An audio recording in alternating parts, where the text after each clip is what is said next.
Welcome to the PHLY Eagles Draft Night Show, presented by ButcherBox. ButcherBox is offering our listeners an amazing offer where new users can get free meat. What's better than that? Plus, $20 off your first box. Join today using our link at butcherbox.com/PHLY and use code PHLY to receive this exclusive offer today before time runs out. Welcome to the first night of the NFL Draft. Bo Wulf, Zach Berman going to be joined in a little bit by handsome Rich. Rich Hofmann is here on the scene, pulling double duty, watching the Sixers, watching the Eagles. But we got big news, Zach. Before the draft starts with the Chicago Bears on the clock, the Eagles making a move. How you doing? I'm doing great. I'm so excited. Been looking forward to this all day. You have the energy like from early this morning, and you want to conserve it, knowing that we're on for a long time tonight. You're a morning guy. This could be a tough couple nights for you. And then, finally, we're a few minutes before the show. The adrenaline's rolling, ready for each pick, and get a text. The Eagles are re-signing or signing A.J. Brown to a 3-year contract extension. Wow. Okay. The reported terms, you see this from Adam Schefter and Rappaport, $96 million. 3 years makes him the highest paid wide receiver in the NFL. Major move, of course, for the Eagles. It's through 2029. He's now the longest player under contract longest in the franchise when you discount void years from the other guys. And so this is 3 years on the back of the next 2 years. Exactly. Basically. Yep. Okay. And there were obviously questions. We discussed it on the show whether the Eagles would be able to keep both Devontae Smith and A.J. Brown, and they answered that emphatically tonight with a major deal. Well, you got to wonder now with A.J. Brown locked up, does Devontae Smith get wandering eyes and say they paid him, where's my money? I don't anticipate that. No, I think Devontae signed his deal. They're good there. What do you make of the timing here, Zach? Yeah, so that's the interesting part too, because of course, when you sign a deal like this, we've talked often about how the Eagles structure contracts.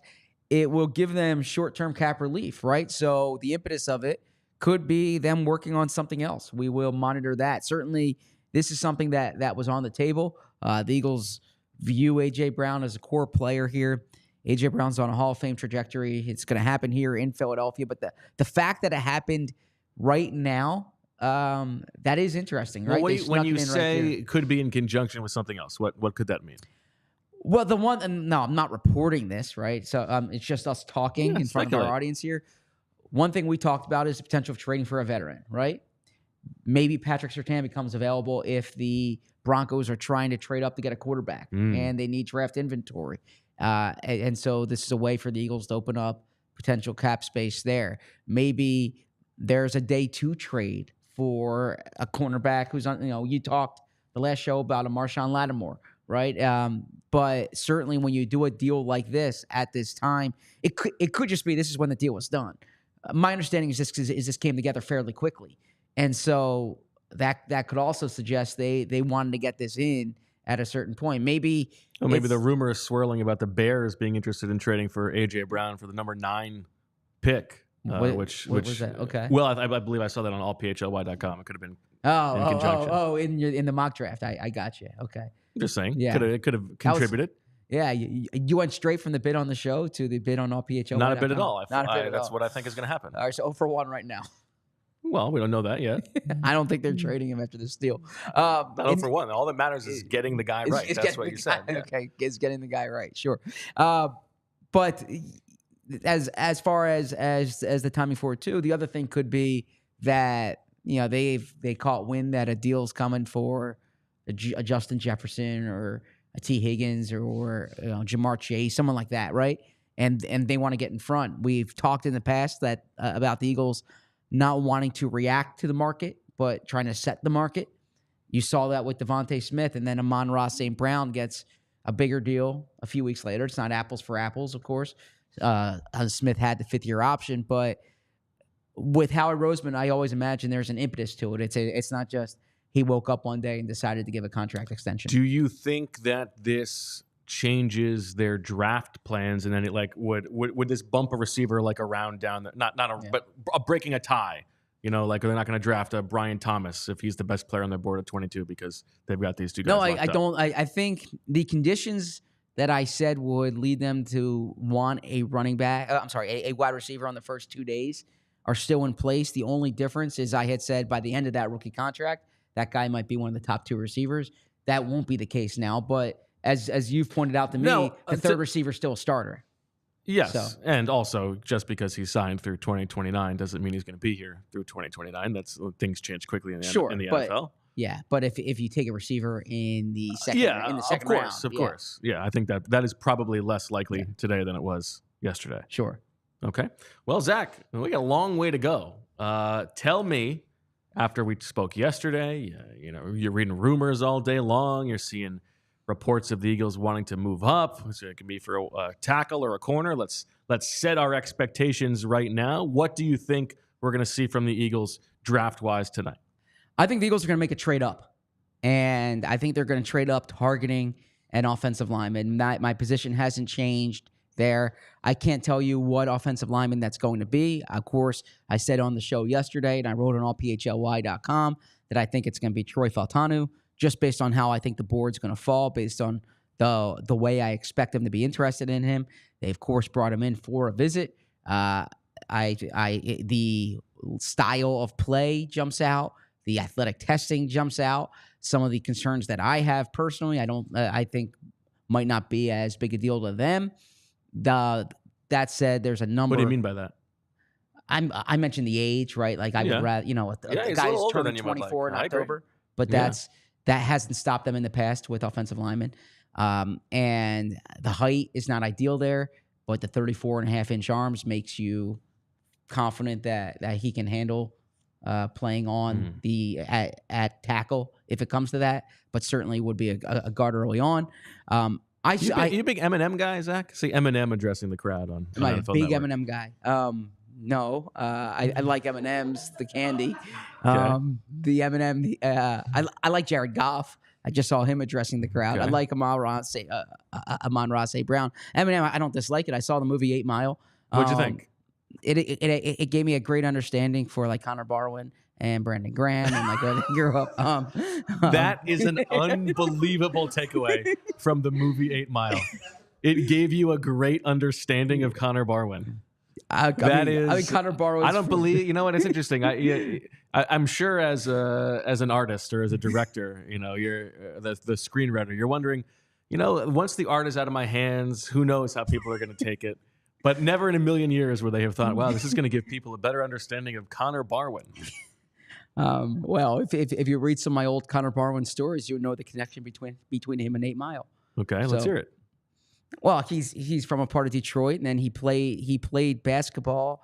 I think it's been quite some time, but I think they called him Sea Rabbit. They call him Sea Rabbit. So to answer your question, don't have a strong opinion on Eminem. Don't dislike him. Don't like him. You seem to have a lot on Eminem. Is that? Well, he was on the screen. Do you like his music? There have been times in my life when I like right?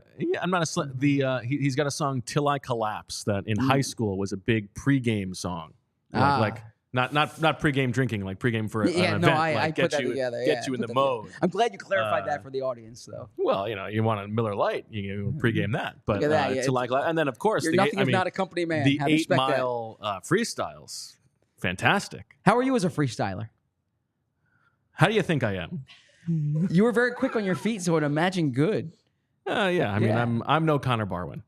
Is Connor Barwin a good freestyler? I don't know, but I assume he's basically B Rabbit, from what I understand. No, I meant geographically, okay?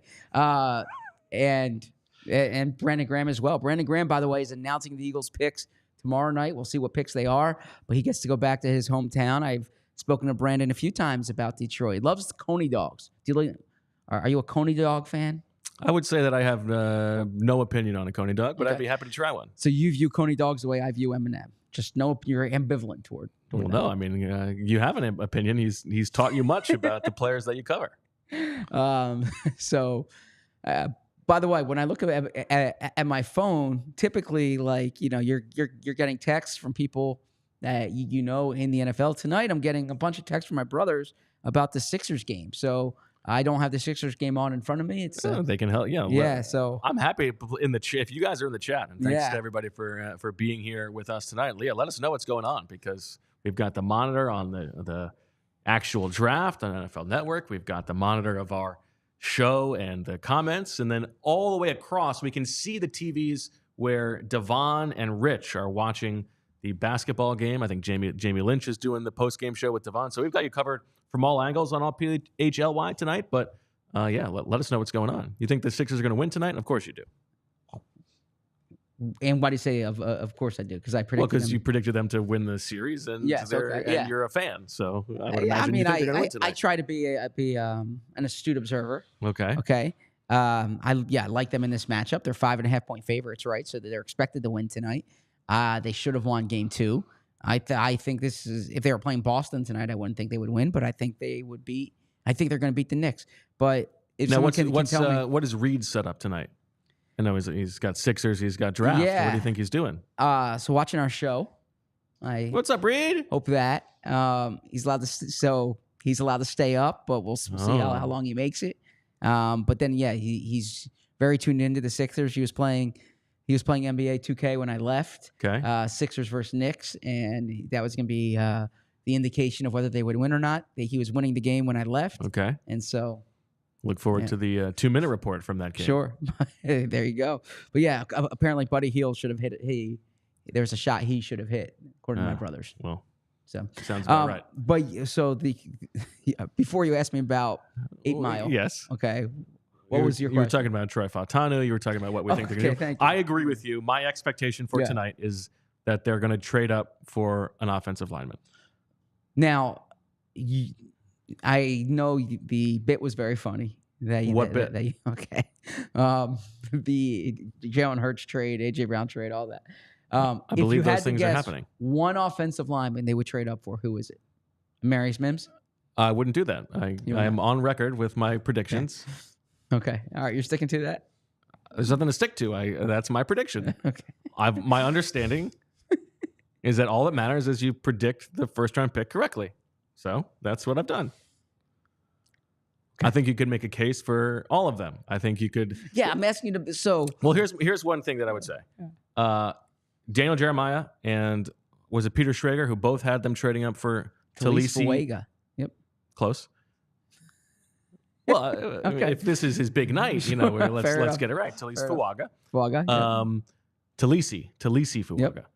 Yep. He is the one offensive lineman of this, top 6 or 7 who I don't see being an Eagles type of guy.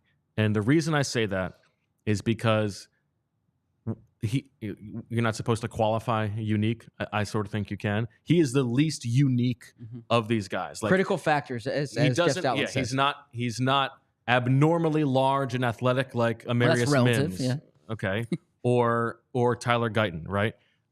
He is not supremely athletic like Troy Fautanu. He is not this people mover like J.C. Latham. He is technically sound.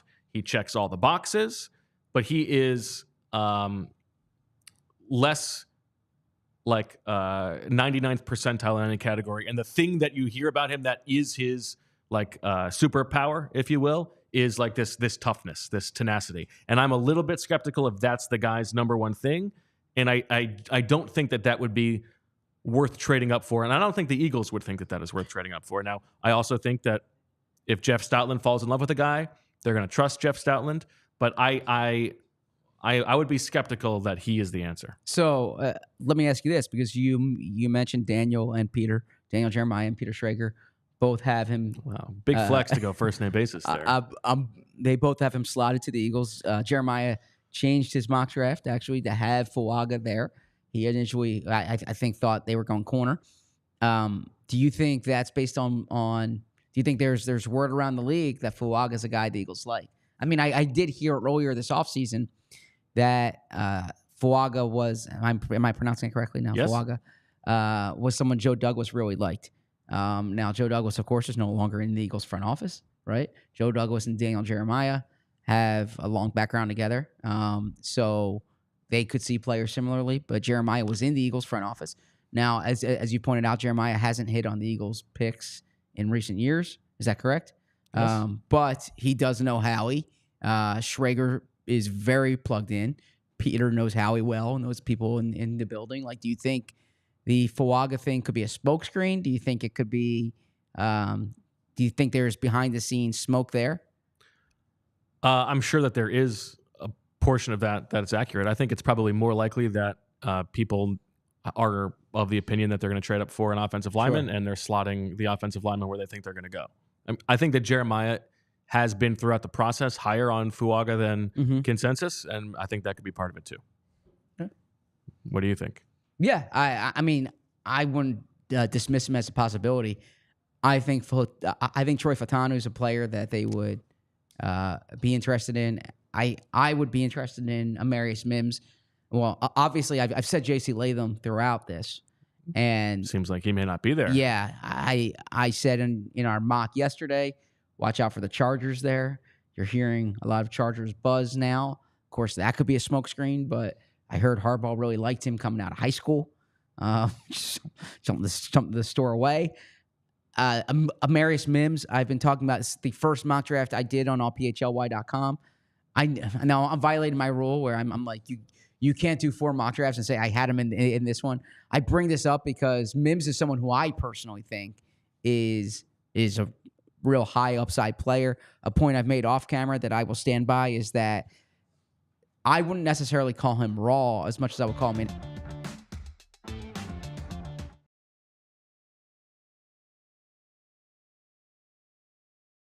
play in those 8 starts. He played at a high level. He was in there in the national championship game playing at a high level.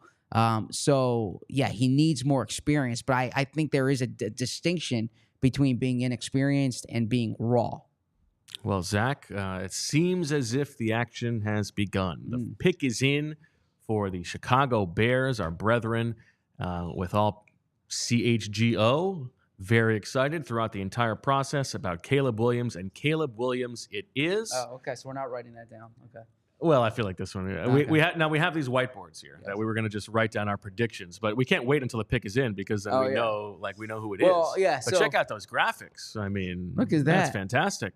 We should give a shout out to everyone behind the scenes here tonight. We're helped in a big way. Oh yeah, we're loaded tonight. We got Julia, we got Brenna, we got Chris. Everybody's working hard and just killing it. So Caleb Williams, I think that's kind of exciting. I like Caleb Williams. Yeah, you liked him last year too. I remember us talking. Yes, I actually 2 years ago. I was watching the Oklahoma State game. That's when I fell in love with him. Yeah. Yeah. I mean, Caleb Williams really going out on a limb here. This is. I think he's a really good player. I like this pick. Let's for Chicago. discuss the ethics of our show here, in terms of tipping picks. Okay, are we going to wait to see it on the broadcast, or are we going to go with when we see it coming across our screens on Twitter? I kind of think this is an online show. I think it's okay to tip the pick. However, I think for the Eagles pick, we should wait until it's shown on the screen. I can't commit to that.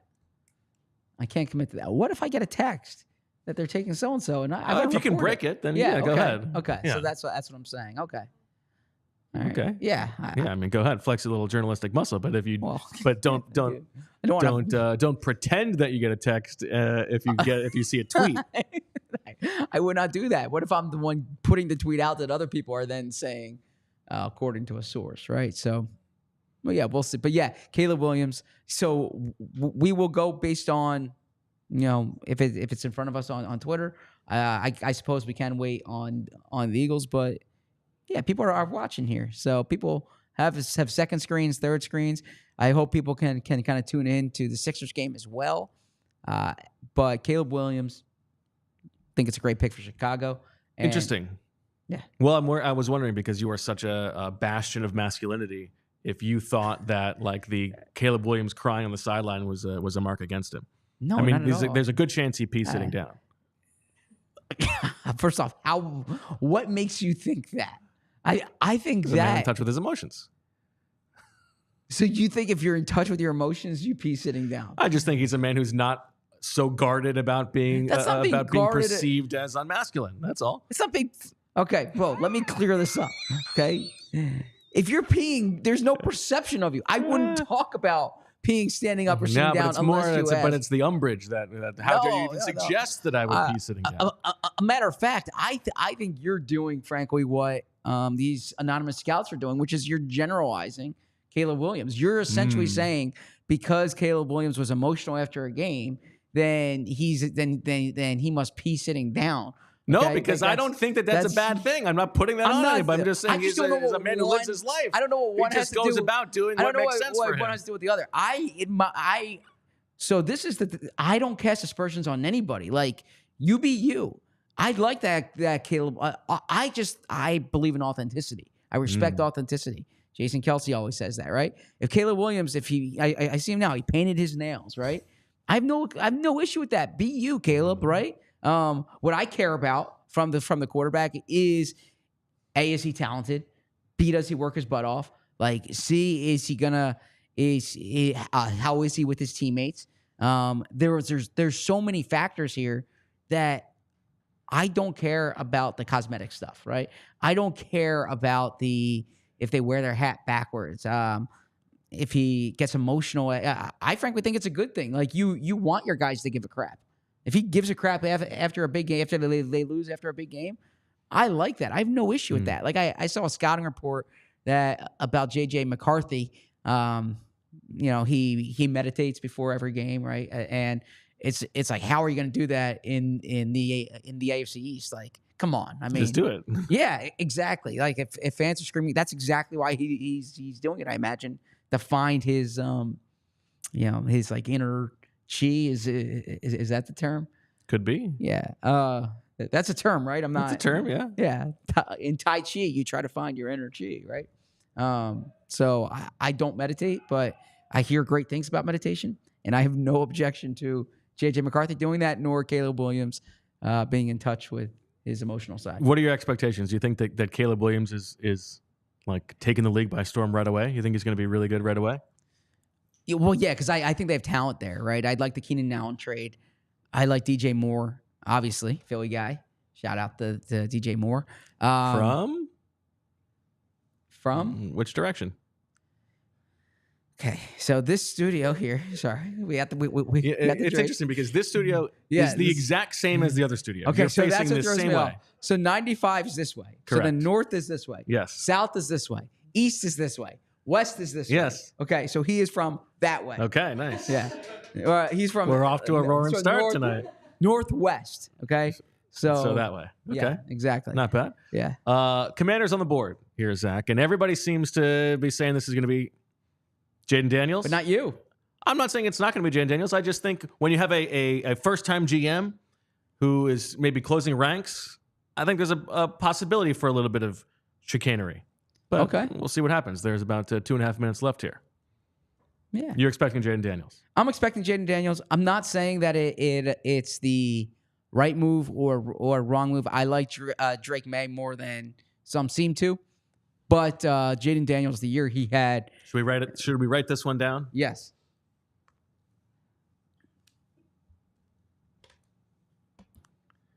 For the audio listeners, we are writing on a whiteboard.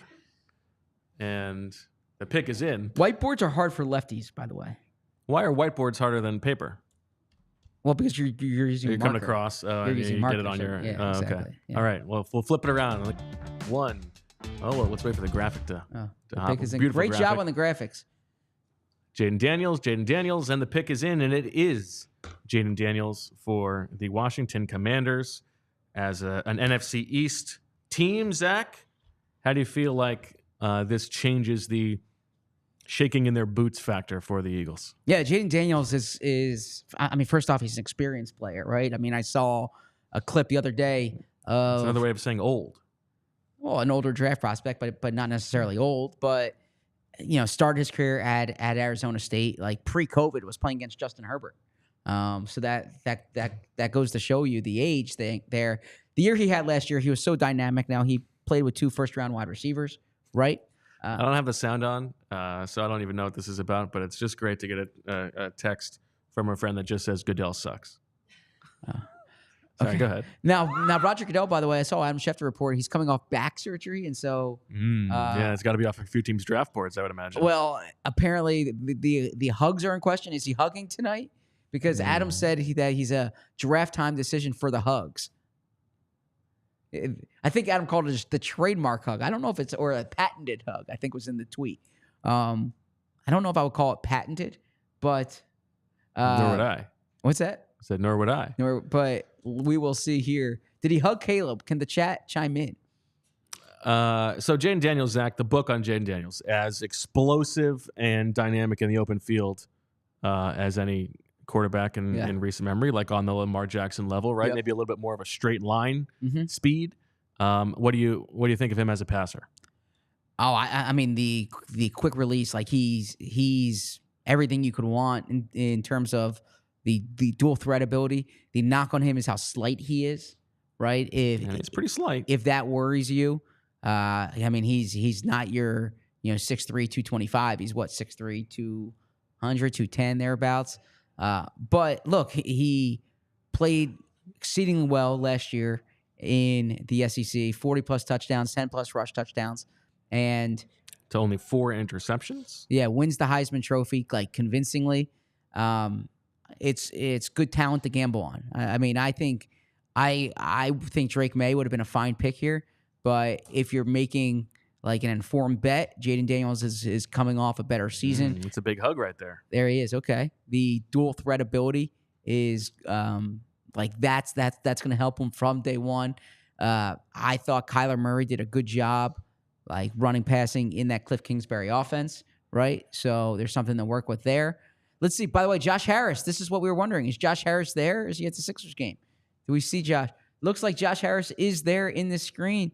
Yep, there he is. Okay, so Josh Harris. There's that trademark sex appeal. Josh Harris not at the Wells Fargo Center. Oh, my gosh. Just oozing machismo. Who? Josh Harris. I mean, wow. What's the joke there? There's no joke. He's a stone cold sex symbol. Yeah. Now, I think after a game last year, you took umbrage to his sweatshirt. Is that right? I did, yes. Okay. He doesn't look like he's wearing a sweatshirt in that. Well, no, because as an NFL owner, you cannot be seen to be anything other than like the highest of billionaire status. Whereas if he's sitting at an NBA game, he wants to look like one of the people, but instead he's wearing like a $10,000 sweatshirt. Is that how much it cost? It was actually a $1,500 sweatshirt. Okay. But I mean, as far as sweatshirts go, it's preposterous. You really dislike him. That's what I don't get. Like, what's he done to you? His team's playing a playoff game. He's not even there. It's hard to be 2 places at once, right? Yeah, especially when you don't care about one of them. Well, I can't really answer to that. Jayden, we're so happy to have you as the leader of our franchise. I'm going to try to get you in touch with Daryl Morey. I feel like you guys will have a lot in common. And we're just really excited about what you can bring to this organization. Is Morey catching you straight here? Yeah, be careful there. I mean, I'll defend Morey any day. Just over the moon about this one, Jayden. Really excited. You're Josh Harris. You have such random people you dislike. What's random about disliking Josh Harris? Like, to me, like I am ambivalent toward Josh Harris. Hey, Jamie. I think he's been a good owner for the Sixers. Jamie, what do you think of Josh Harris? What do I think of Josh Harris? You want a mic? Here, I'll just lean over one of you. Okay, here you go. Oh. Jamie Lynch, everybody. Hello. Welcome. Josh Harris. I actually think he's a quality owner for the Sixers. Yeah. That has a big investment and was hands off. And he let the basketball people do their basketball things. But I think he's a ravishing, handsome, masculine man, Bo, if that's maybe what you're referencing. He was a wrestler in college. Yeah. You don't want to mess with him. Went to Penn. He'll take you down. I'm not worried about that. You're not worried about Josh. I bet Josh Harris can beat you in a fight. I would take Josh Harris over you. Yeah. Don't mess with a wrestler. He runs marathons. Yeah. Yeah. He's not going to know I'm coming. Who said it's got to be a fair fight? Okay. All right. So, yeah, Josh Harris. Well, Jamie, you're on the wrong side of history. Thanks. Yeah. Pick us in here. So the Patriots looks like they're not trading The this Patriots pick. are not trading the pick. They are staying at number 3. I have my name written down. We both have Drake Maye, it looks like. Drake Maye, yep. So I have a Let's see what question they in my do. mock draft. I did a trade. But I get the spot right. How do those, like Ben Standig does a great job in all these mock drafts. Yeah, it's actually, I hate the way that these things are. What's the scoring? Graded. Is it like team and slot? It's like 2 points for the right slot, 1 point for the right team or something stupid like that. Yeah, so I know the Vikings were interested in Drake Maye. The Vikings, of course, couldn't trade up here. It makes you wonder if the Vikings can't land a quarterback, then that trade's an interesting one. Nonetheless, it is, in fact, Drake Maye. The pick is in. I'm tipping here. Drake Maye, 6'4", 223, goes to the New England Patriots. You got to imagine the Patriots were hoping it was Drake Maye, not Jayden Daniels. Yeah, well, Drake Maye is. I heard the scouting report that big guy can throw in New England. I think Drake Maye can play anywhere. I mean, he's young, right? 2 years ago, Drake Maye was awesome. A coordinator change that changes things up, or that affected him last year. I didn't think he was bad last year. Didn't have the same level of talent around him. Tez Walker didn't join until a few weeks in. There's Luke Maye, by the way, is his brother, number 32 on UNC a few years ago. Hit that big 3 against Kentucky. I think he knocked De'Aaron Fox out of the NCAA tournament, I believe. But yeah, I mean, I think Drake, he's 21 years old. This is a good bet for the Patriots to make.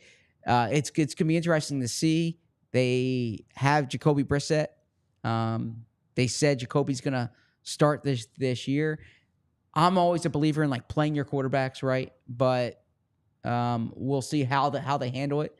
But I like the player. It sounds like you liked him too, relative to.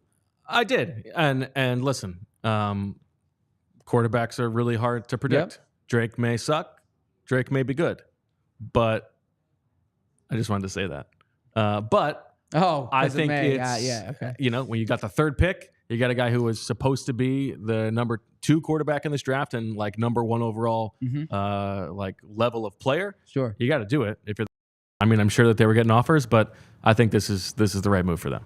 Jordan Love comparison according to NFL Network: size, athleticism, anticipation. I trust in Nate Tice on quarterbacks, and Nate Tice has been pounding the Drake Maye, maybe the best quarterback in this class, drum for a while. And again, I think the athleticism is also there with Drake Maye.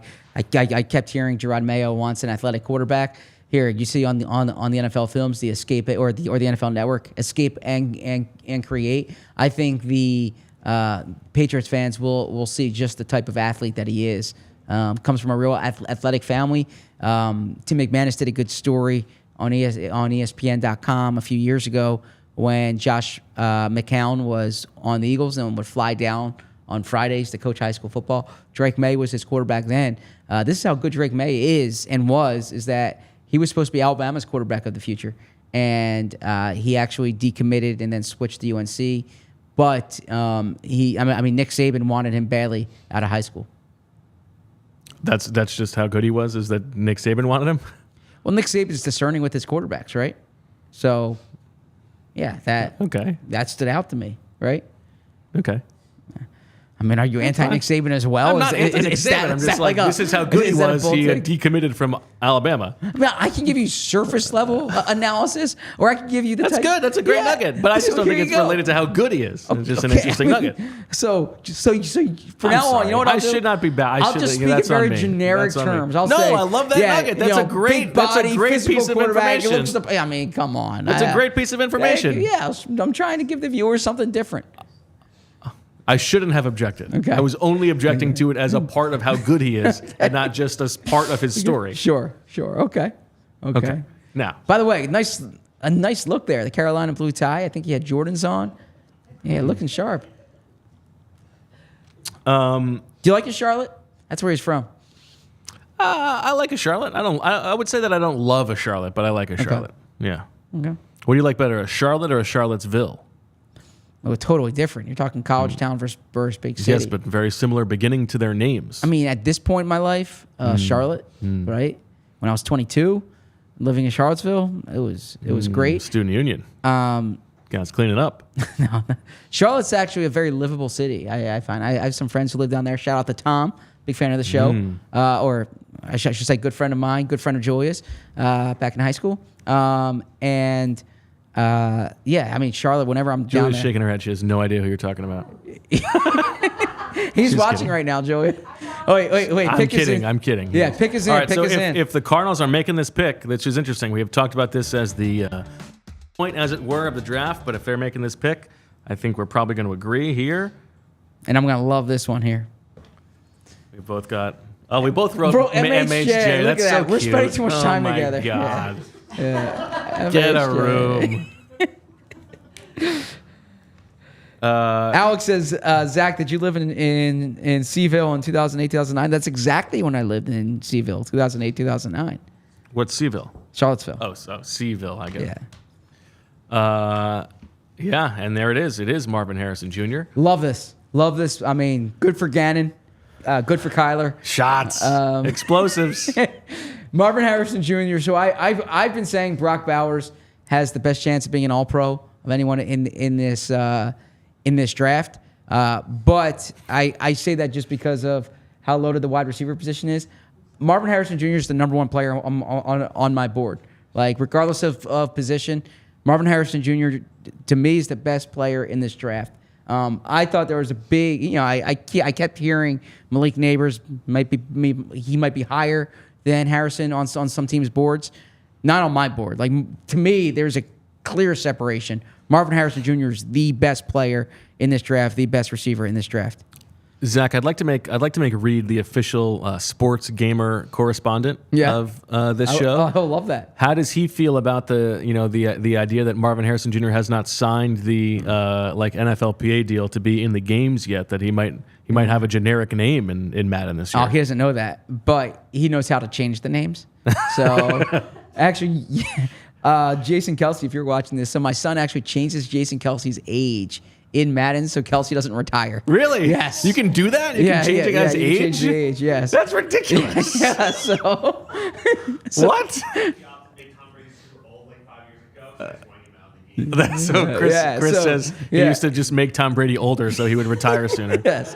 That's so funny. That's ridiculous. Yeah, so you can go to edit player and he changes that. Oh my gosh. He also has you know what? That's a bridge too far. America's getting too woke. That's. I think you would ever say that. That is so silly, but that's fine. You just make Jason Peters 21 again.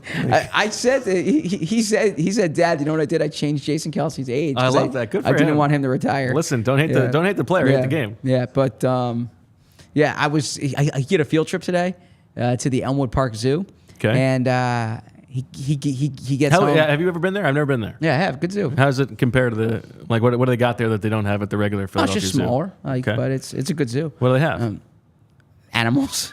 Well, what kind of animals? I'm curious. Is this worth it? Is this worth a day trip for me and my the kids? son said his favorite animal he saw today was a monkey with a mustache.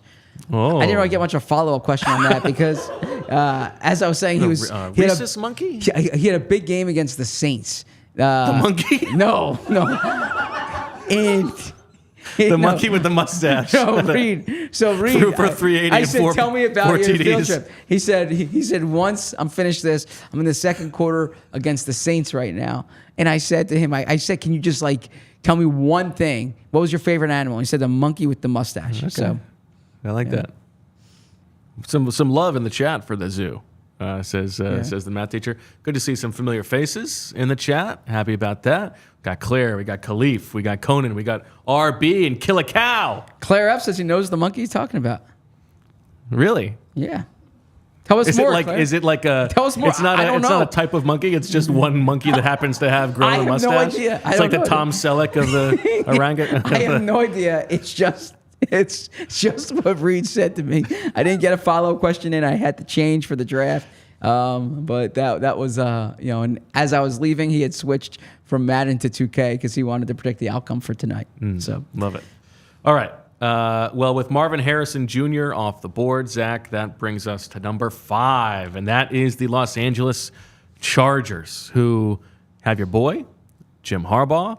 Got to be thinking they're feeling pretty good about if somebody wants to come up and get J.J. McCarthy. Now, what do you make of the idea that Jim Harbaugh would be hesitant to trade out of the pick for J.J. McCarthy because he doesn't want to be the guy who gave away who he thinks is the best quarterback? Is that a theory? I've heard that floated that's as ridiculous. a theory. He has Justin Herbert on his team. You can't. It's like the people who say you can't make a trade with the Cowboys. Like, no, you have to worry about what's best for your team. If they're making a trade here, they presumably are getting a huge haul. A huge haul. Now, the way I love that prospect, by the way. Late round defensive tackle I got my eye on, Hugh Jaw. Oh, like that.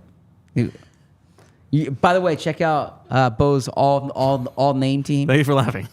Check out Bo's all name team. Great piece, and that is actually unlocked. Anyone could read. I hope everyone subscribes to be a diehard, but you can read that even if you are not a diehard. So, anyways, so this is the one thing I could see is that if he feels as strongly about McCarthy as I hear he does, and of course, I mean McCarthy only lost like 1 or 2 games for him, won a national championship with him. And Denver's trying to get up. Maybe you're saying, I don't want to put him in the division, right? Yeah. I could potentially see that. But ultimately, if a team's trading up for a quarterback here, you're presumably getting a huge haul, okay? You're getting a first next year, a second this year, right? Unless it's the Giants and it's just like a 6-5 move. I don't know. What do you think? What's the? Well, it seems like the reports now are the Chargers are staying here. They are not trading out. So let's write down our names. And this one's, some people think they're definitely going O-line. That's Jim Harbaugh's MO. Some people say that's going to be Joe Alt. Some people think it's going to be J.C. Latham. Could they go Malik Nabers? Do I trust the reporting or do I trust my gut? I'm willing to go down 1-0 here for the guy who I think is the best player on the board. Okay, you ready? I'm going Nabers. I'm going J.C. Latham. Okay, so hopefully this might be Joe really Alt. high for J.C. Latham. This is me. Again, maybe I was smoke screened. Maybe I was, maybe they look at it like Joe Alt's clearly the better player. But J.C. Latham to me is someone that really fits what Harbaugh's trying to do. Of course, I can't knock Joe Alt here, but I think they're going. Now they have a huge need at wide receiver, right? Huge need at wide receiver. I just think with the way I don't think is going to get drafted. Huge need. Is there a huge need? Okay. No. Okay. Go ahead. I got to stop interrupting you. By the way, they say in the chat, did Bo get a haircut? Looks sharp. I got a haircut over the weekend. Oh, okay. I got one yesterday. What? So are you trying to flex on me? No, I'm saying Mike Kurtz in the chat's a big fan of your cut. They also like your jacket. Are you jealous? You look great tonight. I'm not jealous at all. I'm complimenting you, Bo. I got a nice text here from our buddy Vince, who has sent over a picture of the Elmwood Park Zoo monkey with the mustache. Ah, okay. Cute little fella. Yeah, there you go. So that's the Tom Selleck of the Elmwood Park Zoo. Yeah, more of a less of a Selleck and more of a like Timothy Oliphant in Deadwood. Have never seen Deadwood. You would like Deadwood, I think. Yeah. I think you'd like Deadwood. You know what I want to watch? Franklin. It's really well written. I want to watch Franklin. Franklin? Yeah. What is Franklin? No, it's about Benjamin Franklin. It's on the yeah. It just is. Oh, the Michael Douglas thing? Yeah, Michael Douglas thing. Yeah. Yeah. Okay. So can I say who it's going to be? It's going to be Joe Alt. It is going to be Joe Alt. Okay. Yeah, That's good nice. pick there. Good pick. Like Joe Alt. I mean, Joe Alt, by the way. It's pretty chalk. Like, I think there are reasons to be like just a tiny bit skeptical of a guy that big. Interesting. Elaborate. of the Solder body type. Like, are you going to be able to get into this guy? But I think Joe Alt's pretty good. I'm not, I think it's totally fine. What's it? 6'8", 6'8", 321. Mm-hmm. Yeah. Now Jordan Mailata's that big too, right? Not he's wider than Alt, but I hear you there. Joe Alt, by the way. I'm not. I think that's a totally fine pick to make. I wonder about not trading down though. Yeah, me too. Just because if you trade down, you could probably get a good tackle. I would imagine, and you could get draft inventory. So you must really love Alt to do this. I do want to, and Joe Alt, first team All-American last 2 years. I said this at the Combine when Fran was on the show. Do you remember the Philadelphia connection with Joe Alt? Took a field trip to the Liberty Bell. Well, maybe he did, but I don't know. His brother Mark was a member of the Flyers organization. Oh. Mark Alt, yep. He was a second-round pick by the Flyers who had a cup of coffee with the big club. Spent a lot of time. Love the phrase "cup of coffee." Spent a lot of time with the Phantoms. We don't have the Phantoms banner behind us, but Joe Alt was a Phantom because then. Yeah, how about those fancy new? Yeah, shout out to Bo. Look at that. Look, well, you see what we've done here is we've got a day 1 draft pick in Brandon Graham, a day 2 draft pick in Brian Dawkins, and a day 3 draft pick. Although back then, who knows what it was, but it was the 7th round in Harold Carmichael. I didn't even know that's what you were doing, but that's beautiful. That's next level thinking. Well done there. Joe Alt, young, 21 years old. You would like that. Father played in the NFL for the Chiefs, was a good player for the Chiefs. So, yeah, Joe Alt, 6'8.5", so I would actually make him 6'9". And, yeah, I always round up. You would... I round up. You'd go into the video game. You'd ask Reed to just bounce it up to 6'9". No, when he's 6'8 and 5/8. So yeah, he's over half. Yeah, he gets to 6'9". Yeah. All right. Before we get going here, we've got pick number 6 on the board. You and I, Zach, had our bold predictions, and we've got Handsome Rich waiting in the wings here. Let's go through our bold predictions, and then we'll bring on Rich. Do we have that? Do we have that graphic, Julia? So we know the things that we are rooting for tonight, aside from both of us maybe getting the pick right for the Eagles. Sure, we'll do mine first. That's fine. I'm calling BS on Bo Nix. Okay. I think there's a chance Bo Nix goes unpicked. Now somebody may do something dumb, and that could be the Saints, because my number 2 bold prediction is the Saints do something dumb. Okay. I alone will be the arbiter of whether course. or not. So this is definitely hitting then. They do something dumb. Number 3. Now this could go wrong because it seems like there's some reporting the comp, by the way, before the draft that, like in the hour or minutes before the draft, that the Jags are trying to trade up for one of the big wide receivers. But everybody has been pegging them to definitely go wide receiver to backfill Calvin Ridley. I think there's a chance that they don't do that. Not that they shouldn't, but Trent Baalke does weird stuff sometimes. I'm going over on the offensive lineman. I think we may see a ton of offensive linemen even in the back end of this draft. So I'm going 10 offensive linemen. Most mocks have about 8. And then my last one is a very specific Marshawn Nealand to the San Francisco 49ers at the back end of the first round. Okay. I don't buy the Marshawn Nealand thing, but yeah, of course. It's a total shot in the dark. I wanted to do one back end match. Okay, and I like the subjective one that you're going to hit.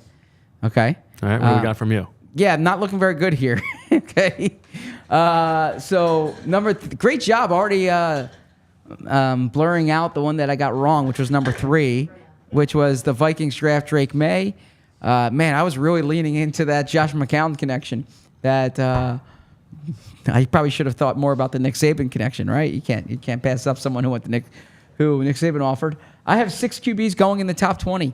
Oh, okay. So we're going head to head on Bo Nix. Yeah, that's not looking good right now either because the Chargers did not trade.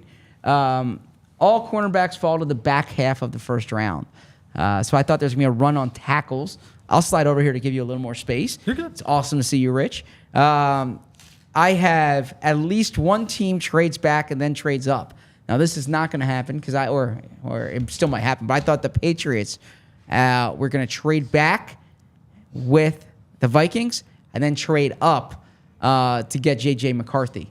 And then at least one. And then 6 O-linemen go before the number 22 pick, and this was an Eagle-specific one. All right. Well, guess who we have here in the sandwich? We've got Rich Hoffman. Rich, how you doing? Happy draft night. I'm doing great. I was listening to the show earlier, and I got to say, I was watching 8 Mile a couple weeks ago. Okay. And as Did it I make was you think of Connor Barwin? I'm so glad that this is what you're coming on with. and as I was watching those final rap battles, which are terrific, I did think of Connor Barwin, actually. I mean, did he go to a private school? Yeah. Yes. He went to Cranwood? Is that what it is? Something like that, yes. He went to Cranwood. That's a private school. I think, was that what it No, that's Yeah, not yeah. where Connor. That's No, that's I think not it where might he be went a to high made up school. No, that's probably Yeah. a made-up school. Well, yeah, it is. Connor went to University of Detroit Jesuit. Okay. Let me actually, because now that we have Rich on the set, it actually means that I don't have to fill as much airtime, so I can actually Google stuff here. So Connor Barwin, 8 Mile. Let's see. First story that comes up. Okay, Detroit bred Barwin immersing himself in Philly by Zach Berman. Okay, here we go. In the third graph, he played sports on both sides of 8 Mile Road while growing up around Detroit. Oh, wow. Okay. I mean, this is an 8 So Mile this is, road, I just mean, like a this is street? the same thing Look at as this me paragraph. saying the Saints are going to do something dumb. No, because Barwin it's is the- self-manifested. You said You're when I- only self-referencing. This is. You said when there's you a think of connection big- between Connor Barwin and 8 Mile because you made that connection. Connor Barwin lives in the shadows of Philadelphia skyline with a silhouette of Detroit skyline etched on his right biceps. His Twitter profile lists 2 locations, Detroit, Philadelphia. The Detroit area is his hometown. Philadelphia is now his home. Barwin is not one who just passes through wherever he's living. The son of a city manager, Barwin yearns to be engaged with a sense of civic pride that is sometimes rare in such a transient industry. He played sports on both sides of 8 Mile while growing up around Detroit, and he lives in Rittenhouse Square and frequently uses SEPTA to get around the city. Okay. I do have to cut you off because we have a pick within the NFC East Sorry. that has already been made. I don't think we have to write this one down because I already know the answer. The New York Giants are adding, who I believe may be the best wide receiver in the draft. That is Malik Nabers, and this is the one pick that, like, if I was an Eagles fan, I was sort of rooting against. I would have been rooting against because I think that Malik Nabers is a total game wrecker. Well, and you talked about you were not as high on Joe Alt, right? Yes. Not all the. I mean, who could possibly be that high? No, it is 6'9". rarefied air Yeah, up there. yeah. Yes, as well.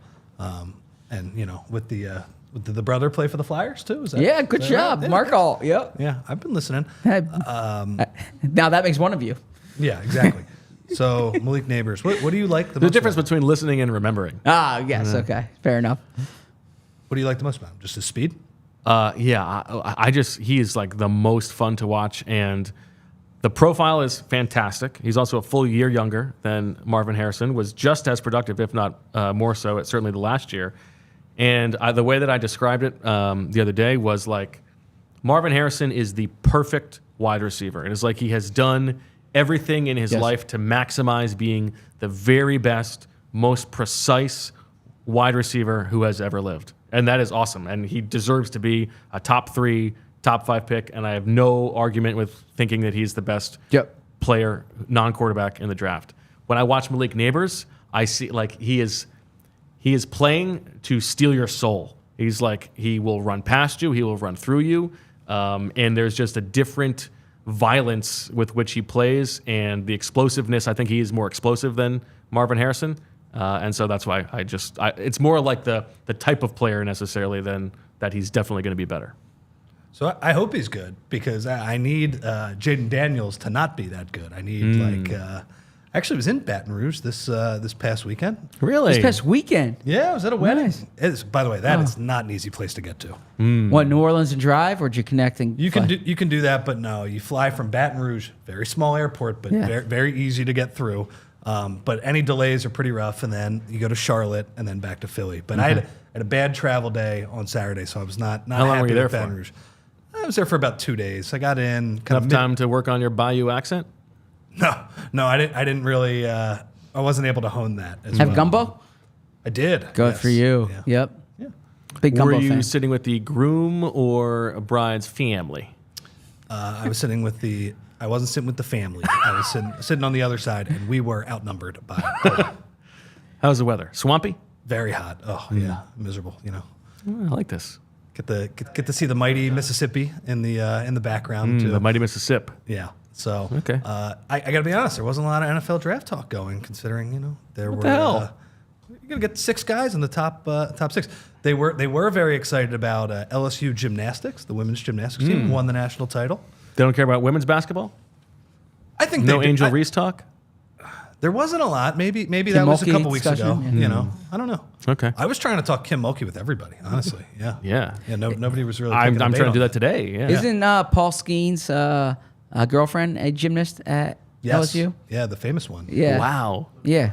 Yeah, lived on. Yep. Yeah. Paul Skeens, by the way, big game last night. Man, Pirates just got to promote him at this point. Like, Where is he? AAA right now? yeah, AAA Indianapolis. What are they doing? Right? Just The come on. poor like NFL only diehards who have tuned into the show. Although honestly, maybe the wrong show. But So speaking of LSU, 10 years ago, this draft, the New York Giants took a wide receiver from LSU, and that worked out exceedingly well for them. you know what's funny is there was a report. I think it was Todd McShay, and his thing like just before the draft was that the Giants may not take Malik Nabers because they're trying to avoid an Odell Beckham / Kadarius Toney situation. Like avoid an Odell Beckham situation. The guy was unbelievable. Yeah, exactly. What are you talking about? Yeah, to me, come on, Yeah. that's nuts. I mean, I would say too, you know, Malik Nabers is someone who actually the first jersey he ever owned was an Odell Beckham Giants jersey. So gets to go back, or not go back, but gets to follow the footsteps of probably the best Giants receiver of the last, decade plus. Yeah, for sure. Sure, I mean, Absolutely. But probably more than that, don't you think? I mean, I think he's yeah. Sterling Shepard. I think he's Yeah. he's going to Yeah, be you him got out. Yeah, that's true. I mean, Victor Cruz was really productive there. Darius Slayton. Hakeem Nicks was really productive there, but Odell was more productive. Yeah. They won Super Bowls with Nicks and Cruz, though. So, Don't make that argument. I mean, come on. okay. So like Torrey Smith's a No. better receiver than AJ Brown? Of course not. You know what I mean? Okay. All right. Well, the Tennessee Titans are on the clock at number 7. So no J.J. McCarthy yet. No. We'll see if does this tell you that maybe the Vikings are not enamored of J.J. McCarthy? They weren't willing to move up to 5 or 6. Yeah. So I thought Drake May was the Vikings guy more so than J.J. McCarthy. Now, McCarthy might be like a fallback, but I didn't think the draft inventory was to get McCarthy. I thought it was to get May. And there was, like, back when that trade happened, there was serious talk around the league that the Patriots were looking to move out, right? Or that the Patriots were willing to move out. So it made sense, like, all right, the Vikings now have inventory. The Patriots are kind of at a ground zero type situation. That's not a very good roster. So I thought that it just made a lot of sense. It clearly was not the case. So I have the pick here, if you'd like to hear it, for the Tennessee Titans at number 7. They are going Zach's boy. They're sticking on the offensive line, Yep. taking a big ole ugly. J.C. Latham from Alabama going off the board here. So that's another offensive lineman who the Eagles will not be trading up. What are your Eagles' expectations for tonight? What are you hoping for? What do you think is going to happen? Hoping for a cornerback. Think they're going to go offensive line. Okay. Why hoping for a cornerback? Well, I just want to watch a guy that like can cover somebody. You know, I don't know. I want the exciting pick. I understand that the Eagles win, Bo, because they think ahead. Mm-hmm. They work on the offensive line. They draft some big, strong. What is it? Powerful, physical? Which one is Big, it? strong, powerful man. Powerful man. For some reason, I thought it was credit physical. to Shield. This is a John Schneiderism. Sure, but I expect them to draft up or to trade up for it. But I guess like where do you think they're going to trade up? Right. I know I've seen like Denver be a popular one, number 12. Seattle has been a very popular one for a couple spots. I guess just like how far do they have to go, and kind of like which one is it? I got to say I would not be quite as excited with, unfortunately, a guy that you like a little more, Troy Fautanu. Now I gotta say I like watching Fautanu. I am not. He is not my guy because the age does bother me. And if he's only a guard, I don't like that use of resources in the first round. That's just my eyes. There's the tension between the profile and what I see when I'm watching him. So he would not I would not want to trade up to 14, 15, 16 for Troy Fautanu. And that's part of like seeing how this draft plays out. I think that it is a better move to draft an offensive lineman in the first round than a cornerback, a tackle, not a guard. But if you could sit at 22, I mean, I would rather have Tyler Guyton at 22, or let's say Amarius Mims falls to 22, and still have my second round pick than having, Fuaga or Fautanu and no second round pick. Yeah. And even if you get the third back, I would still rather have that. Yeah, I'm gonna run this out the next time the frame's off me. My iPad is buzzing whenever a text comes in. I can't do that. I agree with you there. I actually think like of any year where you would want to stick in place, this would be the year, just because stick and pick because I think that that second round pick has a lot of value also in like a trade back situation. The Eagles don't have a third round pick, right? So you can trade back from 53 to the end of the second round, try to pick up a third round pick, right? It gives you optionality there. And if I can't get over our graphics work tonight. Fantastic. I know. Go ahead. I keep saying great job by our whole crew crushing here. it. On the ones and twos back there. So I will say something here as well. I said on our show a few weeks ago, J.C. Latham's the guy I would trade up for. Okay, and I was pretty outspoken about that, and I heard from someone who said like they have no chance of trading up for J.C. Latham, and I was like, nah, he's going to be in the teens. And it's like, no, this guy's going high, and that's when I heard all the Chargers stuff, and so I clearly that he was viewed as the second best offensive lineman in this draft by enough teams that's probably not a consideration. I know a lot of the draft rankings had like Fuaga or Fautanu or someone like that as the number 2 guy. Whoa! What? Whoa! I'm sorry to cut you off, but we have a monster shock at number 8 here.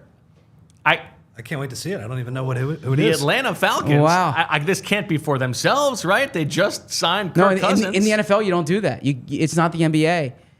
Yeah, I know, but it has to be for themselves. They just signed Kirk Cousins, and now they are drafting Michael Penix Jr. What? At 8. Wow. Wow. Oh my God. Wow. What an interesting quarterback room that's going to be. Yeah, and Penix is like Kirk better start seasoning those burgers. This is an interesting one. Look, if you have conviction on a quarterback, you do it. Unbelievable. So Bo and I made a list of our guys, of like the my guys thing, and you try to steer clear of like the top guy. But I put Michael Penix for my quarterback because I just think he's awesome. Like the arm talent, to use that cliche, is there. I just don't get like the Kirk Cousins contract if this was going to be in the cards. Like you knew back. This is wild. You knew back in March. That Michael Penix was most likely going to be there at 8, right? Well, not necessarily. Not necessarily, but I think it's more about taking the pick when you have Cousins, but because if somebody else falls in love with Penix, you don't not sign Kirk Cousins for that reason. Yeah. Is the Cousins deal? Like, when can they get fully out of guaranteed. It's fully guaranteed. I know. For how long? 3 years? 3 years? For 3 years. Yeah. Fully guaranteed 3 years. What is going on? You know what it sounds like, Bo? It sounds like there's a quarterback factory down in Atlanta. Look at that. Dynamite dropping. That's great. I'm going to move this to the other room real quick. This is wild. I'm actually going to. That's unbelievable. They think Kirk's not going to be healthy coming off the injury. Yeah, Chris says maybe they don't think Kirk Cousins is going to be healthy. I mean, maybe he died. Died watching The Office just as... This is wild. This is like maybe this is their rejoinder for like we didn't need to tamper because we were like why would you fine us for tampering when we were going to draft a quarterback anyway? Like, and everybody knows you take a quarterback in the top 10 for 3 or 4 games at the beginning of a season just so your 36-year-old can get back and get healthy. This is insane. Wow. I mean, this it's a good nobody saw this coming. That's fantastic. Well, Bo, am I wrong in saying that like this is good for the Eagles, right? Because we didn't even know if Michael Penix was going to go before them. Yes, that's right. Every player who was not expected or assured of going, and every quarterback or position that they're not going to draft who goes this early is good for the Eagles. So yeah, I mean, one extra guy gets pushed down because Penix goes at 8. Wild. I would love to see. I bet Kirk Cousins wasn't justification even for that. watching the draft tonight, and now No, all of a because Mike sudden McCartney, his agent, tweeted out about to be shocked. So they clearly contacted Cousins before they did this. Yeah, they pulled the old Carson Wentz. Yes. Carson, this has nothing to do with you at all, my buddy. Yes. We need a cost-controlled backup. That's why we're taking Michael Penix at 8. Wild. It's like not that cost controlled either. No. The 8th pick. This No, is yeah, insane. And the thing about Penix too is like if this is I like Penix. He Yeah, is so fun exactly. to watch. But if this was like J.J. McCarthy, for instance, then you say, all right, J.J.'s a really young quarterback, right? He was a 3-year guy. I mean, Penix is the other end. He's going to be 24 soon, right? He was in college for 6 years, I believe. So, yeah, that's.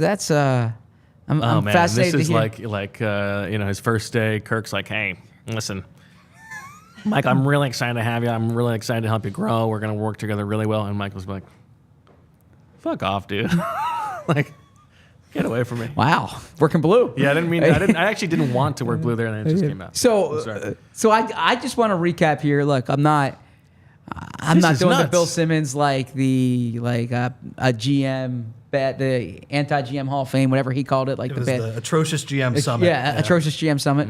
But I would say with Terry Fontenot, his 4 draft picks here have been Kyle Pitts, Drake London, Bijan Robinson, and Michael Penix Jr. And look, So you're saying Kyle Pitts was a bad pick? well, I'm saying within the context of those 4 years, right? No one on the line of scrimmage in those 4 years, Yeah. right? A quarterback when you just signed a quarterback to a 3-year guaranteed deal, a running back in the top 10 who your coach wanted to use him in a timeshare. I'm not quite sure like the Falcons have had real valuable draft inventory. I also wonder too, did they think was there not a trade back situation here? I always say, if you have conviction, take the quarterback. Like, don't get too cute. The Eagles should have taken Russell Wilson at the Vinny Curry pick. They were convinced that he was going to be there in the 3rd round. He was not. That's part of what happened with the Jalen Hurts thing. Although you could argue they could have taken him in the 1st round if they had that type of conviction, right? But so don't get too cute. But I got to imagine you could have traded back. Yeah, this is nuts. I can't believe this pick. Man, Kirk Cousins must be just like darning the whole place around. Like, he can't believe it. Also, Gee willikers. the Falcons, they might lose some draft inventory next year too from signing Kirk Cousins, right? That's what we said when you stepped out, that this is taking Penix is their way of saying there's no reason to tamper. We're taking the quarterback anyway. Oh, okay. Sorry about that. That's okay. Yeah. What's going on in the Sixers game, Rich? Halftime. Knicks are winning. It was pretty rough watch. Really? Yeah, just Embiid doing a lot of stupid stuff. Really? Yeah, I was happy to get back. How in much here. were they down? 58-55 at halftime. Oh, okay. So, All right. good comeback. Wow. I mean, the comedic potential here of the Cousins Penix duo is really good. Oh, I think Atlanta's the most fun team in the league. Put them Yeah. on Hard Knocks next year. That's so good. Adam Schefter says Raheem Morris loved him. That's the big selling point on I Michael read the Penix. Players Tribune piece yesterday. Had a great line in there. Good writer. Whoever, perhaps Michael wrote it. I don't know if there was a ghostwriter or what, but They do have ghostwriters. I once interviewed for a position there. yeah. So there was a line in it. You can submit me to any type of X-ray or MRI that you want, but if you the only test that will show the type of player I am is an EKG, which was a great line, right? He's got that dog in him. I mean, he's a tough dude to rebound from the Indiana experience. A lot of injuries. The last 2 years, he was awesome. Now he's done it. His best years have come in the Kellen DeBoer system, but yeah, this is an interesting one. Wow. And for him to go ahead of J.J. McCarthy, too. Yeah. Fascinating. So the Bears now back on the clock with Roma Dunze still on the board. There was that seemed like their fanciful dream that they might be able to get the wide receiver too. Also potential of a trade down. Maybe you add Byron Murphy to get a little penetration inside because that's the place to get Tom Brady. But I don't know. What do you think they're going to do? I think they go with Dunze, right? Yeah, I actually think a trade back could be in the cards here. But if they stay here, I think Rome Odunze, that would certainly make sense. But the Bears, even though they have these 2 picks, they have 1 and 9. They don't really have much draft inventory after this. I think they only have 4 or 5 picks total, right? So it would make sense if there's a team that wants McCarthy here. The Bears have been opportunistic in trade backs before. They could do so here. So I don't know who's coming off the board at 9, but it has broken that the Vikings are moving up to 10, taking the Jets spot, moving up from 13. You would have to imagine that that's for a quarterback. Okay, yeah. So then you would think a Dunze is going here, and then McCarthy at 10 to the Jets. Man, this is good stuff. Bo Nix would be Penix. Bo Nix would be funny at 10. That would be very funny. Jay- Yes. Now, Chris over here is a Jets fan. What are you hoping for, Chris? Offensive lineman. I don't care what Meat and potatoes. Love that. Love that. Salt of the earth. I know they signed Morgan Moses and Tyron Smith, but when's the last time either one of those guys, especially Tyron Smith, played a full season? Like, they get hurt. The Jets are in the same situation as we were last year. Sure. Yeah, I agree with that. So the trade is the Vikings get picks 10. The Jets get picks 11, 129, and 157. So it's the old move up 1 spot trade. Okay, not much. Now Yeah. it is Rome Odunze at 9 to the Chicago Bears. Like that for them. Now Absolutely. let me ask you this, Zach. Wait. Do we have like Hold on. Yes, we have the first trade of the night. Yes. Hey-o! The first trade of the night, everybody. There it is. It is presented by Wicked Wolf and Miller Lite. Check them out. Check out Wicked Wolf at 1214 Chestnut for the best happy hour and grab an ice cold Miller Lite to suck them back with your people. Wicked Wolf catered our show tonight here. We got some pierogies, some quesadillas, some wings, some fries. So be sure to check out the quintessential Philly sports bar, Wicked Wolf, once again, 1214 Chestnut, and our good friends at Miller Lite. The first trade of the night, baby. Let me ask you this, Zach. Now that the quarterback, we've gotten 5 quarterbacks, presuming that this is McCarthy, no defensive player off the board yet? That's interesting. How far would Dallas Turner have to go down for the Eagles to be interested in moving all the way up? So this is me speaking here.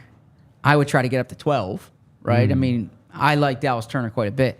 I don't know what the Eagles think of Dallas Turner. He's not someone that, as far as we know, that they brought in. No, But type-wise? Profile-wise? Exactly. Boy, you think that they would love him.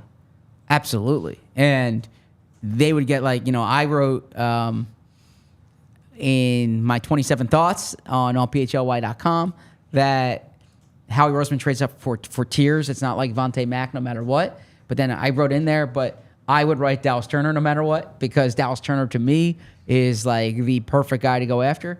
I just don't know what, would the Broncos move off that at that point anyways at 12? Well, Broncos don't have a lot of pick equity. True. So if they are not going to get their quarterback, you would imagine they'd be willing to move down. And if they want Bo Nix, nobody else has taken them before 22. We talked about it in the shows leading up. I don't think that anybody in this class necessarily for the Eagles, what they need is worth giving up that second-round pick, except for Dallas Turner. And Dallas Turner is the guy who I think would make sense. I don't love trading away Hassan Reddick and then just redrafting an edge guy just for the sake of it. But yeah. Dallas Turner is different. Exactly. 21 years old, extreme production at Alabama in 3 years, 11 sacks last year, had 8.5 sacks as a true freshman. You just watch the way he moves around the edge. That is a pro for sure. If they're going to make a big move up, this is the guy who I think it would make sense to do it for. You don't have to convince me. Yeah. I'm a Dallas Turner no matter what guy. And in terms of excitement, I will take the defensive end that can play. I know Zach has been on, hey, look, Lane Johnson can get hurt, but the guy that I know is getting snaps and can wreck a game now for you. Zach, you mentioned Draft Day. I wonder the movie Draft Day with Kevin Costner. Yeah, I've seen that one actually. Yeah, Vontae Mack. that's one of the movies I have seen. What do you think of the? It feels like I haven't seen it, by the way. It feels You like haven't seen it? It's very funny. Yes. What do you think of the? It feels like the draft compensation's a little all over the place. It feels like some waiver, like nobody read the old NFL. Yeah, trade chart you're trading 3 firsts to get up there, but then you're giving 3 seconds to get the pick back. Yeah, I mean, but of the like unrealistic things in that movie, that's the that's like 48th on the list. But it's an entertaining watch. Yeah. Okay. No, I agree. No, it's just very funny. Like Sonny Weaver is just moving all over the board. He's just wheeling and dealing and finding picks. And there are a couple trades in there where I'm like, man, I'm not sure the other team would actually do that. Also, when they traded for the first pick and then all of a sudden they started doing the work on the quarterback. Then it's like, come on. They watch like one play. That's like what the Eagles actually did in 2016. Yes, that's true. No, in 2016 they traded up to 2 and they didn't know which quarterback they wanted. They just wanted a quarterback. They did it when they were on the clock, like the Eagles did. So they were on the clock. They traded up and they're like, all right, guys, I know we didn't do prep on it. This is my fault.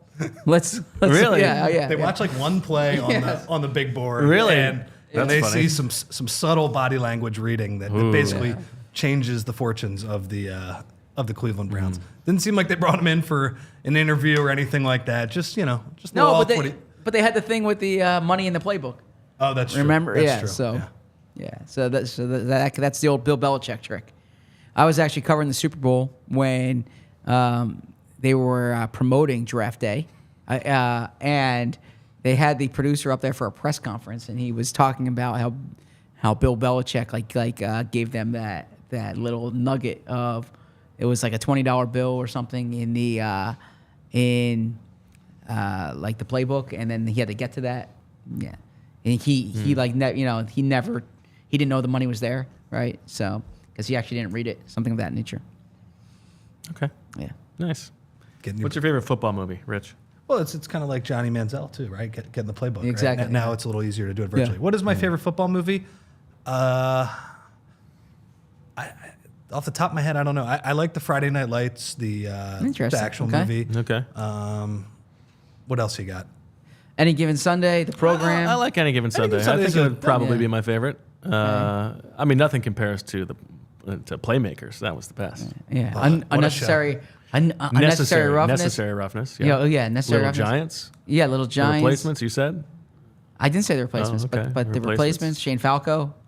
Sugar Shane. Yes. Falco. Yeah. I think the Replacements is fun. I would go Any Given Sunday, man. That Al Pacino speech, that thing pumped me up in a.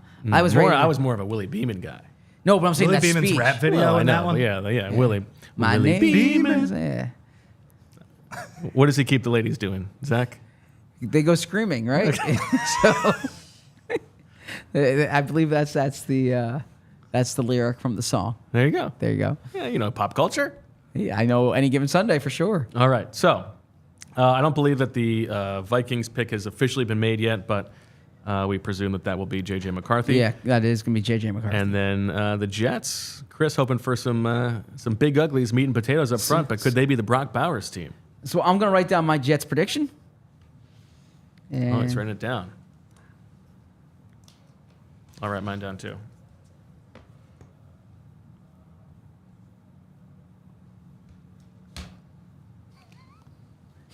What? What do you got? Taliese Fuaga. I have RFK Jr. Okay. Did not see that one coming. I don't think he's draft eligible. But because he's not vaccinated? Is that like is there a screening process for that, or? I'm staying as far away from this one. I'm not talking politics on this show. Other than to say, yeah, Joe Douglas, there's been talk ever since the end of the season that Fuaga's been someone that Joe D's had his eye on here. Okay. You could see that making sense. The offensive linemen, Zach, that are still on the board here. I mean, most of them still on the board. Fuaga, as you mentioned, Troy Fautanu, Amarius Mims. Mm-hmm. Who am I missing? Guyton, but there's somebody else. Well, there's Graham Barton in there. There's Kingsley Suamatea in there. You mean of like the top? No, yeah, there's another guy. By the way, it's Suamatea. I was doing some cramming before. Okay. So you said there's and then Fashanu. Fashanu, yes, that's who I'm. And I keep forgetting Olu Fashanu, and I feel like that might be happening to the league. Interesting. I mean, I I think there's a post-hype fatigue. Yeah, I agree with that. Unless it's the hands. Unless it's the hands. Sure, yeah. I mean, he's got these teeny tiny itty bitty hands. Well, then you'll like Michael Penix because he's the biggest hands among the quarterbacks, I believe. Oh, all right. Now I'm interested. Okay. Poor Kirk. Oh man, I forgot the Bears paid DeAndre Swift 5 seconds in the free agency. Yeah, it was funny. I did a hit on the Bears show, and they're asking me about DeAndre Swift getting all that money, Kevin Byard, and whoever else. And they're like, "Do you have anything nice to say about the players?" I'm like, "I'm sorry."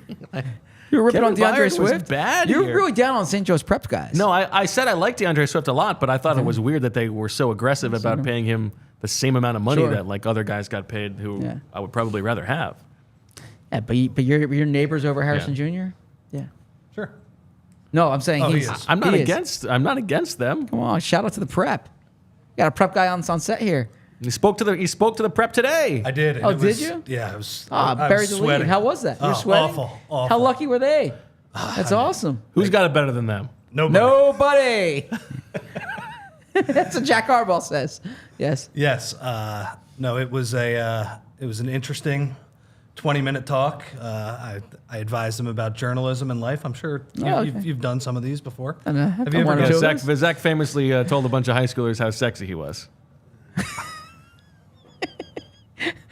Bo's messing with that one. I did say. That's what you did. Okay. It's a good line. So the story, I tweeted out before this that these next 3 days, these 15 hours, it's like great theater, an odd social experiment to like see when I could break. Okay.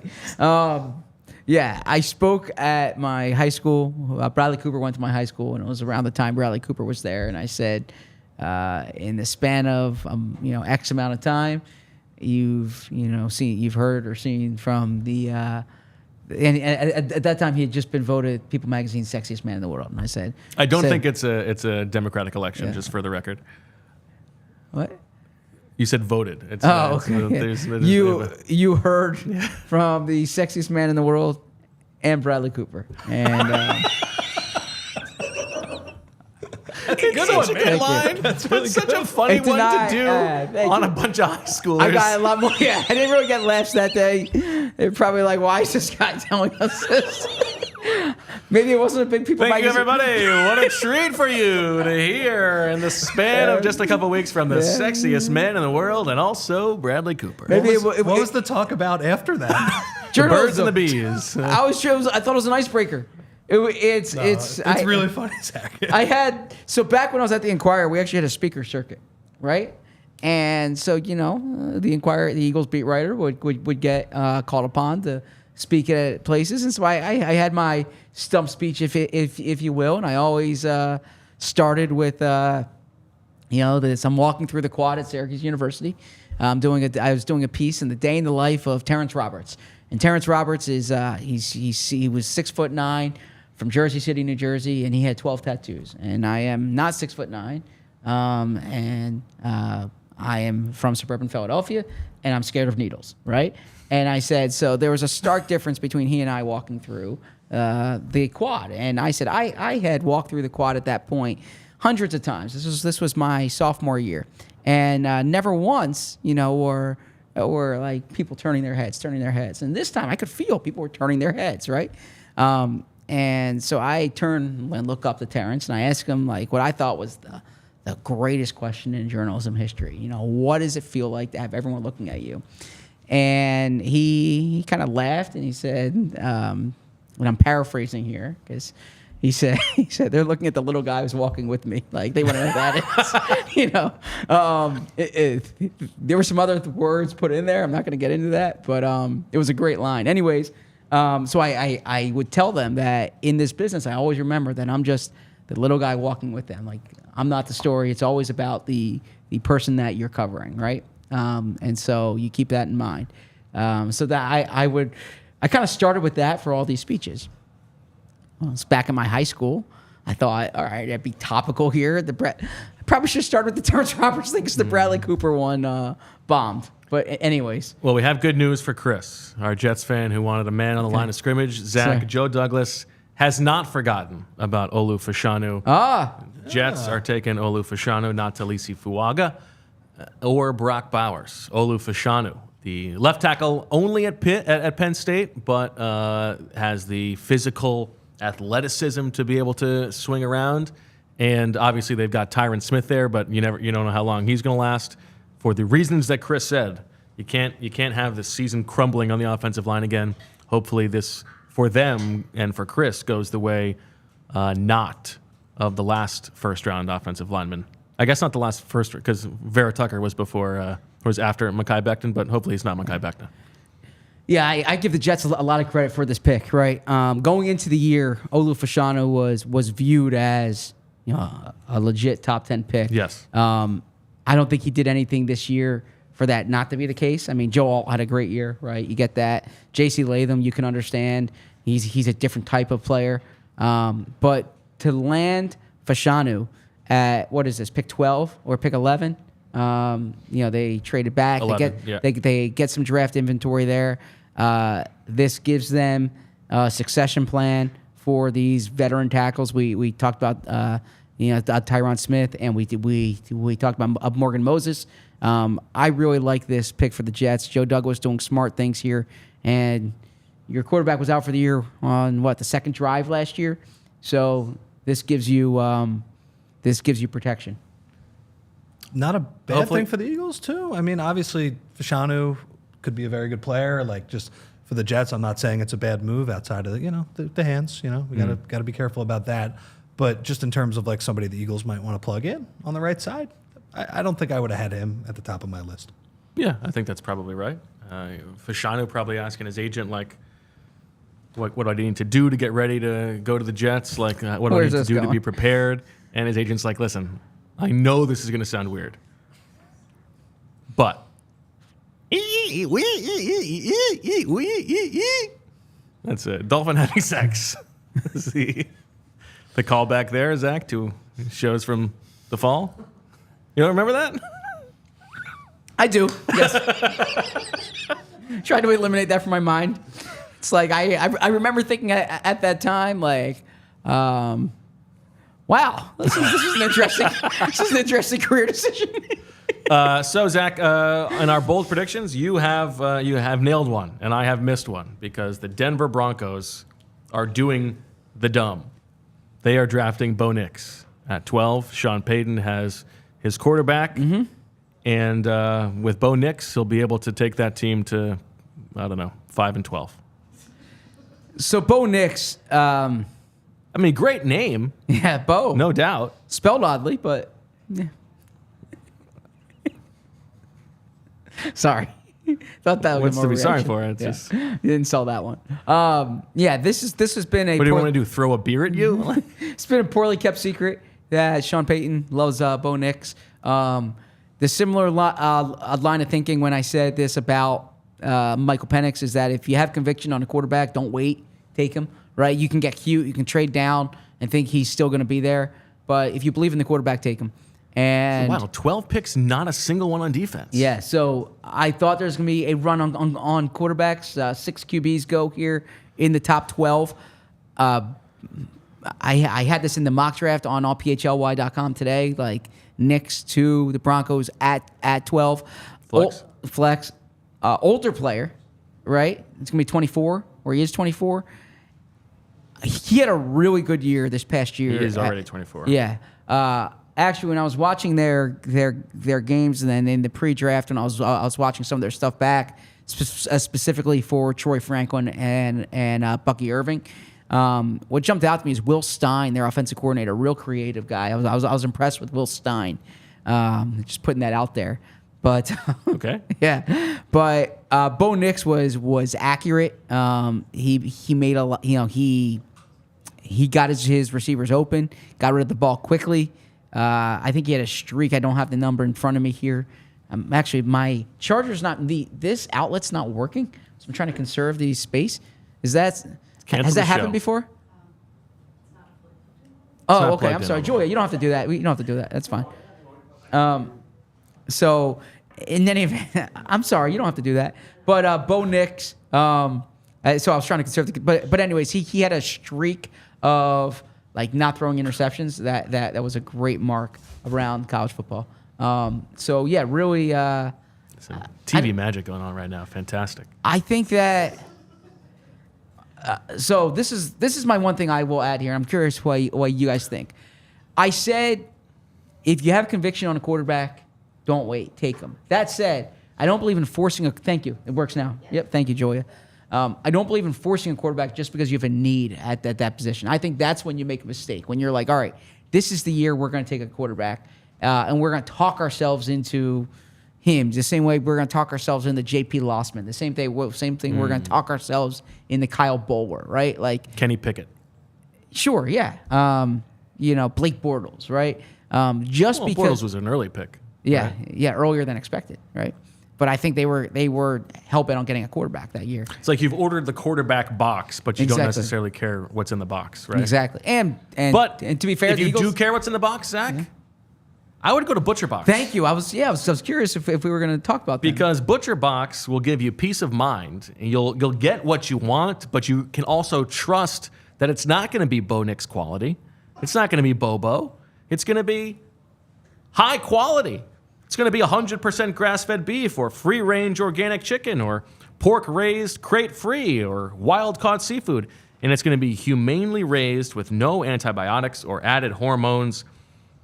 It's also the ultimate convenience, delivered right to your doorstep with free shipping always. It's also curated to customize box plans, a variety of high-quality cuts at an amazing value, exclusive member deals, recipe inspiration, guides, tips, and hacks, all that good stuff. Butcher Box is responsible for this whole draft weekend, people. So support Butcher Box because they support us. Butcher Box is offering our listeners an amazing offer where new users can get this, free meat, plus $20 off your first box. Join today using our link, butcherbox.com/PHLY, and use code PHLY to receive this exclusive offer today before time runs out. I want to tell you about Rite Aid. I've been talking about them for the past few weeks because it's allergy season. We all know it. We all feel it, some more than others. And the pollen from trees, grasses, and weeds are a primary cause of seasonal allergies. If you're feeling sneezy, runny, nose, itchy, it might be pollen allergies, which can make you feel pretty miserable. But there's ways to get relief, and that's where you turn to Rite Aid. Sign up for Rite Aid rewards emails at riteaid.com/rewards to receive email pollen alerts for your area. They have different tips there that you will hear. You can try a nasal rinse to help flush out your nasal passages. When the symptoms are flaring up and the pollen counts are high, there's different things you can try, such as the antihistamines at Rite Aid. You can talk to the pharmacist if you're not getting enough relief. There's different types of allergy medications, like a decongestant, which might be necessary. You can also ask the Rite Aid pharmacist for recommendations on ways to get relief during allergy season. Visit your local Rite Aid today. Stock up on allergy relief or catch up on immunizations for RSV, shingles, and more. Walk in or schedule a vaccine appointment at riteaid.com. To your question earlier, Zach, I agree with you.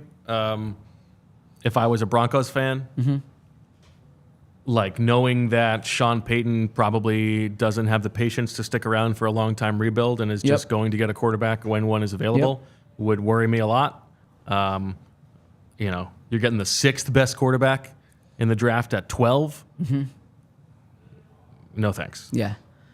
Yeah, this is. I don't hate the player, but when I was watching Bo Nix this year, I didn't think the number 12 pick overall draft, the number 12 overall pick. Yeah. So I think this is a coach probably inflating his sense of quarterback evaluation and quarterback coaching, right?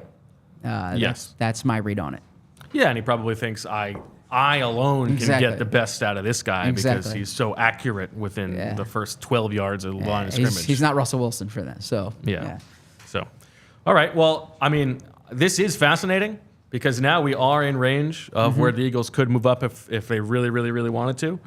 And I do believe that Dallas Turner is the one who's probably sticking out like a sore thumb for them. If they were to trade up now and took a tackle instead or even a corner, I would think that was probably not worth it. But this has got to be interesting times in the green room or the draft room rather at the Novacare complex. Yeah, I want to ask you because they go through all types of scenarios. Do you think they went through the Dallas Turner falling scenario? I'm sure they did. Okay.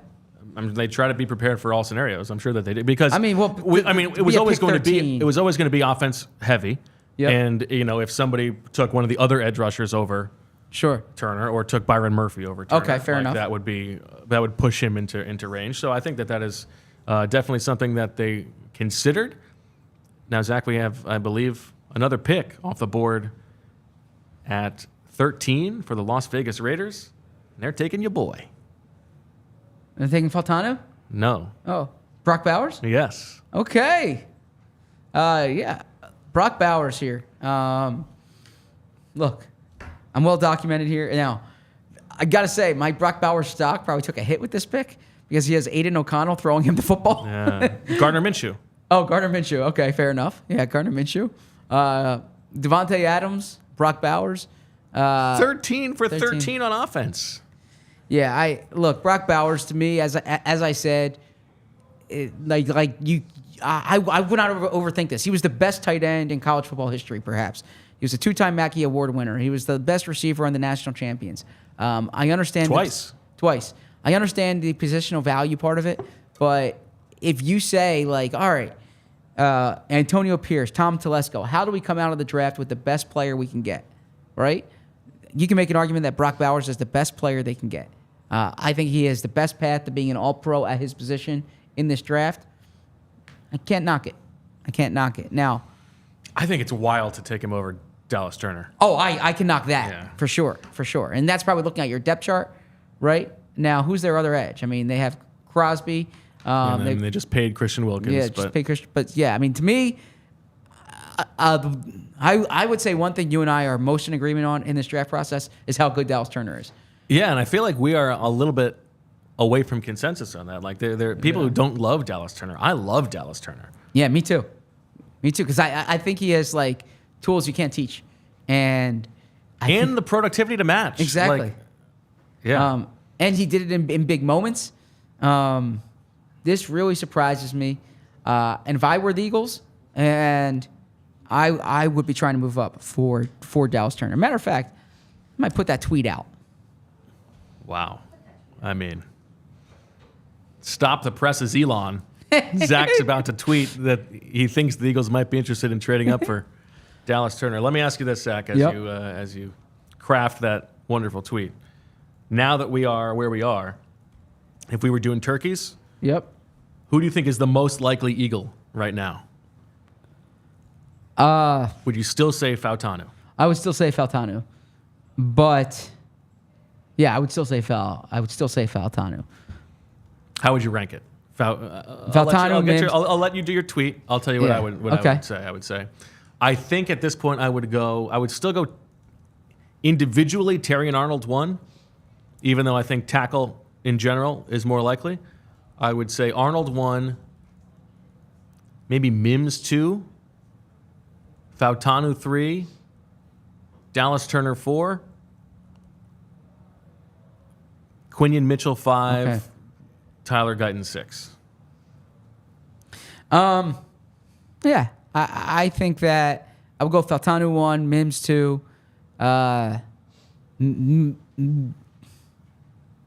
Mitchell 3, Arnold 4. And you think Mitchell over Arnold? Why? Actually, I'd probably go Arnold over Mitchell. I was thinking I was thinking more the size speed, right? Yeah. The size speed there. But and look, Mitchell, they know him well. Jason Candle, close with Sirianni. Vince Karras, close with Sirianni. Like there's that connection there. But Terrion Arnold, yeah, I mean the time speed. It would be such a departure from the things that they care about for them to rate Mitchell over Arnold. I'm just saying, are you? But you're right. They know the guy. Yeah, but no. But I'm saying time speed to them, I would think matters at corner. The time speed for Mitchell's hard to ignore. The time speed for Arnold's probably the reason why he's not a top 10 pick. But anyways, I mean Turner's the variable here that he stuck out like a sore thumb on like my draft board So actually, our Eagles draft board that Bo and I put together, where was Dallas Turner on that board? Oh yeah, let's pull up our draft board. Yep. Yeah. Sorry to put you on the spot there, but Dallas Turner was 4. Like, and Oh, look, wow. And look at that. I mean, he Brenna sticks out. just He sticks out in a huge way there. killing it on these things. Yeah, I mean, if you're the Eagles right now, like, I know this isn't their board, but when you have someone like that at a priority position, who has the athletic testing, who has the age profile, I would give up a second-round pick. Like, if you told me you made that Saints deal, I think I would too. And you can land Jalen Carter and Dallas Turner, like, come on. Dallas Turner to me is a foundation player for you, especially if you're getting back something. I think up this high you wouldn't be getting something back, but a few more. I think what this also means, just the way that this has played out. I mean, the Eagles are not moving down. Oh yeah, I think there's an outside chance they could just stay and 22, and they'd be fine. They would get somebody they like. Yep. If it is the case that they really love the second round guys, then I could see that. But there's no way that they're not coming away with somebody that they're very excited about, I think, at this point of the draft. I mean, even Byron Murphy, who you and I have disagreed about whether they'd be interested, would they go 3 defensive tackles in a row? But I would imagine that he's a guy who's going to be very high on their board too. Yeah, so if you're if you just look at the Dallas Turner possibilities, do the Saints go here? Are they still going offensive line? We've been talking Fashanu for them. Probably Fashanu went a little higher than some. They're gonna go Fuaga because he's just slightly more pedigree than Trevor Penning. Yeah, yep. He's Trevor Penning. The Colts, I think the Colts would be a Dallas Turner team to watch. I mean, we talked about Brock Bowers for them. We talked about the corners for them. I agree. I mean, I imagine the Seahawks should be one, right? Yeah. So you wonder where. I mean, Mickey Loomis has made comments in the past about making trades with Howie again. I mean, is he? Perhaps he wants a second-round pick back. Well, it's been Ian Rappaport has said that the Saints are staying. Saints are staying. Okay. On the board. I don't know if they've made their pick yet, but they go, man. You called it. Bo called it. I felt very good about that. They go with. How about you say it? Well, they're taking Taliese Fuaga. Taliese Fuaga. They have a kink for guys who are known for just being nasty after the whistle. That's their number one thing. They just think they got it wrong because he was from Northern Iowa. I mean, I feel good about that. Yeah.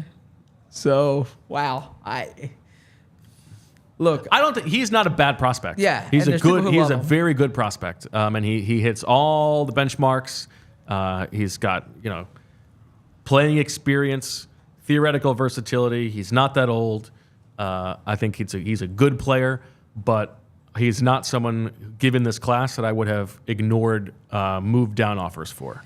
Yeah, and you just look at, like, from an edge rusher, maybe, I mean, there's talk on Dallas Turner that he's more of a stand-up guy. He's not really a hand-in-the-ground type. The Saints very much play with a hand-in-the-ground edge. But like, come on. I mean, if you think the guy can play, I don't love Fuaga here. I like Fashanu more than Fuaga. I thought Fashanu was going to be there for the Saints. That's a very good from Killicow. Gay Taliese Fuaga. Gay Taliese? Yes. Yeah. I just got his book from the library. Really? He Which has a one? new book out. I forget the name of it, but it's a new book that he has out. It's a collection of essays. Okay. Yeah. Let us know how it is. Haven't cracked it open yet, but I will when. Yeah. You know what? One of my favorite things about you, Zach, is the use that you make of the library. Thank you. Seriously. Thank you. Yeah. Yeah.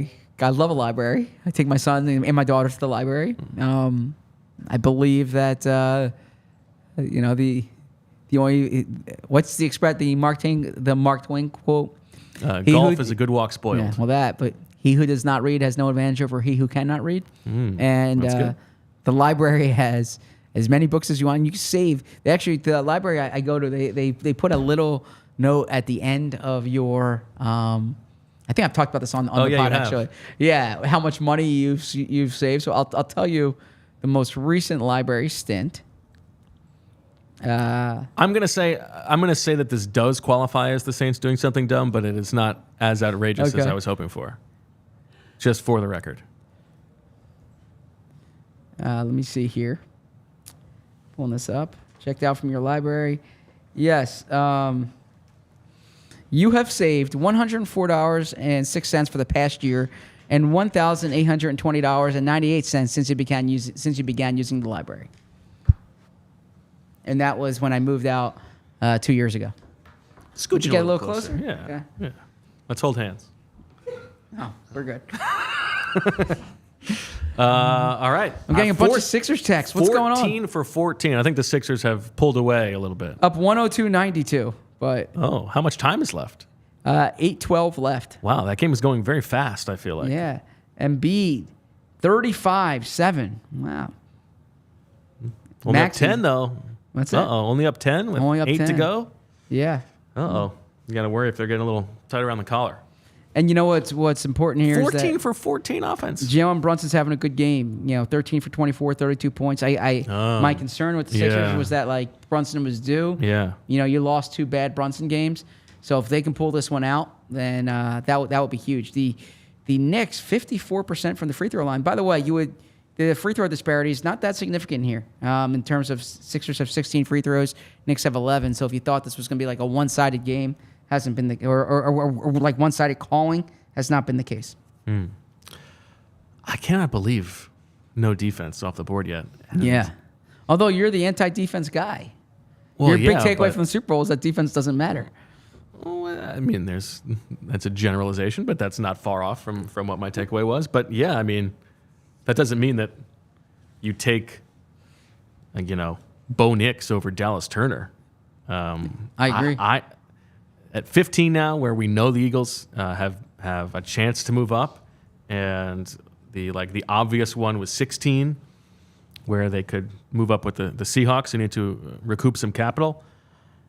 Like if they move up to 16 and they can get either Terrion Arnold or Byron Murphy or Dallas Turner even.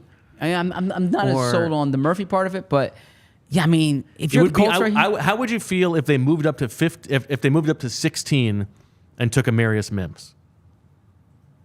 Given what else I was like on the Mims, board. but with the 6 quarterbacks who've gone right now, I am a little more in favor of the stick and pick idea. One thing that I wrote in those 27 thoughts is that like when the quarterbacks go, it's advantageous for the Eagles. So I would say that I got to think the Colts are going to take Turner. If the Colts don't take Turner, then I'm on the phone hard with Seattle trying to get Dallas Turner. How would I feel about Mims? Because the 16 one is you're getting the pick, like you're getting a third back, exactly. right? 90 yes. back. Yes. For Dallas Turner, I would absolutely do that. Yes, you're essentially moving down, 30 spots or so from the second to third round. Yeah, this is wild. This is interesting stuff. Are you the type who says, "What does the league know that I don't?" Or are you saying there's enough like dumb? No, I shouldn't say dumb teams, but desperate teams here that have pushed quarterbacks up the board. Yeah, I am like that in general. Like if like a Nakobe Dean situation where it's like a full round, but in this situation where what the league knows is just that they're valuing quarterbacks at a crazy rate, and there's a couple outliers where Brock Bowers is going over Dallas Turner. It would not make me worried about Dallas Turner in this draft. And then, do you think that the Eagles are scarred from the Dillard experience? Not to say that they haven't done work on Turner, but the Dillard thing was he fell farther down. I actually think what happened was they did scenarios that week when all of a sudden when they thought Dillard could fall. Right. But they at the start of the process they thought Dillard was going to go earlier, so they kind of caught up late in the process. But do you think that they're more now like, all right, these are our guys that we're targeting, and we don't want to deviate from course? I think there are guys in this class who that would qualify as being analogous, but I don't think it's Dallas Turner for a few reasons. One is they have good information with that Alabama. program. Well said. Like it's not like not that they don't have good information at Washington State, but Sure. they probably spend more time at Alabama than anywhere else. Exactly. So they know all about Dallas Turner, all about the guy. Panunzio, Stoutland, Right. Saban. Right. Yeah, they know Saban well. And they know. I mean, they send their people there all the time. The Colts are taking Leatu. Latu. Yes. I should It's let you okay. announce You went the for pick. it. You went for it. You went for it. I should let you announce the pick. So Dallas Turner, not the first edge rusher off the board, and he is there at 16. Oh my gosh. But the first defensive player is Latu. from UCLA. And an interesting. Yep. This is a sort of a Ballard. It doesn't care about age. I mean, Latu is awesome to watch. He is like as refined a pass rusher as you will see. He is 3 years older than Dallas Turner, right? Like, to make that bet, it's he's only two and a half years older. Yeah, he's 2 years older. And do you think scheme is factoring into this here? Like, do you think they're looking at it? Again, the book on Turner's, he's more of a stand-up guy, right? Yeah. You're looking at 247 pounds. That's kind of the role he played at Alabama. I'm sure that's part of it. But to me, you shouldn't worry about scheme when you draft. Like take the best player. Worry about Paul Skeens, and his girlfriend, who got rived up by Baby Gronk. Is that the what? Rizzed up by Baby Gronk? Isn't that right? Chris knows what I'm talking about. Yeah, Chris knows. Chris, you know what is it? Baby Gronk rizzed up Lizzie, Livy. Something like that. Okay, Liv, I think is her name. Livy. Okay, Baby Gronk rizzed up Livy. Yeah. Or was it vice versa? Skeens can pitch. Did man. Livy riv up Baby Gronk? This is fun, by the Rizzo. way. This show's fun. Chris says I'm not that young. This show's knows. fun. This show's fun. This is wild. I mean, actually, that sort of tracks for me as a Ballard pick. Like taking the guy who's a little bit more ready, I guess. I don't know. I mean, I always get worried about the guy who retired from football at one point. Yeah, but that's just how much he loves football. You couldn't keep him away. True. Guy loves I ball. think I read he found a doctor to clear him. I never know what goes in. I'm sure it was a very good doctor, but yeah. By the way, Sixers seem to be pulling away, 111-99. So actually, it's not. It's what's a 12-point game. Okay, 2-point difference from how many last checked in. But Embiid, 5 of 7 from 3-point range, 41 points. How about that? Wow, on one knee. You're the Eagles now. You are 7 picks away. 1, 2, 3, 4, 5, 6, 7. Good counting. So let's just work it out. Dallas Turner. You know what? Can you guys pull up the top board, the big board, and we'll just work through. They're going to get one of these players here. So you've got Dallas Turner, Byron Murphy, Amarius Mims, Terrion Arnold, Troy Fautanu, Quinyon Mitchell, and then that's a great top 6, I feel like. And then after that, it's Brian Thomas, Cooper DeJean, Jared Verse. I feel like they're going to get one of those first 6. So you think the Eagles are? I have sticking Murphy him. higher than we have him on this board. I would put him after Mitchell. It's going to be one of those 6. So Turner, Arnold, Fautanu, Mims, Mitchell, Murphy.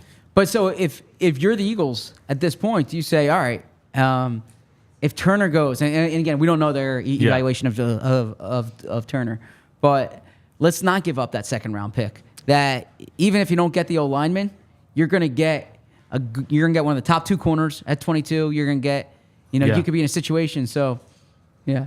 To me, I would still be interested in moving up for Turner, but if Turner goes, then I would be willing to be patient. You would stay. And what's funny is this is the exact. This could be the Marcus Smith. There's 6 guys, right? Yeah. So I don't think. I think if it gets to 4 for 4, they'll give up extra to make sure that they don't have a fall off there. Yeah. Now, do you think DeJean's in that group for them? Because I did hear they like DeJean. I'm sure they do, but I don't think that he is in that caliber for them. Okay. This is. I mean, do you think there's a guessing clear and delta just between knowing the things that they care about? But but you think there's a big difference between Mitchell, Arnold, and DeJean? I do. Okay. Yes. Do you? I'm not as sold on that. No, I don't think DeJean's in a major tier below them. I think it is Arnold and Mitchell, and then DeJean and McKinstry Okay. for them. And Wiggins probably at the bottom of that second tier. That's very interesting. So the Seahawks, what do you think the Seahawks do? By the way, per Daniel Jeremiah, Kirk Cousins was not given a heads up that the Atlanta Falcons would be taking Michael Penix. Oh, wow. Jeez, this is going to go well. I mean, but at the same time, he took his shirt off and everything. How could they do this to him? If you're Kirk Cousins, you can't complain. Look at the contract they just gave you there. It's like, you know how Howie Roseman said we showed you with our actions to Carson Wentz. They show Kirk Cousins with their actions, right? They give him a 3-year guaranteed deal. Huh.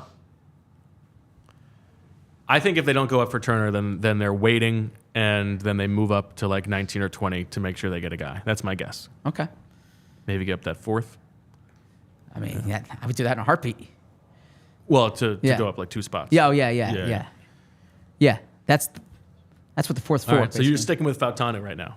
I'm sticking with Fautanu, but I'm talking what I would do. If I were Howie, I would be strong going after Dallas Turner. Yeah. I don't disagree.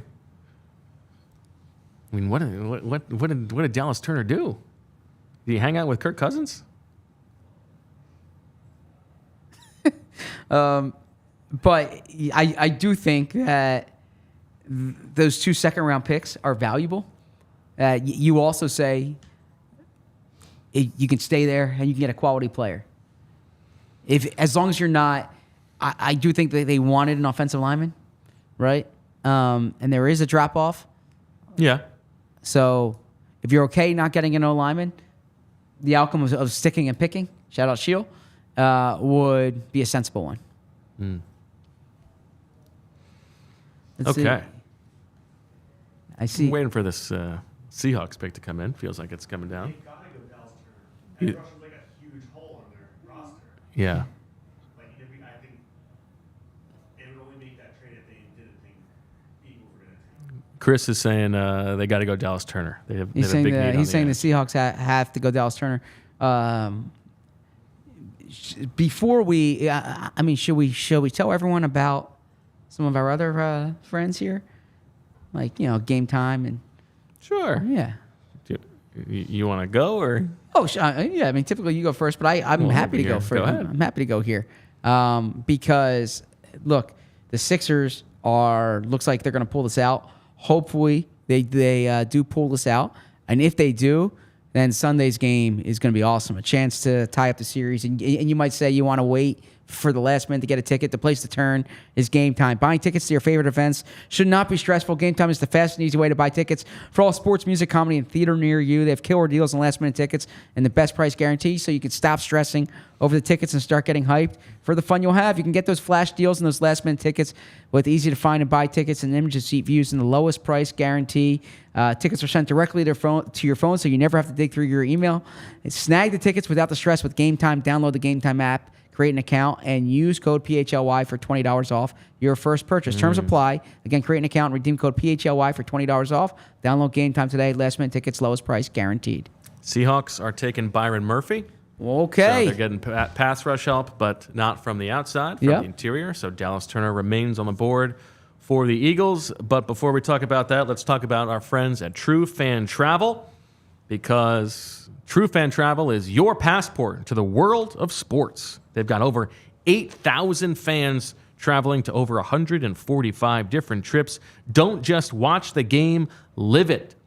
With True Fan Travel, you can travel to the most sought-after games worldwide, from football to baseball, basketball, soccer, and more. They've got custom travel packages that include tickets, 4 to 5-star accommodation, and unique local experiences, making it an unforgettable sports getaway. Exclusive meet and greets with former players. Shake hands, snap photos, and share moments with legendary former players of your favorite sports. Hassle-free travel planning by travel experts who make sure every detail is covered from game day to excursions.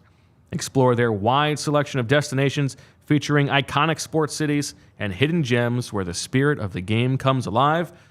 True Fan Travel is your trusted travel partner for professional sporting events around the world. Visit truefantravel.com to learn more and find your next adventure. What's going on in the Sixers game, Zach?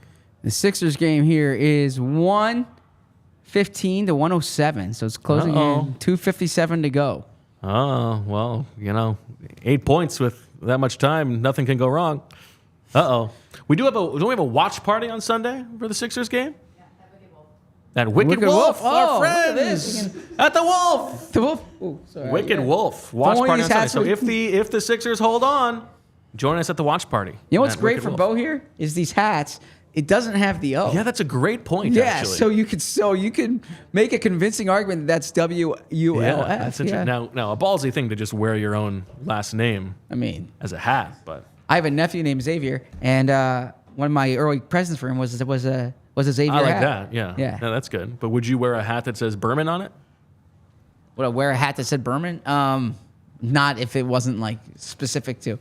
I want to get a hat made that said Berman, but like if there was like a player with the last name Berman, I would get my son that jersey. Yeah, it'd be pretty cool. Again, There are not the sneakers answer, but- called Hoff sneakers. And I want Okay. them. I gotta get those. Hoff for sneakers. Julia Hoff. Nice. All right. So we thought that there were 6 guys for 7 spots. Yep. Now it's 5 or. And now, so now you were a it's big 5 Murphy guys guy. for You were a 6 big Murphy spots. guy. I am a big Murphy guy. I like Byron Murphy a lot. Okay. And clearly Seattle does too. Yeah. Yeah, I think he's like what you want at that position. He can really make plays in the backfield, and I think the production, the profile, it all backs it up. Yeah, is he a little bit undersized? Yes, not that big of a deal. And he uses that undersizedness to his advantage. Yeah. And he's the first D tackle off the board, second defensive player off the board. So clearly he's someone that they like. By the way, Diana Rossini says the Falcons called Kirk Cousins when they were on the clock to let him know. From what I learned. What's so wild about that is that it's not like they could have been shocked that Penix was available. Exactly, Right? yeah. Like if you they say we might take a quarterback if the guy would like you call him that morning. It's not like, oh, well, we can't ignore the grade here because exactly, we didn't yeah. expect him to be here. Yeah. Like, yeah. You got to call him that morning and say, look, if the board falls a certain way, we might take a quarterback here. Now the Vikings are back on the clock, according Ooh. to Jordan Schultz, if I have that attributed correctly. So they have moved up, taking the spot of the Jacksonville Jaguars. Now, they just paid 2 edge rushers. They That's paid true. Renard and Van Ginkel. And they just took a quarterback. So are they taking a tackle to protect Interesting. the quarterback? Are they taking Fautanu? It could be. That would be my guess. Or are they taking taking a corner? Brian Thomas to free things up? Or they for say they have a chance Justin to get the best Jefferson? corner in the draft. Yeah. That's the spot Now that they would strike me as a Quinyon Mitchell team, not a Terrion Arnold team. not Terrion Arnold team. From Yeah, the- I mean from the Brian Flores. their corner situation is not good. I mean, they have Byron Murphy on one side, then the other side they have a Caleb Evans, Shaq Griffin as the backup. So corner could be a spot there. Their edge rushers, Jonathan Grenard. They have Jonathan Bullard on the other side. They have Van Ginkel as their outside. Or I'm sorry, they have Jonathan Grenard and they have Andrew Van Ginkel, 2 guys that they paid money to. But again, you have to.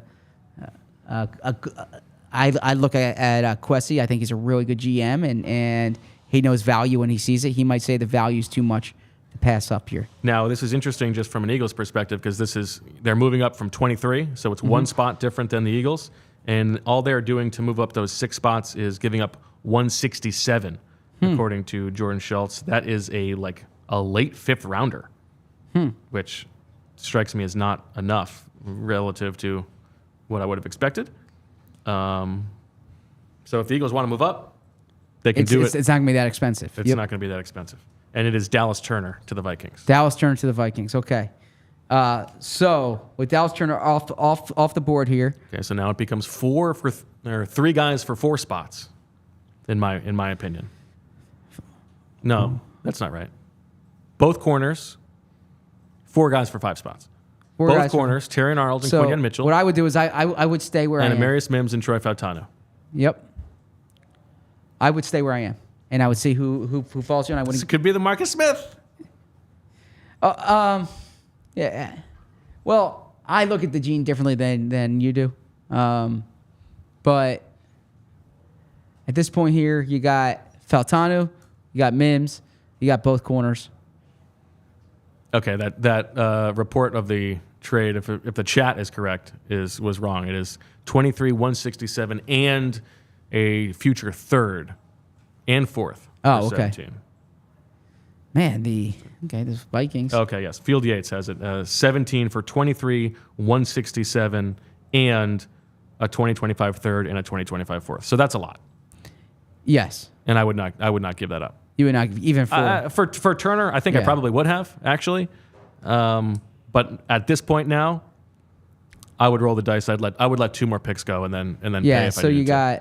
got the Bengals, the Rams, the Steelers, the Dolphins. You just need one of those teams to step outside of expectation. I think the Bengals. I'd be looking at Fautanu or Mims here for the Bengals. I think the Rams, maybe O-line, maybe wide receiver. If the Rams take wide receiver, right? But then you're feeling good. Yeah. I don't know. I think the Bengals have a chance to take a guy you like here. The one thing to watch out for is if the Bengals take a wide receiver. If the Bengals say, all right, they're going to move T. Higgins. If they take a wide receiver, that's a really good outcome for the Eagles. And then I say definitely stay where you are. You're going to get one of those 2 tackles or you're going to get one of the 2 corners. I think it would be really fun for us if they took Fautanu and for once we both got it right. I think that'd be great. Because we could really flex. As a team, we both got it right. How did you have the Eagles getting Fautanu? What was the trade? I had them moving up for Fautanu. Yeah, who'd you have? The Jalen Hurts? Was that the trade? No. That was not for Fautanu. Who was the Jalen Hurts trade for? I don't remember. Oh, okay. It's not important. It's you know just that's what I thought was going to happen. Honestly, I'd be happy for you that you finally get a pick right. So I would look at it like, all right, now you get to experience. Well, thank you for you get to experience what I've experienced in the past. Okay. So let me ask you this: Fautanu, Mims, Arnold, Mitchell. You think Fautanu is the most likely, but of those 4, who would I pick? Want? I would go of those 4. I would go Mims. Interesting. I would go Mims. Actually, Fautanu would be like the 4th guy for me. I'm not as big on Fautanu, but I think for them, Fautanu would be the guy. I think their ranking would be Fautanu, Mims, Arnold, Mitchell. Okay. Because I think they see the drop off at corner. And I think they can get a corner in the second round. Yeah. Whereas it's harder to get. I don't think a Rosengarten in the second round or Cooper Beebe in the second round is comparable to Fautanu or Mims. So in that case, I would be. My preference would be taking the corner. I'm sorry, would be taking the tackle, not the corner.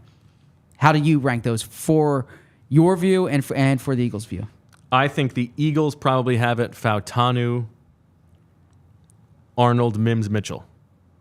I think that they would like Arnold. Okay. But, for all the reasons that we have talked about all draft season, tackle versus corner, I know that there's a hesitation to take a guy who might not play right away. And if it's Fautanu, he's going to be starting at right guard week 1. If it's Mims, that's not as definite. It's more of a projection, but this is where the best offensive linemen come from. It is not necessarily where the best corners come from. You're right. The hit rate at tackle is much higher than it is at corner.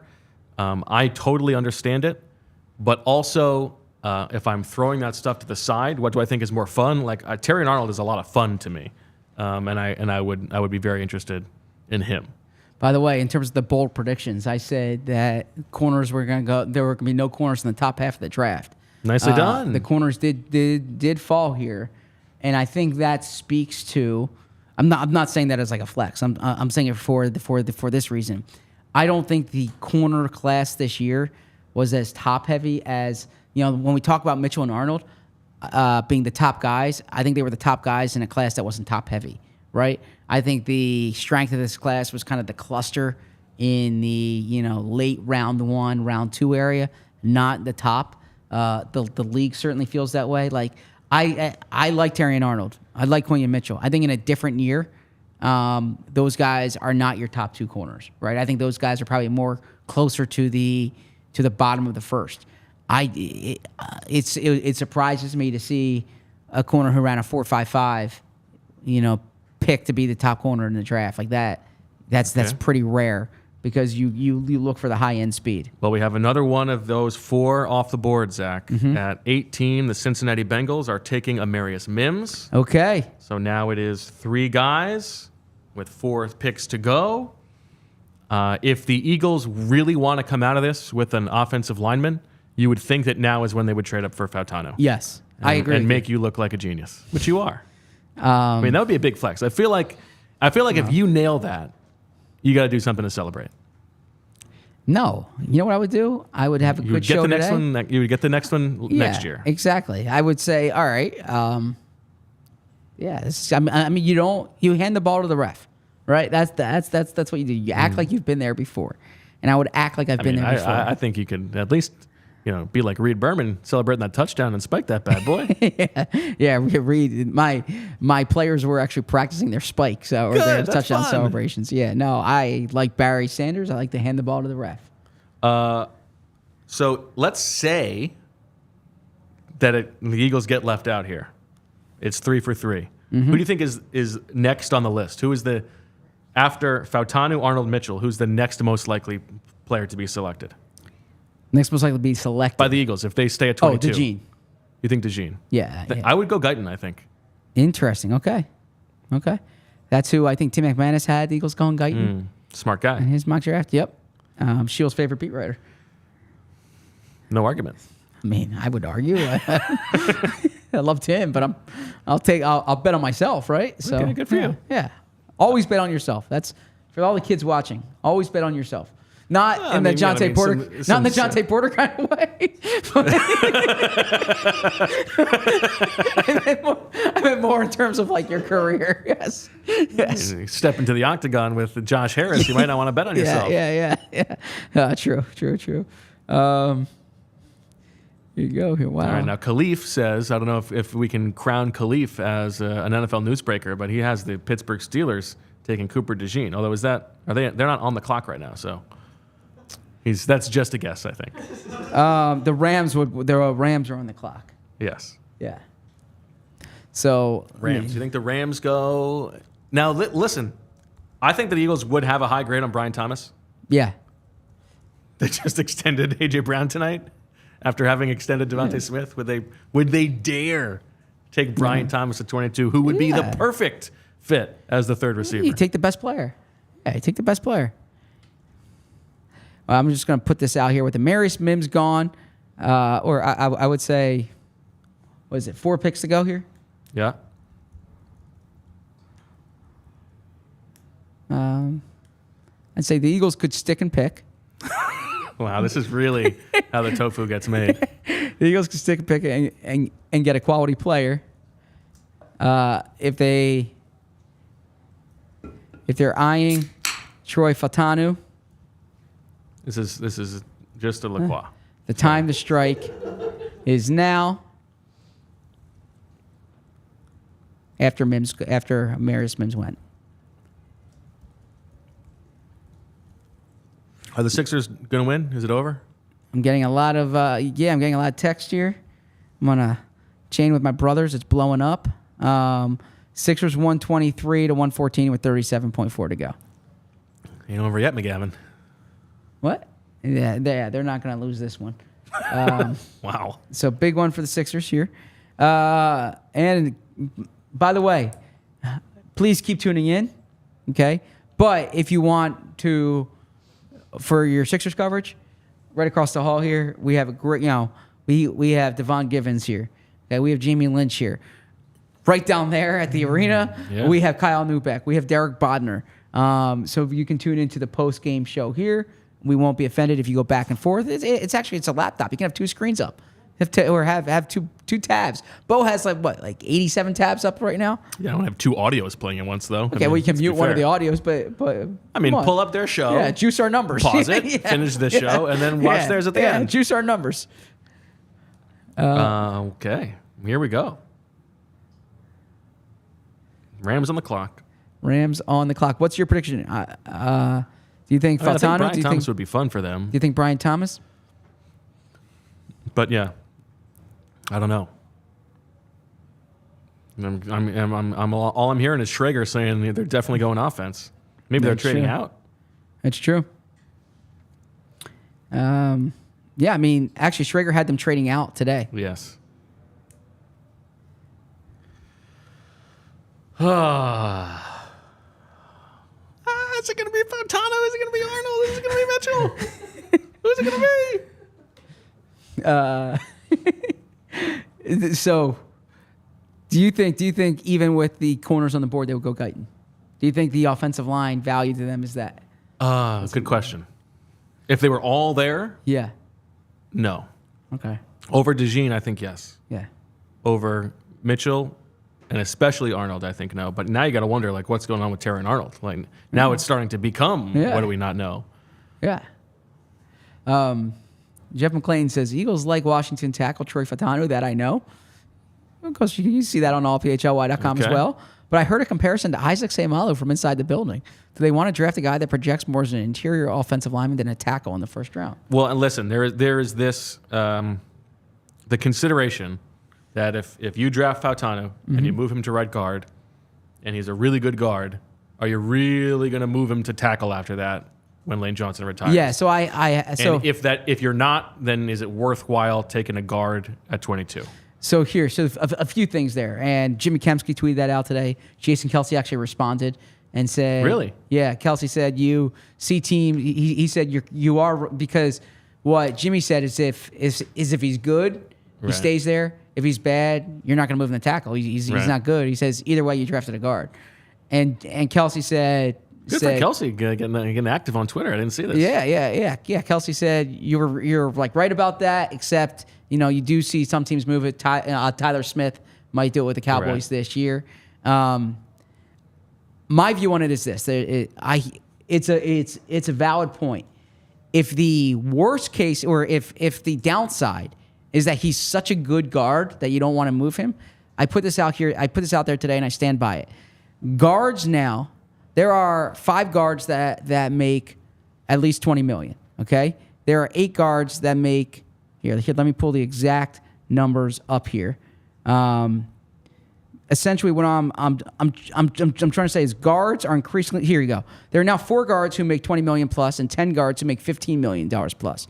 By comparison, there are 3 cornerbacks who make $20 million plus, and 8 cornerbacks who make $15 million plus.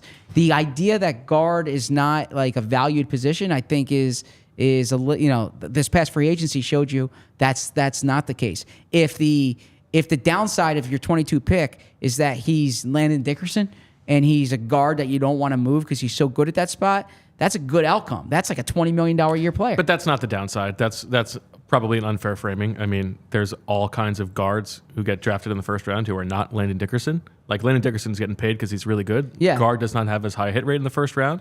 But the point is if he's good, right? Right, but that's not. It's not like the worst case scenario is he's a really good guard. That's not the problem. Yeah.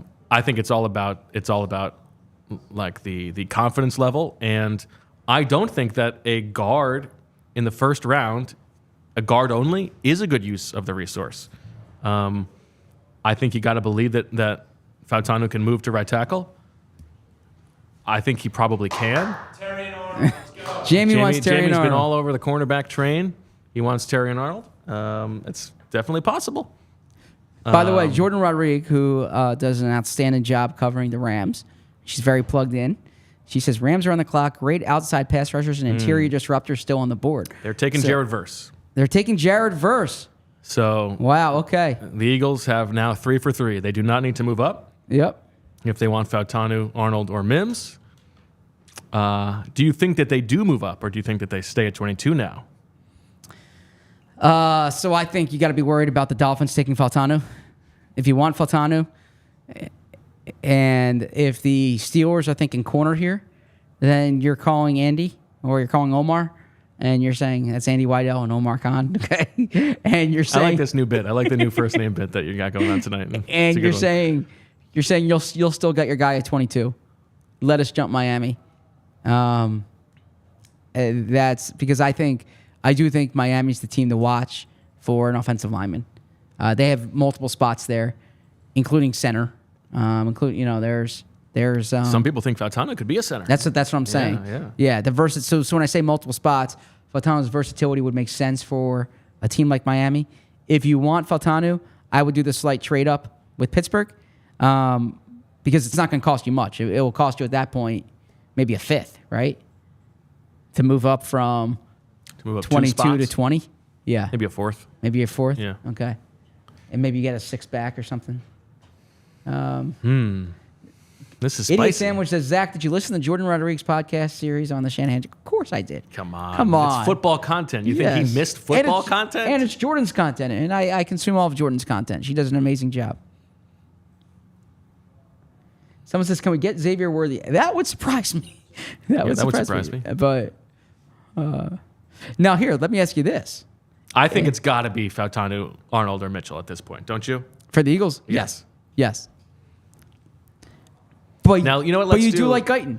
Let's do. Do you mind flipping up the list we have of the pre-draft visits for the Eagles, Julia? Because the Eagles, over the past few years, in the first round at least, do not tend to draft people who they did not bring in for a pre-draft visit. And these are the reported pre-draft visits we have, courtesy of, thanks to Andrew DeCecco and Devin from the Inquirer and Jimmy Kemsky. These guys do a good job of corralling all the reported pre-draft visits. All three of Fautanu, Arnold, and Mitchell did come to the NovaCare complex in the pre-draft process. You got to wonder how they fared against Nick Sirianni in the horse games as we bring it in. Handsome Rich, slide this bad boy in. So you see them all there. Fautanu, Guyton as well, and Arnold. Did they not bring in Quinyon Mitchell? Oh, no, that was reported today, wasn't it, Yes. Zach? Yes. Yep. So that wasn't on there originally. But, I don't know. I'm hoping you're going to break this, Zach. I'm hoping you're going to scoop this bad boy. I hope so, too. You put out that tweet. Maybe that was the bat signal. They want to assure the O-lineman. Rich, how are you feeling? I'm feeling As more of the rooting perspective. Let's see, who do we get still on the board? I mean, Fautanu. either one of the corners, I'd be pretty thrilled by. Now there has been talk of Fautanu playing center in Pittsburgh. The Fautanu center part of it. Did we just talk about that? Or you're Yeah, filling in, no. Rich? But I'm saying I was talking about Miami, but I'm saying Pittsburgh. There's been talk of that in Pittsburgh yes. as well. I mean, it pretty crazy. Tell us in the chat. Who do you want in the chat? And what's the worst case? Yeah, imagine they take Chop Robinson. That would be disaster. That wouldn't be fun. Whew, that would be bad. Byron Murphy, I was stunned by that one, that high. Oh, I'm not stunned by that. Not stunned? I like a Byron Murphy. Okay. Yeah, Bo's been talking about Byron Murphy. He's got I don't Byron feel like Murphy that's stock. like that crazy of a take. He likes those 6'1" D tackles. Heightest over here. Trust me. Jeez. Yes. If there's anyone who knows the perils of being undersized. Let's see. Who was the guy that you were walking with, Zach? Terrence Roberts. Terrence Roberts. Nice. Yes. Real good guy. I once did a story on the meaning of every one of his tattoos. That's how I knew he had 12 tattoos. Yes. Great. Glad he showed you. I was proud of that piece. Chat seems to be leaning, I would say, majority for Terrion Arnold here. That's who Les Bowen wanted. As you can read on allphly.com. And we're going to have Les joining us on Saturday for some time during day 3 of the draft. If he can walk in here and flex about Terrion Arnold, that would be kind of fun. I think, is it fair to say, Rich, that the fan base would be most energized by Arnold? Like, that would be the guy who, if Howie wants to win the headlines, Arnold would do it. And if he wants to lose the headlines, I really think Fautanu would do it, even though I think Fautanu is the guy that, I know he's the guy that they've liked. Yes, Zach, I think 100%. Okay. I mean, I'm just judging from what I think, what the majority of the chat thinks. Like when I walked in here, I said I want a corner just because in my fan brain, I just want to see the guy who's playing right now. And if it's Terrion Arnold, who is somebody who I frankly thought they were going to have to trade up to go get, and if they're able to select him down at their own pick, like I think that would be. I think he could puff his chest a little bit. Like, man, that was a win, you know? Maybe he wouldn't puff his chest. Maybe it's more just, wow, I can't believe this guy fell to us. So according to Jordan Schultz, the Steelers are taking your boy Troy Fautanu. Really? Oh. Yeah. I'm sorry, Zach. The streak is over. The streak is over. That's okay. It's like the Undertaker. He had a WrestleMania. good, yeah, he had a good run. That's okay. Yeah. I mean, you're 2 picks away. It's very close. No. I mean, so there's no close in this. It's just right or wrong. It's binary. It's like and it doesn't matter when they go as long as you projected them to be the pick. Yep. Yeah. Okay. Well, I'll tell you what is interesting about this. Now we're really going to find out. Yep. What they think of corners. What the position preference is. We talked about we're going to find out how they really feel about corners in the first round.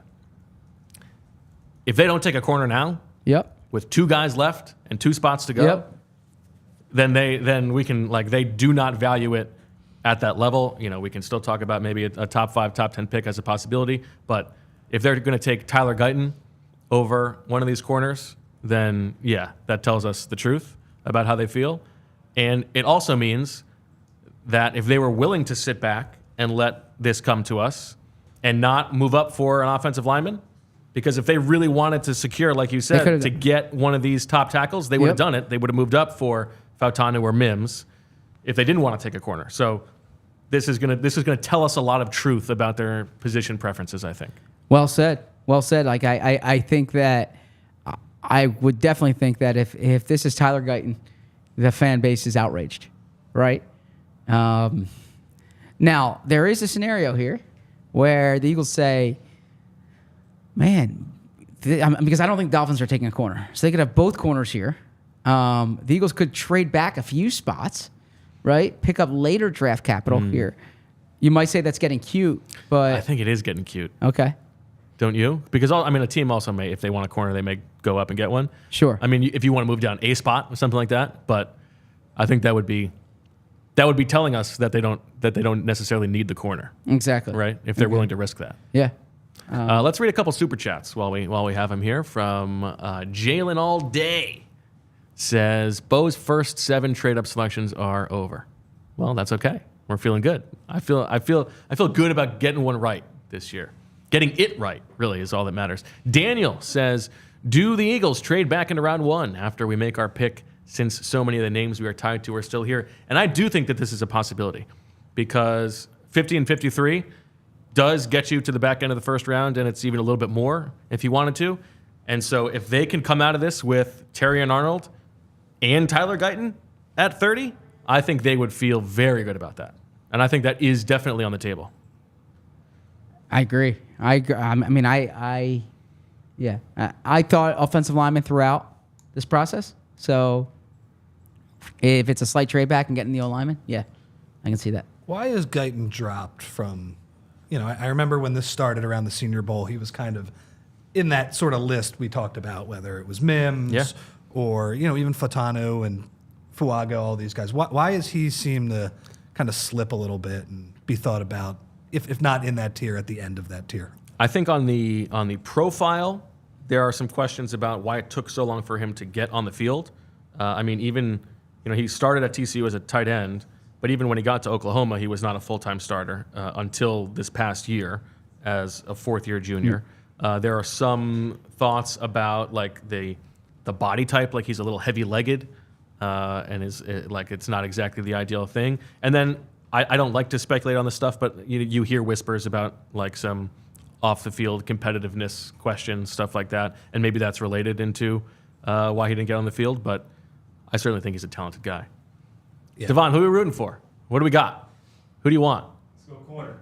Devon wants a corner. Devon wants a corner. Ringing the bell. Look at that. What do you think about what would you have said about Guyton, Zach? I think that he was the best of what was there at the Senior Bowl. So you saw some of the Senior Bowl buzz there. But when you looked at it, I thought that he wasn't one of the top 5 or 6 guys, right? He was kind of lumped in with Mims for a period of time. I do think Mims kind of separated himself. I think Guyton's a first-round pick. Like I had him going to the Cowboys, but I don't think that I don't think the league saw him in that group with Alt and Fashanu and Latham and Fautanu and I'm sorry, Felice. Taliese? like your friend Lisa, and she's tall. Tall Lisa. I know. Yes. Fuaga. Yeah, Fuaga. I'm sorry. We've been going for 2.5 hours without breaks. Like, yeah. Oh yeah, you're allowed to make a mistake. It's fine. Yeah, it's fine, Zach. Yeah, I'm trying to help you through it. Work you through it. Sorry. Yeah, and I'm trying to give the people what they want on social too. Yeah, I mean that I have no sympathy for. You have no sympathy for. Okay. You're here for the show. Oh yeah. You want to give the people what they want. Show a little more skin. Oh, hey! Now we're talking. It's 10:30. Just in time for the Eagles pick. Yeah. I have one other question for you guys too. If they do have the chance to pick either corner, which one would you, if you have to pick one of them, which one are you guys taking? I think their preference is Arnold, and my preference would be Arnold. Probably Arnold. I mean, SEC. Yeah, younger. Productive. You know he can play press, right? Like he's. I wish he was a little faster, but again, we had Dane on talking about him, and Dane's like, all right, if the guy's running, if you have a fast guy who's running downfield, maybe he doesn't have a step on him, but for all intents and purposes, he's stride for stride with his guys, right? Makes plays on the ball. From I don't know him, but from everything I've heard, wired the right way. Like wired in a way that you would want a corner to be. So that could be a good outcome. Super chat from James says that either Arnold or Mitchell is a great result, a slam dunk, as he says. Let's talk about these two guys here who seem likely, and you want to compare the two of them. Terrion Arnold, 5'11 and 3/4, so just under 6 foot, 189, ran a 4.5 40. He is 21 years old on the dot. Started for 1.5 seasons for Alabama. Started as a freshman, was a freshman All-American last year, and then this year as a redshirt sophomore, a first-team All-American. Some of his other athletics testing results were very solid, nothing outside of the bounds that you would be looking for. So the book on him, pedigreed, productive, and young. Quinyon Mitchell, more of a late bloomer, almost 2 full years older than Terrion Arnold, was at Toledo, as you know. 6 foot, basically on the dot, 195. The Eagles are on the clock. Ran a 4.3 340. That means they moved up 1 spot, if that's the case. No. I think the other pick was in. Okay. Yeah. Ran a 4.3 340 for Quinyon Mitchell. Went to the Senior Bowl and dominated. And one of the big questions was he didn't really play a bunch of man in college. Went to the Senior Bowl and sort of proved against that level of receiver that he could do that. Was probably the best player on the field. Had some good ball production 2 years ago with 5 interceptions, 1 interception last year. Both of these players, good bets at this point. I think Arnold a better bet, but Mitchell has, as you have alluded to, Zach, the Eagles will know a lot about him because of the Nick Sirianni Mount Union connection with Jason Kendall. What do you got, Rich? Well, I'm just reading a tweet from Adam Beasley. I believe he's kind of a Miami writer. The Dolphins take edge Chop Robinson. Really? Interesting. Okay. So 21st want that pick. speed. So this is wild for the Eagles, given all of the talk trading up. They're going to just get to sit at 22 and pick the best corner on the board. Mm-hmm. Or they're going to shock us and go Tyler Guyton or Brian Thomas or Graham Barton. You think the city would burn if they take Graham Barton? Yes, I do. Yes, I do. All the excitement from the Sixers game would go out the window. That'd be like Embiid is declared out for Sunday's game because the Eagles took Graham Barton. Exactly. He scores 50. Graham Barton pick out for the season. Yeah. Oh man. Don't do it, Howie. All right. Well, let's write down our guesses.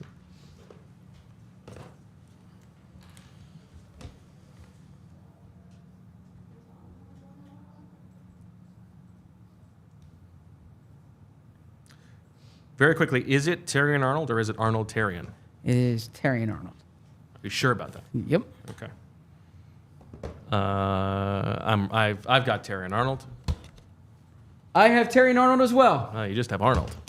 That means you've got Grayland? you've got any Arnold. Could be any. Could be Grayland. Yeah, Yes. Grayland Arnold. Yeah. Oh, this is very exciting. Who's gonna break it? Yada yada yada. Would you think about moving down? I would always think about moving down, right?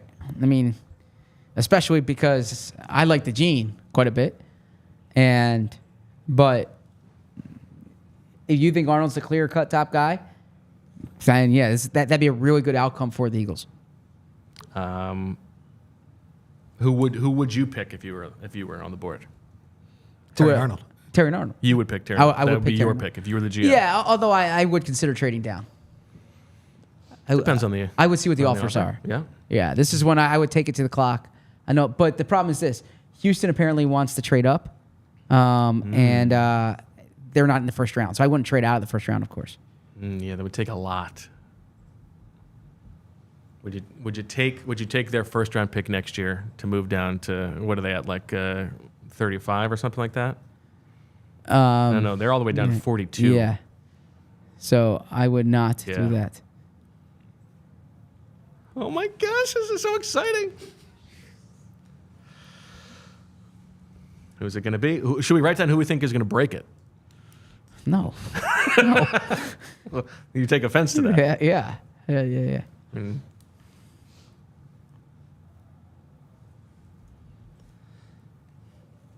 Trying to think of other times when like the player that we thought that the Eagles, it just wasn't, that guy wasn't going to get to the Eagles actually fell. I mean, I guess last year kind of with Jalen Carter, right? They moved up for they him. Did, Yeah, they yeah. did Sure. move up a couple spots for him. Somebody like so universally seen as like a good like a perfect fit and a Yeah. perfect profile. I don't know. Now Vince says he would move out. Vince loves trading out. I would not here. Vince loves wheeling and dealing. You know what? The don't look a gift horse in the mouth here. The universe has dealt you Terrion Arnold. Yeah, Kiss that bad boy on the mouth and welcome him to Philadelphia. Stick and pick. And stick a little tongue in. Why not? Let's Why not? celebrate. Yeah. You know? Suck him back with the boys. I think this is the time. Let's do it. Who's going to break it? Oh, my gosh. I think I might break it. Let's go, Zach. I think I might break it. Nah. I wrote Zach Zach Berman no matter what on a piece of paper earlier tonight. Thank you. We can fill the airtime, though. We can fill the airtime here. Zach. Stop.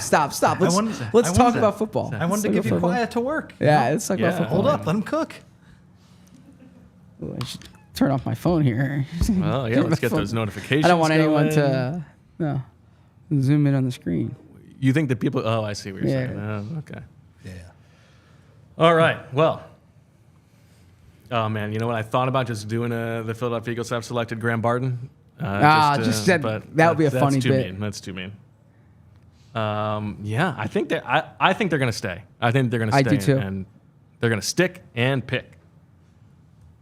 Shout out to Shield, stick and pick. Yeah, I mean, I think that this is like very fortuitous. This has broken extremely well for them. What would it sit take for at you to move 22. off this? It would depend on how far down I'm moving, Okay. and it would take a really high second or a future first, I think. And what, they could sell it if they ended up taking Guyton. Yeah, now the maybe pick that's a little bit. They But trade for. I mean, they won't be able to sell it because people will not be happy, including me. But I guess they could at least say he was part of the tackle crop. And you think it's one of those three? You think it's one of Arnold, Mitchell, or Guyton? I do, but I guess it could be DeJean. Okay. That could shock us. I would not love that, but yeah, It'd be the Bo Nix of corner picks. yeah. I mean, that'd be at the very least. I mean, you're going away from the Saban cornerback factory and taking Opie. I've never been on air like that. Well, we were on air The regular year, actually. Yes. But I was in the Not a good omen for how this pick I is was in going to the work comforts out. of my own home for Yes. that. Yeah. Why, are you trying to make a phone call? You want to pull a... No, that's okay. It's a little harder, but see what we got. we're in a texting environment. Okay. Yeah, I mean, we're just playing the waiting game right now. I'm just refreshing Twitter. I'm saying just refreshing Zach's Twitter feed. Vince would hate.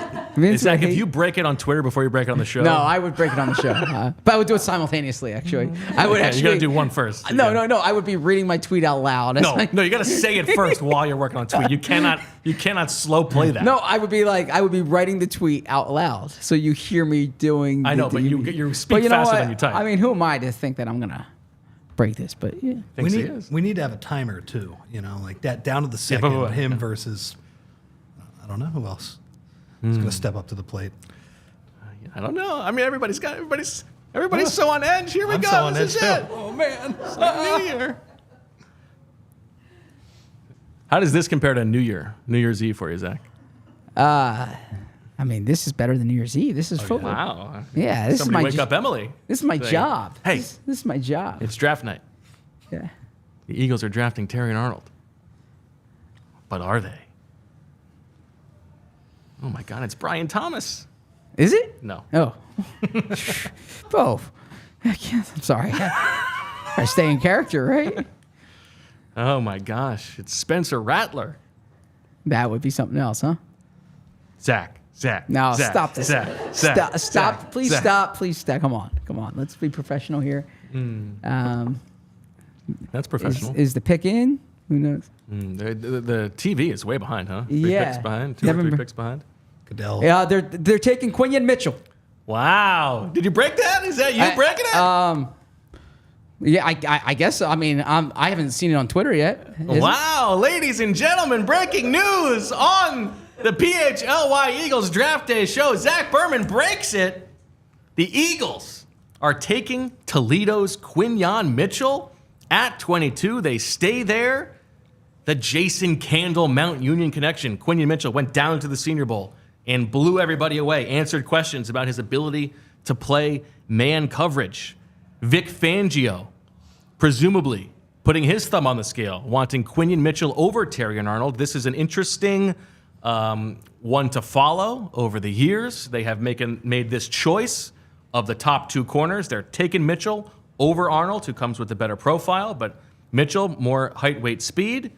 And most importantly, the thing that we will remember, as Quinyon Mitchell joins Darius Slay to presumably start week 1 and eventually take over as the number 1 corner, is where you were on April 25th, 2024 at 10:42 at night when the news was broken by Zach Berman. No, stop. I have checked Twitter. I have put up the latest so I could see any Quinyon Mitchell tweets. And unless somebody tweeted it 5 minutes ago, Zach got it. ZB and is the your problem winner. is Zach doesn't even know because he's on the For You tab. It's true, actually.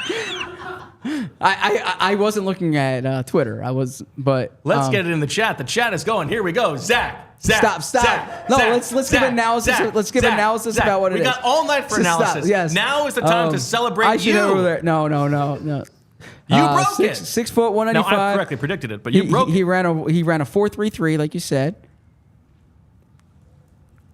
Is Jason Candle the college roommate? Oh, that's very I exciting. don't know if they were roommates or not. From Toledo. Was he? And let me see here. Sorry, you guys can. Well, you just said you wanted to offer some analysis. Yeah. Okay. Yeah. So Quinyon Mitchell, like I said, Eagles have, and as you mentioned, the Eagles have a background with him. In Jason Candle, Vince Karras, second team All-American past 2 years. What jumps out is the ball production, right? Like 5 interceptions 2 years ago, an interception last year. But man, he gets his hands on. He deflects these balls. 25 pass deflections in 2022. 19 pass deflections in 2023. One thing I imagine Howie Roseman is going to say during this is that he aced every part of this draft process, right? So you do the film, the qualitative analysis from the film. Boom, he was awesome. Goes to the Senior Bowl against good competition.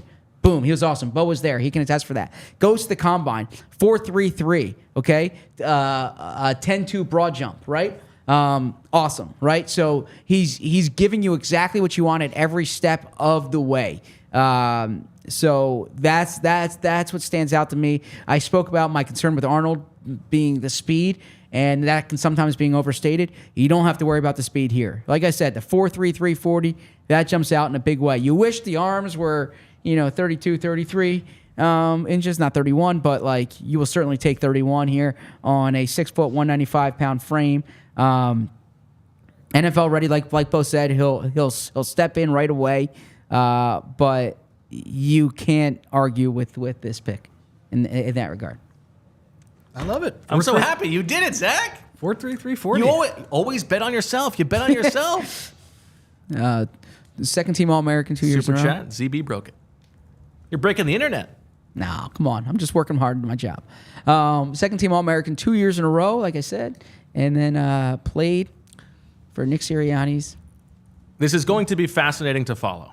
How Quinyon Mitchell and Terrion Arnold, I mean, they're going to be linked. I hate to, I mean, it sets up for a Jalen Reagor, Justin Jefferson situation where they have made this choice, and the other guy seems like a better profile bet, but I think it's very interesting, and I mean it is a departure from the preferences they've had in recent years.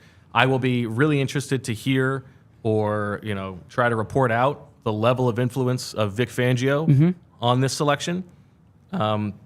Because obviously he's the guy who is carrying the weight in that room on that side of the ball. And because this is a departure from the things that we have thought that they cared about. Yeah, and I think, one of the main talking points has been, well, Howie Roseman has never drafted the corner, but it wasn't because he wasn't interested. It just didn't happen in those specific years. The stars did not align. Well, the stars absolutely aligned tonight. He had a choice of two of them who were considered to go. People thought they were going to go way ahead of this mark, and he sticks and he picks, and he takes Quinyon Mitchell, who runs a 4.3 340. The only man faster than him is Zach Berman, breaking the news. Love that. Or fetching your car as a valet. That's true. True. Yeah, What do you think of the pick? look. Let's settle in. You get the best corner in the draft, or you get the top corner in the draft based on your evaluation. Yeah. Based on your evaluation. You sat at 22. You sat at 22. You played it right, patiently, Yeah. and you got the player who you thought was the best player at the position. Yeah, I was not as high on Fautanu. I didn't like the idea of trading a second round for him. I thought Mims would be a good outcome at 22. Based on the players who were there, I like taking the corner. I like taking the corner certainly over Tyler Guyton. I really like having both second round picks tomorrow. That jumps out to me. If you told me they could get Quinyon Mitchell at 22 before the draft, I would have said that's a really good outcome. So I would call this a really good outcome. I still think the biggest hole on the Eagles roster is right guard. I still think they can figure out ways to do that. Maybe it's not a guard tackle type, as people have told me throughout this draft process, and they're right. This isn't, and as I'm sitting in the chair I'm in now, Professor Selman said, this isn't the only year you'll be able to draft a tackle, right? This was a good year. They'll be able to get Lane Johnson's replacement at some point here. To get, for the first time since 2002, to draft a cornerback. And like I said, 4.33, that's serious speed. I don't want to overstate a 40 time, but when the combine testing complements and supports what you saw on film, I remember talking to Bo in those Senior Bowl shows, and Bo was really impressed with Quinyon Mitchell there. So I get the only thing I said, and Bo and I talked about this when he was in Mobile or just got back. The Eagles typically go with big school guys, right? Carson Wentz was the only time they haven't gone with the major conference player under Howie Roseman. But he played against Ohio State, held his zone against Marvin Harrison Jr., right? So he played well at the Senior Bowl. But I think the bottom line is this. Like I started this soliloquy with, you got the guy you rated as the top cornerback in the draft at 22. That's a good outcome for the Eagles. So gut feel, what do you guys think this might mean for tomorrow? Because Bo has been pretty adamant that, the tackles, the league, they scout that position well. Yeah. And if you go with cornerback in the first round, Zach, you had in your last mock draft, you had Max Melton as one of their picks. They probably don't need another cornerback tomorrow, although maybe slot. I don't know. I would think tomorrow. Oh, I think wide receivers definitely in play tomorrow. I don't think they need to force a tackle pick. Exactly. Yeah. I agree. I think they're going to add volume on the offensive line throughout this draft, at least 2 guys over the course of the weekend. But yeah, I don't think they need to force a tackle. Just to talk about the dings on the profile for Quinyon Mitchell, you want to go? If that's okay, yeah. Go ahead. Depending on the time, I could potentially zoom in. Yeah. Here. Yeah, and then when they trade up for Tyler Guyton at the back of the first round, we'll still talk about it with that. Okay, before you go, Zach, we have a super chat that you need to hear from Pavan. Z-Berm is the GOAT newsbreaker we always knew. Zach. He lives for this moment. Before you leave, Zach, we got to celebrate. You broke the news. You broke the story. Let's go. This is stop. This is why you do it. No, this is not about. Come on. Stop. It's about you. No, it's definitely is not about me. This is about Quinyon. This is about the best show and providing the best coverage. And I'm trying to provide the best coverage here at PHLY. All right, now take it off. I'm sorry, take off. Sorry. Zach is going to go to the NovaCare complex and be there for the explanation. And we're going to have a lot on allphly.com. Please be a diehard. We'll have the grades the grade I do is going to be behind the diehard. Hey, Zach, do us a favor. At the press conference, take a video. Yes. Okay. Use your phone to take a video so we can use it on the Julia, show. what's better, horizontal or vertical? Horizontal. Okay. Thank you. And then if we're still live after it's over, call in. Absolutely. Okay. Thank you very much. Everybody, round of applause for Zach Berman. What a night. You put a screenshot in your timelines. It's proof that he was the first one. And that's after he broke it on the show. The show was first. The show came before the tweet. Man, what a moment. What a moment. This is why we do it. You know what? This is why we do it. That's fantastic. Zach, I'm so happy for you. I'm proud of you. The job is... Zach Berman, no matter what. I believed in you, baby. All right. Now, if I can take us down a little bit and be a little bit of a Donovan Downer, just to talk about the dings in the Quinyon Mitchell profile. He will be 23 in July. I'm looking at the list here of the 46 initial Pro Bowlers or first team All-Pros over the past 12 years, 46 of them. How many of them were 23 or older when they entered the league? Of the 22 first-round picks, there was Devin Witherspoon last year, so that's a recent one. There was Xavier Rhodes, and there was Byron Jones. So that's 3 of 23. Not great. In the second round, Xavier Howard and Janoris Jenkins, James Bradbury, Tim Jenkins, Casey Hayward. So in the second round, it's a little bit more likely. And then after that, there are a few late guys like Richard Sherman and Deron Bland on day 3. Also, guys who were from smaller schools. The Power 5 percentage is fairly high, especially early on. Now, Sauce Gardner was from the American Conference, so not one of the Power 5 schools. Of the first-round guys, it's just him and Byron Jones, who was in the then Big East at the time. So you're talking about a guy who is older and from a smaller school. In the first round, Byron Jones is the only precedent for that. Beyond that, you're talking about like Janoris Jenkins and James Bradbury. So it's funny, we had the Terrion Arnold or the Kool-Aid McKinstry James Bradbury comp. Quinyon Mitchell is a guy who sort of tracks profile-wise. It's not a great bet on those merits, but you're trusting your scouts, you're trusting your eyes, you're trusting your coaches, and you're trusting what you saw at the Senior Bowl. How do you think he fits into what Fangio has done kind of throughout his career in terms of what he's looking for his corners? I mean, he is in college, he was a zone specialist, right? That was the knock on him coming into the Senior Bowl. And so Fangio's playing primarily zone, so that seems like a fine fit. Good tackler is the book on Quinyon Mitchell, so that would seem to fit as well. I'm not sure if there's much inside-outside versatility. I'm sure he's certainly athletic enough to do it.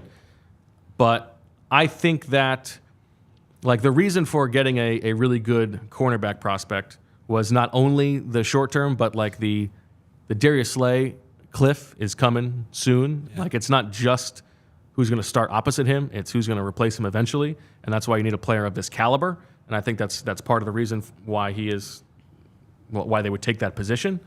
And I think that Vic Fangio is not allowing Howie Roseman to take him if he doesn't think that he's going to be ready to step in from day one and a good fit for the scheme.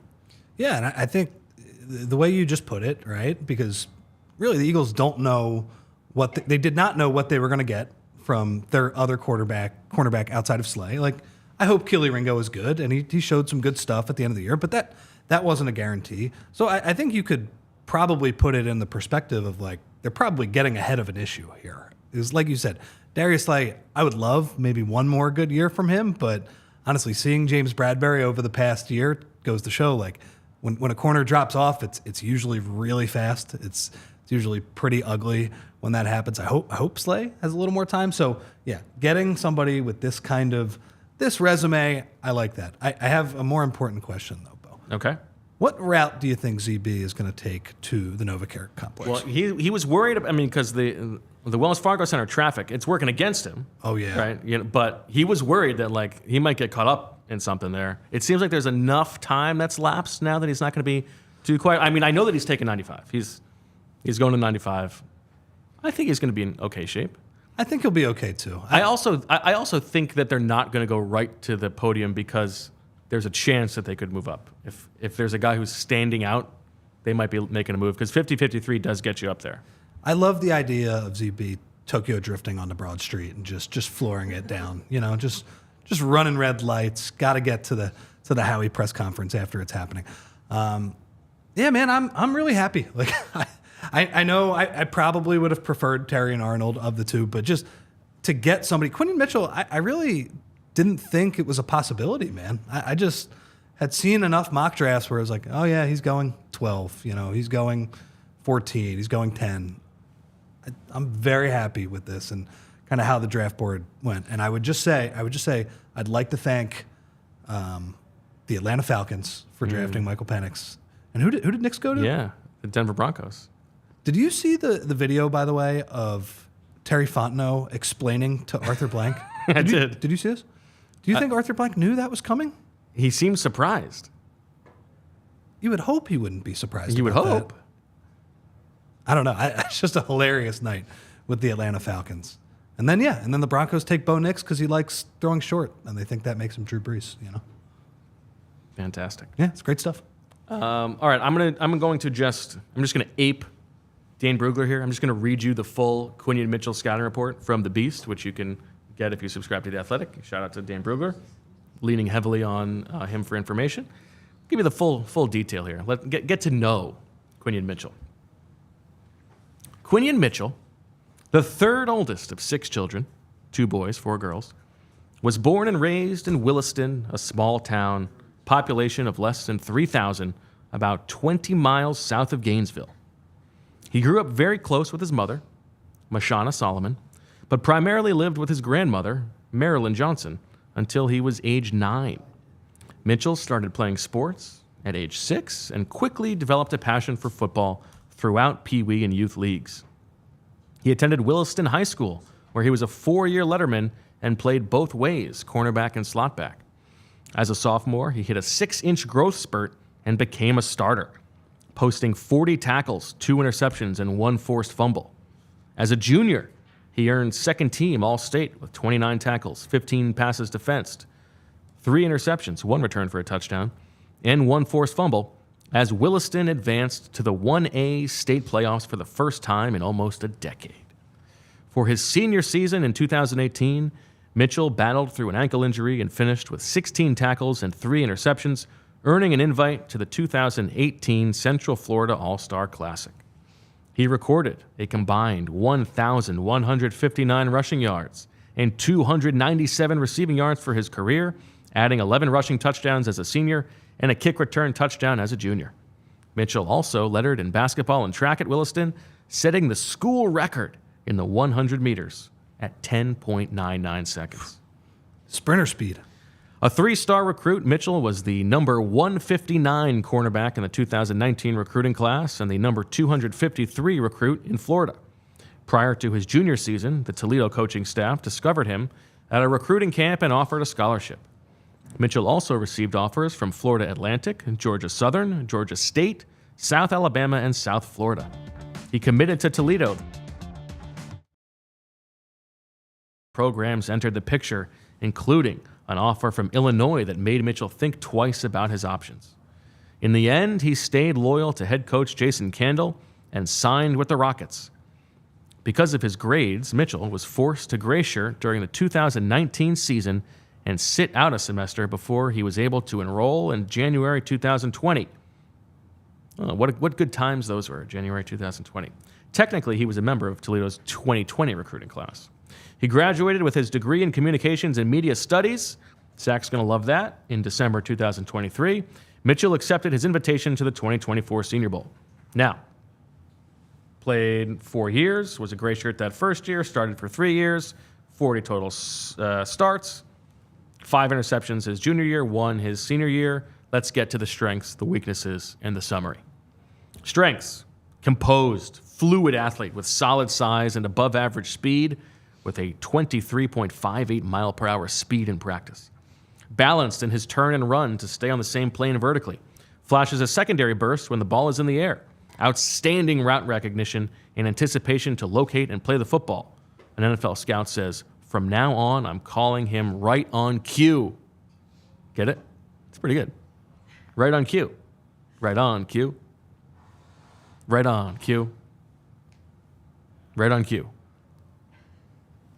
Right on cue. I'm stuck. I'm stuck on Q. I love Q.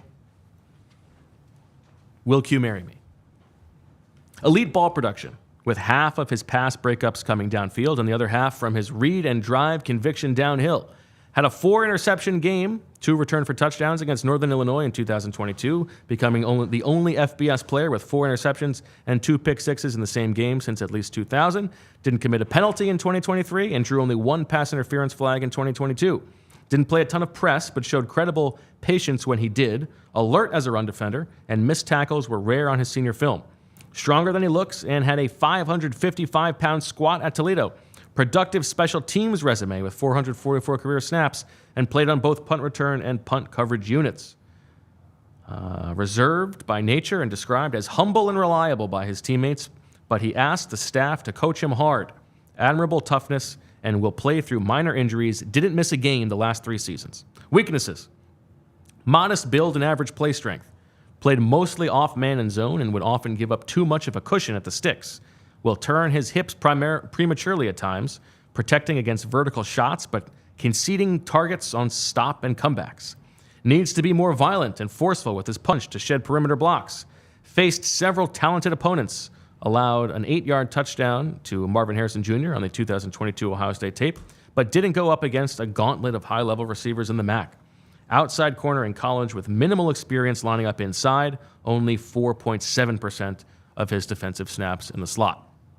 Summary: a 3-year starter at Toledo, Mitchell was a perimeter cornerback and defensive coordinator Vince Karras' zone-heavy scheme. Only the second player in Rockets history to earn All-America honors in back-to-back seasons, he departed as the most productive defensive back in Toledo history, having set school records for passes defended in a season at 25 and career at 52. Often asked to play on an island in off-man or zone, Mitchell has the athletic talent to mirror all over the field and always appears under control because of his play recognition and composure in coverage. With his awareness and feel for timing, his ball skills are deserving of the elite adjective, responsible for 43 passes defended and 6 interceptions over the past 27 games. Overall, Mitchell is a balanced size-speed athlete who stays in phase up and down the field, doesn't panic, and makes plays on the football at a high rate.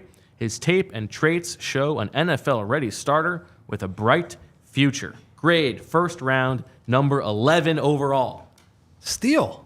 That all sounds good to me. I love the loyalty. I love that he's stuck with the small school. Apparently, on the broadcast, Nick Saban said that he was the number 1 guy in the transfer portal that they tried to get at Alabama last year. Nick Saban, very good with defensive backs, too. Interesting. Obviously, he has 2 guys who could be first-round picks who were defensive backs. But he never went into the portal. It's not one of these, What do you make of that? You feel like that's not enough of a go get him attitude. No, I I think little he's peek at the Eagles draft room on the NFL Network just now, but sure. Is Donahoe in there anymore? No, I'm just kidding. yeah, it's just how he's wearing like one of those practice boxing head things. No, I like that. That's loyalty to me.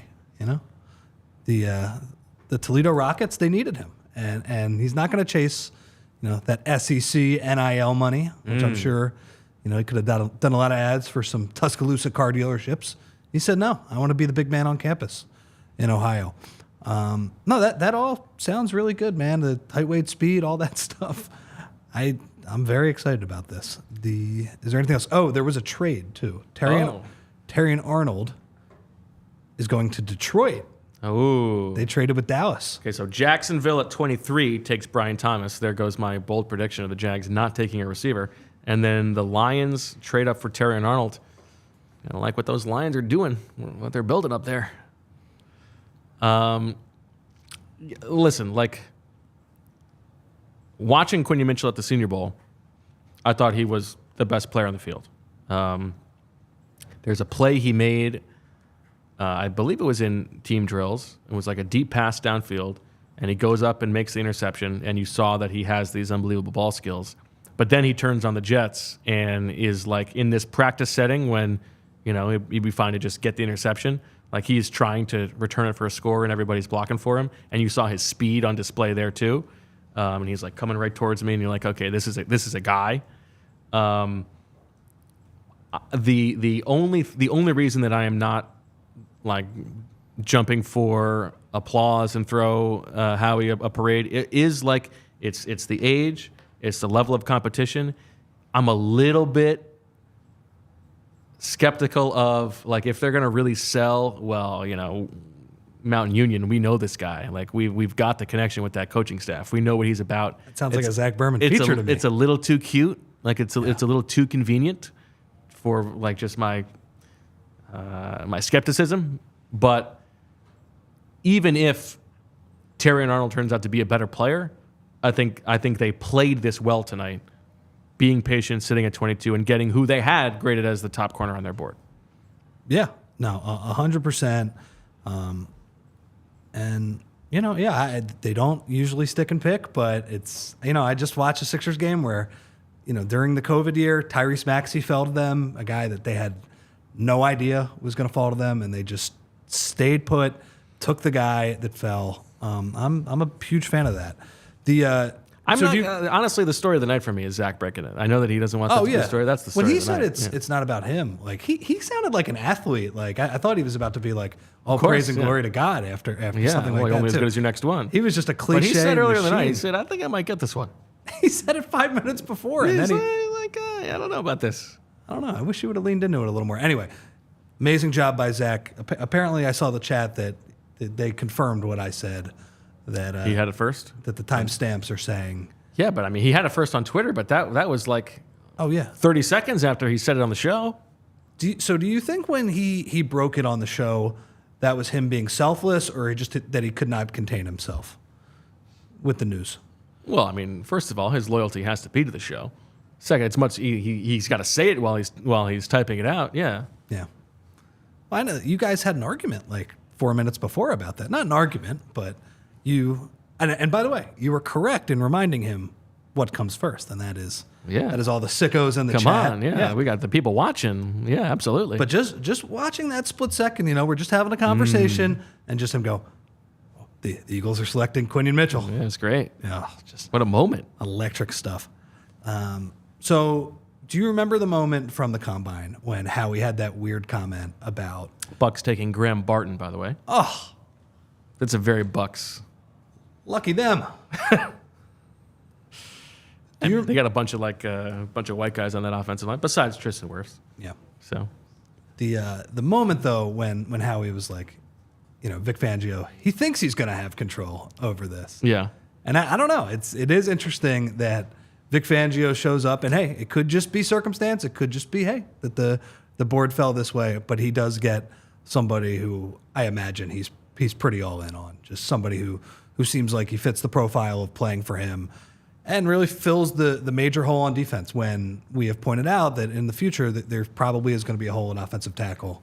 And that's something the Eagles have done, get ahead of it. But instead, they just fill.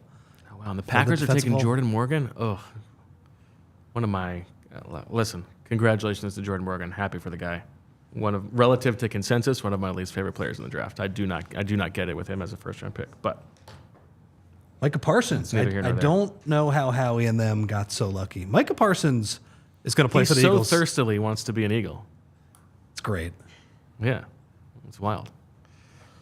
All right. How you feeling about the Sixers on Sunday? We'll see. They made 1 million threes tonight, and I don't know. Well, I mean, I think in general, once they got the first game, I feel much more confident about Sunday. I don't like the short turnaround for Embiid, but he was moving pretty good. He was jumping around. He was jumping. Yeah. How did it look tonight? Did he score 50? He scored 50. Yeah. Wow. Scored 50 with like kind of wild. Unable to close his eye, his knees all messed up. Yeah, he's a good basketball player. He was jumping around like Quinyon Mitchell in the second half. So no, it was good. I'm just thinking about that traffic though for ZB. You know, I feel like I should have.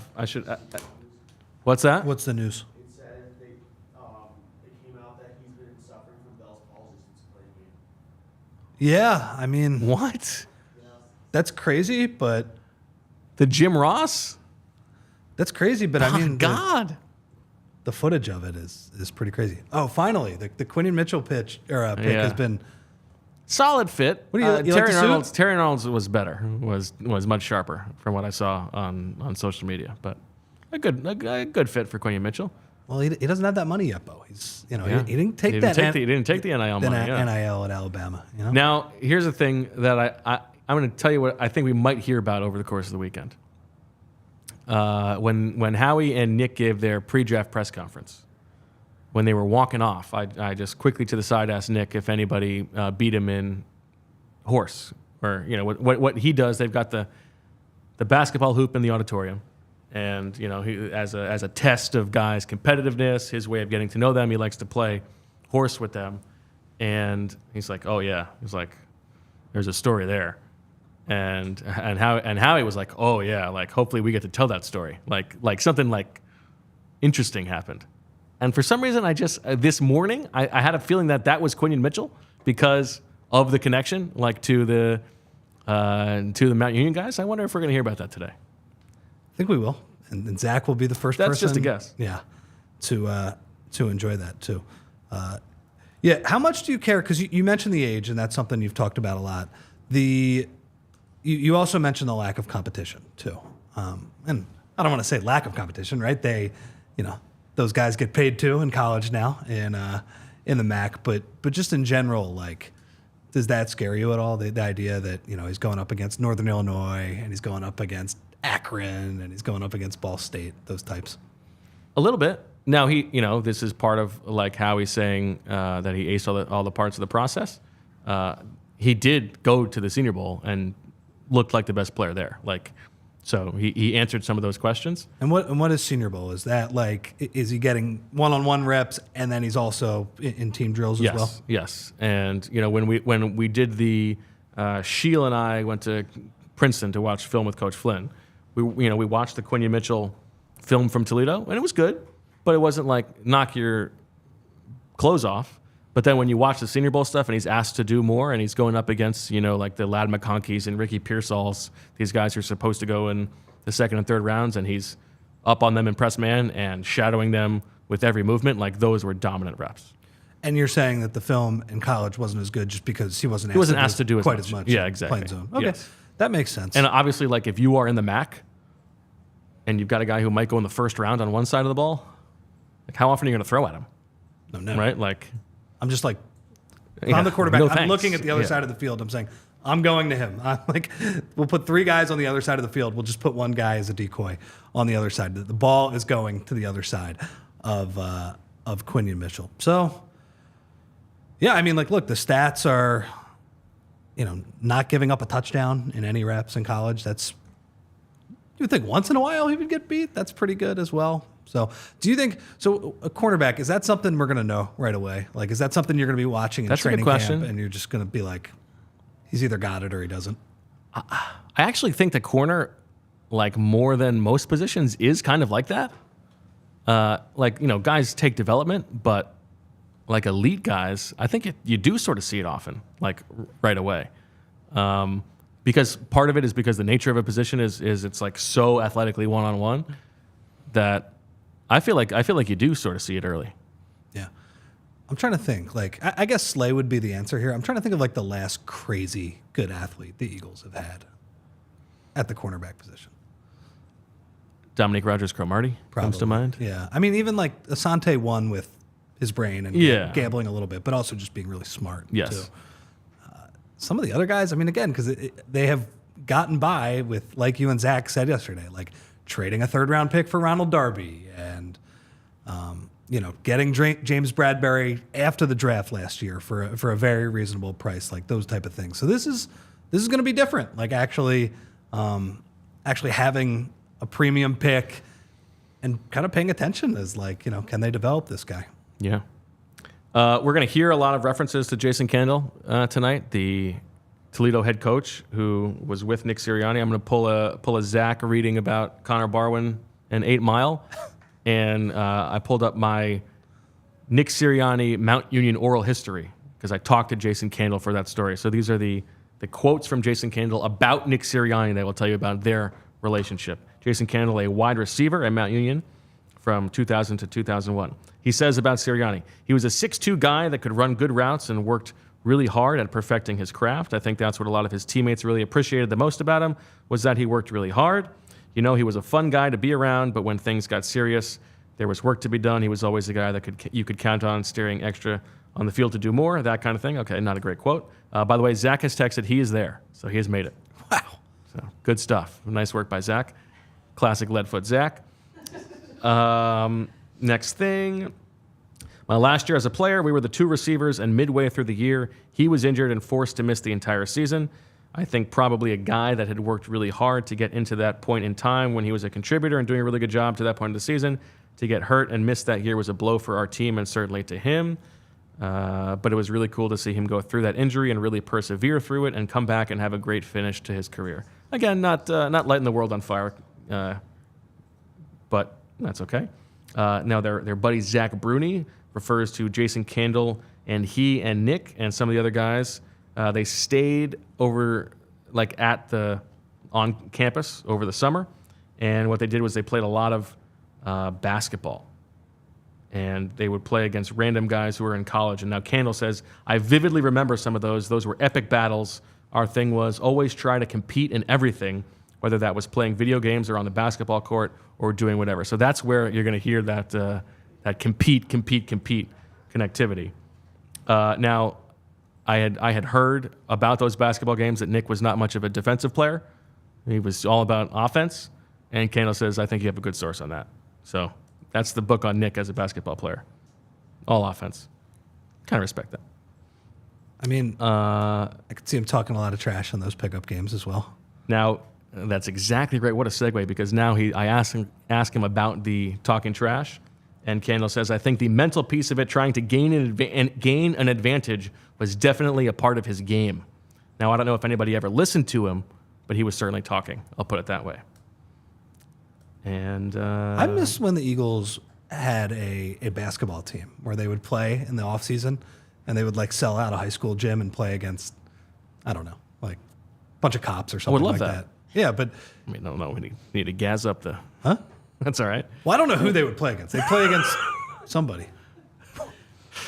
Kendall says he's getting so many calls about the Sirianni thing. He needs to be his publicist. And then the big overarching thing is, as a young man, I think you're always looking for success and doing whatever it is that you love. Football was what we loved.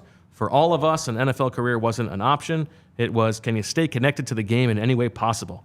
And this was a way for us to do so. I think you're never ready to be done playing football. No matter how old you are, when the game's taken from you, you could play in the NFL for 10 years or be done after high school. You're never ready to be done. I don't think any of us were ready to be done, so we were able to get a start in coaching, and here we are 20 years later and still going. So Nick had the in. He got the scoop. Cardinals are taking Darius Robinson from Missouri, the versatile inside-outside edge rusher who offers a little bit of inside pass rush presence.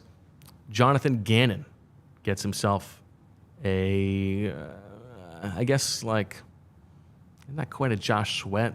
I'm trying to think of not really a guy from that Super Bowl defense who fits the Darius Robinson profile. So we talked about the idea of them potentially trading for Tyler Guyton back into the first round. Yeah. He is not gone yet. Who do you think would be like the trade partner for them? Is it San Francisco maybe? I was reading some stuff that they didn't really like what they were seeing at 31. Do you have a specific team? I mean, they've done work with all these teams in the past. Baltimore would be interesting because Baltimore is who did the reverse with them in the Lamar Jackson, Dallas Goedert trade. And they don't have a ton of picks. They just got basically their own picks. Kansas City is at 32, and they also have their own picks. And San Francisco is at 31, and they also have their own picks. So there's nobody who's like desperate for volume. It would have to be now the trade charts. If you look at the Rich Hill trade chart, which is the one that is a little bit more accurate, the Eagles with 50 and 53, that adds up to let's see, what am I looking at? I'm losing myself a little bit here. 115 and 106, so 221. That gets you to about 26 or 27 on the board. So anywhere from here on out, they could move up and maybe get a little bit of something back if they wanted to. I sort of think, I think trading up if you want the tackle, if that's something they really care about, is interesting. But I kind of think that like getting two guys in the second round might be nice. Do you have any position that would be maybe the most ideal? Is it receiver? Well, that's why I sort of think that if they want a tackle, if they really want a tackle, then go get Tyler Guyton. Because I don't think that they need to force a tackle.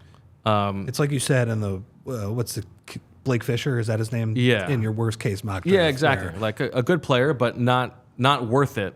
Like that's just not where like really good tackles tend to come from. And so if you're not going to get one in the first, I'm kind of okay with just letting it go. You don't need to solve that right away. Yeah. Get a guy on day 2 or day 3 who can play anywhere on the line, and you'll be okay. You know, like a Cooper Beebe or a Dominic Puny. But I think in the second round, I think Jatavian Sanders could be a possibility if they want to add a weapon in the passing game. I think offensive line is on the board. Like if they're going to take an edge, I think the second round is the time to do it. If not, I don't think they need to worry about it. And then on day 2, like if you really care about helping that linebacker situation, you're not comfortable with Nakobe Dean and Devin White, then day 2 is the time to do it. With who? Edgerrin Cooper, Peyton Wilson. Colson, who may or may not be on the board. If you guys want to flash up the pre-draft visits, we can go through some of the options because you can tell from what they did that they sort of went through the day 1, day 2 tackle corner pairings, and there are a bunch of guys there who are day 2 possibilities. So let's look at these guys. At corner, Kalen Carson from Wake Forest, very well educated. Is a possibility. Andrew Phillips from Kentucky is a possibility. Roger Rosengarten from Washington, the offensive tackle, is a possibility. Tackle, yep. Blake Fisher, Cooper Beebe, who we talked about. Those guys are both possibilities, as well as Brandon Coleman from TCU. On the edge, you've got Marshawn Nealand, who hasn't gone off the board yet. Adisa Isaac from Penn State. And then at linebacker, Edgerrin Cooper and Trevin Wallace from Kentucky are possibilities. In addition to, I think Junior Colson is a guy who they would like, sort of fits the Nakobe Dean profile as the key on the championship defense with better height, weight, speed specifications.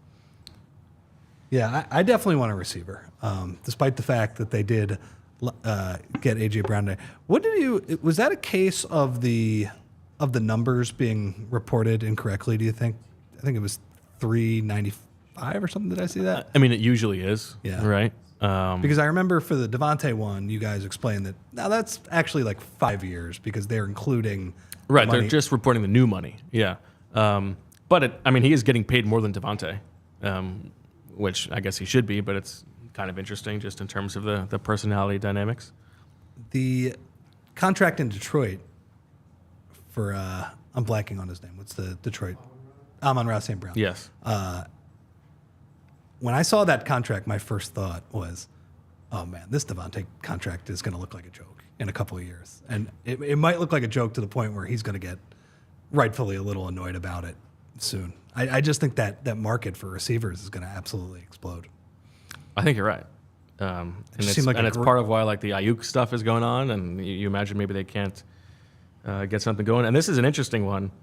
The Chiefs traded up, and talk about a guy for Patrick Mahomes. They have tried to do this before in replacing Tyreek Hill, but they went out and got Xavier Worthy, the Texas wide receiver who ran a dazzling 4.2 something at the combine, 5'11", 165. I feel like I was confused throughout the process of why some people had A.D. Mitchell over Xavier Worthy. I know that he's better height, weight, speed, but like Xavier Worthy, they were on the same team, and he was way more productive, and he's got this unbelievable speed. The Chiefs have missed on these guys before, but that sure seems like a fun fit. I mean, especially with it's so crazy that they won the Super Bowl, but for the first 3 months of last year, it was just like, oh man, these receivers stink. Like they're actually losing them games. It's crazy. Yeah. So it's kind of funny they traded there with Buffalo, and Buffalo, who you thought maybe needed wide receiver help as well, they're giving the Chiefs a guy. They must not think very highly of Mr. Worthy. probably don't. You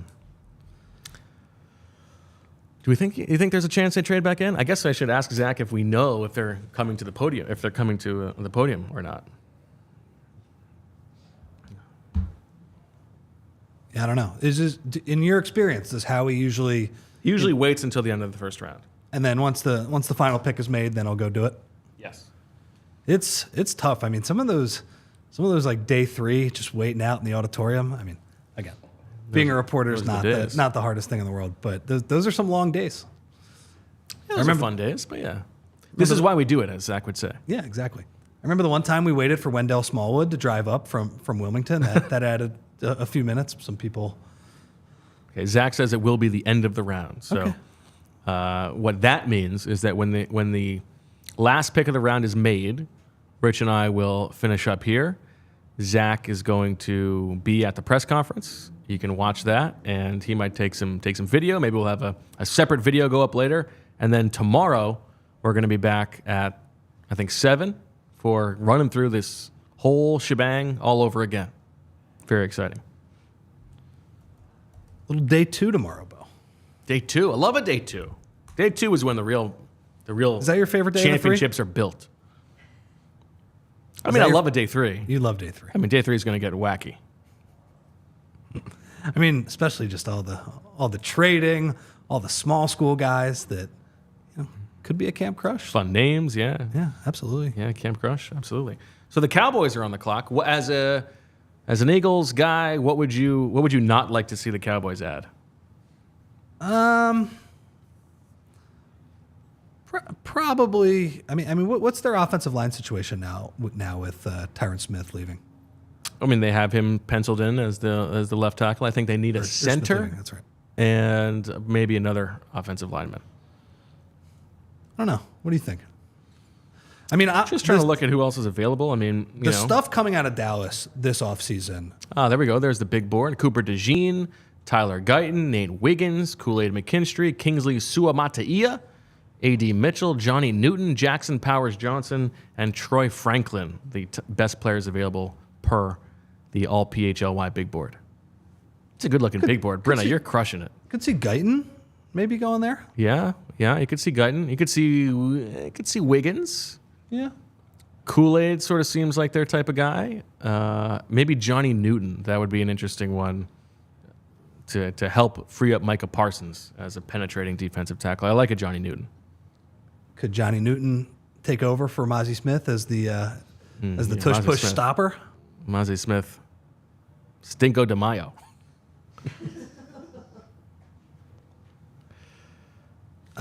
What do you make of this Dallas offseason, by the way? It's just what's depressing. Yeah, it's been like silent. Yeah. And then the big thing is they might bring back Zeke. I know, which would be I'm rooting for that personally. Yeah, well, and as the joke has been made, they do need a center. They do. I actually Now that you said that, I want that to be his last moment as a Cowboy. It's the best. It is the best. It's one of the funniest things that's ever happened. I think we talked about it the day it was the Monday after the wild card weekend. That was like the 3 best hours of football I've ever seen. Just Jordan Love marching up and down the field on them, Dak throwing pick six. Oh, that was unbelievable. Those were 2 separate games. Two separate embarrassing ends. Oh, it was unbelievable. Because last year, remember, because Zeke was 2 years ago. Yeah. No, I know. But this Packers game was just, and you knew it right away that Dallas, they got the number 2 seed. They come back and they overtake the Eagles at the end. And it took about 20 minutes to realize, they're done. So the Cowboys are taking Tyler Guyton. Yeah. There you go. Staying in that area of the country, you know? Now, maybe this would be the rejoinder to all my Tyler Smith comps if they're going to just let Tyler Guyton play left tackle. And I think that's not what they're going to do and keep Tyler Smith at guard, but that would be funny. I think this is a pick for them that makes sense. I like Tyler Guyton more than some people. I think he's going to be a good player. But here you go. And that's the end of kind of the first round tackle crop. Is there a big drop off after this? There's a bit of a drop off. Now, I think Suamataia is worthy of the back end of the first round, and he could still go. Young and versatile and projectable. But after that, you're talking about Patrick Paul, Roger Rosengarten, Brandon Coleman, Blake Fitcher. Those guys are not necessarily round 1 worthy, I think. Now, is it Patrick Paul or is it Paul Patrick? It's Patrick Paul. I believe that's right. Quinyon Mitchell, man. Quinyon Mitchell from last year. I think it's fun. I think it's not. They've broken trend with the Saquon Barkley signing. They're breaking trend a little bit here with the Quinyon Mitchell pick. More so with the background, I think, than the position. But it's going to be a very interesting just him versus Terrion Arnold thing to follow, I think. Yeah, I hope there wasn't video of Dougie P and Trent Baalke really excited. Like some. Yeah. I don't know why they would be in a. I guess it could just be from their draft room instead of over Zoom like that Vikings video. I'll tell you what though, because the Lions are the team that traded up for him. It was it's the Lions. So it goes Mitchell 22, right. Jaguars Brian Thomas at 23, Lions 24. There is going to be video. Because the Lions love pounding their chests in the draft room for them moving up for Terrion Arnold. You better believe there's going to be video about that. There's going to be a whole YouTube video on the 25 minutes that led to. We can't believe he's still there. I couldn't believe he's still there either. Yeah, me too. All right. 4 picks to go. 3 picks to go with the Cowboys taking Tyler Guyton. Ravens on the clock at 30. Niners at 31, and then the Bills at 32. Just to run through everything that's happened tonight. Why not? The Bears taking Caleb Williams to start. The Commanders taking Jayden Daniels. The Patriots taking Drake Maye. And the Cardinals taking Marvin Harrison Jr. Any thoughts on those picks, Rich? Yeah. I want to. What's exciting to you? Well, it's exciting. Jayden Daniels, a little smaller, right? I'm hoping that's the bust of the group. Yeah. There. I'm hoping that he is the Bryce Young, kind of the I don't even know who the other smaller guys. Johnny Manziel over the years. Yeah. I'm hoping that he is that guy. Now there's the Terrion Arnold fit. Look at that thing. Well, it's also good for him too because he got the Derek Barnett treatment when you get to be introduced in front of your future home fans. That's true. That's the guy. What are we doing? Not taking that guy. Come on. It is like a nice side by side with Arnold, who's not trying quite as much with his suit. Yes. Yeah. All right. The Chargers take Joe Alt. The Giants take Malik Nabers. The Titans take J.C. Latham. The Falcons, wild, taking Michael Penix at 8 without even telling Kirk Cousins. Gee, golly willikers, what is going on? The Bears, Rome Odunze. The Vikings, J.J. McCarthy, get their guy. Jets take Olu Fashanu. The Broncos flush the pick away with Bo Nix. The Raiders, Brock Bowers. The Saints, do something dumb. Taliese Fuaga. The Colts, Latu. The Seahawks, Byron Murphy Jr. or Byron Murphy II, rather. Were you surprised by that? Latu being the first edge rusher? A little bit. Yeah. Yeah. I was surprised. And then Turner goes 2 picks later to the Vikings at 17. That's one where the profile screams to me, Turner over Latu, but Yeah. Ballard is not necessarily a profile guy. Bengals taking Amarius Mims at 18, Jared Verse at 19, Troy Fautanu at 20, Chop Robinson at 21. The Eagles taking Quinyon Mitchell at 22. Brian Thomas, Terrion Arnold to the Lions, Packers, Jordan Morgan, Bucks, Graham Barton, Cardinals, Darius Robinson, Chiefs, Xavier Worthy, and Dallas Cowboys taking Tyler Guyton. Should we pull up our bold predictions? How did we do? Probably not very well. That's okay. We've been on the air for almost 4 hours. It's okay for the computers to be a little slow. Let's do Zach's first. Tonight is Zach's night. Zach, 6 QBs go in the top 20. Bang. All cornerbacks fall to the back half of the first round. Bang. 2 for 2. The Vikings draft Drake Maye. Nope. At least one team trades back and then trades up. That may have happened. I don't know if it happened. And then 6 offensive linemen go before the 22nd pick. Another bang. Nice job by Zach. The night of Zach continues. Bo's not as good. The Saints do something dumb. Bang. Bo Nix goes unpicked. Nope. Jags do not draft a receiver. Nope. Marshawn Nealand to the 49ers. Not sure why I needed to be quite so specific, but it's still on the board. And then 10 offensive linemen get drafted. That is on the table here. I believe we're at 9. So I think I'll double check that. We might only be at 8. But that's another possibility of landing. So 1, 2, 3, 4, 5, 6, 7, 8, 9. Yeah, we're at 9. We just need one more offensive lineman. Good start to you for Turkeys to the Kingdom. Well, I wasn't going to say it, but this is Zach's night, Good start for Turkeys to the Kingdom. And although Duck Juice, I believe Zach had corner. So, did anybody take Quinyon Mitchell? And now you know. I think not. Do you have it up from? I have it up right now. Yeah, and nobody took Quinyon Mitchell. Is that right? Wow, that's a terrible job. I thought he was going to go early. Yeah, me too. Yeah, didn't strike us as their kind of guy. Yeah, that's the first time I think the first round pick has not gone in a while. Interesting. I think that's probably a good sign. If the first round pick does not get drafted in the how many rounds was this? Well, it could be a terrible sign, but yeah, 10 rounds. I'm gonna so be 30 positive. players. Yeah, because we didn't think he would be available. Yeah, exactly. For this guy, yes. I'd say one thing about being a parent of this age is like having lived through the 90s, is that when your kids are counting and you're going 1, 2, 3, 4, it's impossible to not just jump in, get your booty on the floor. I completely agree. Got to get up and get down. I mean, how do you not 1, 2, 3, 4 get your booty on the floor? I mean, I think if Zach was still here, after he was showing some skin, I think he was. I mean, he flashed the skin before he became the man of the night. Maybe that was part of it. Maybe that's what it was. I think that was a sign of things to come. He flashed the skin, and that led him to break the scoop. Yep. It's a 1-to-1 connection. Let's see. Do we have any other picks here? There's going to be a Quinyon Mitchell Zoom first for reporters, so that is happening early.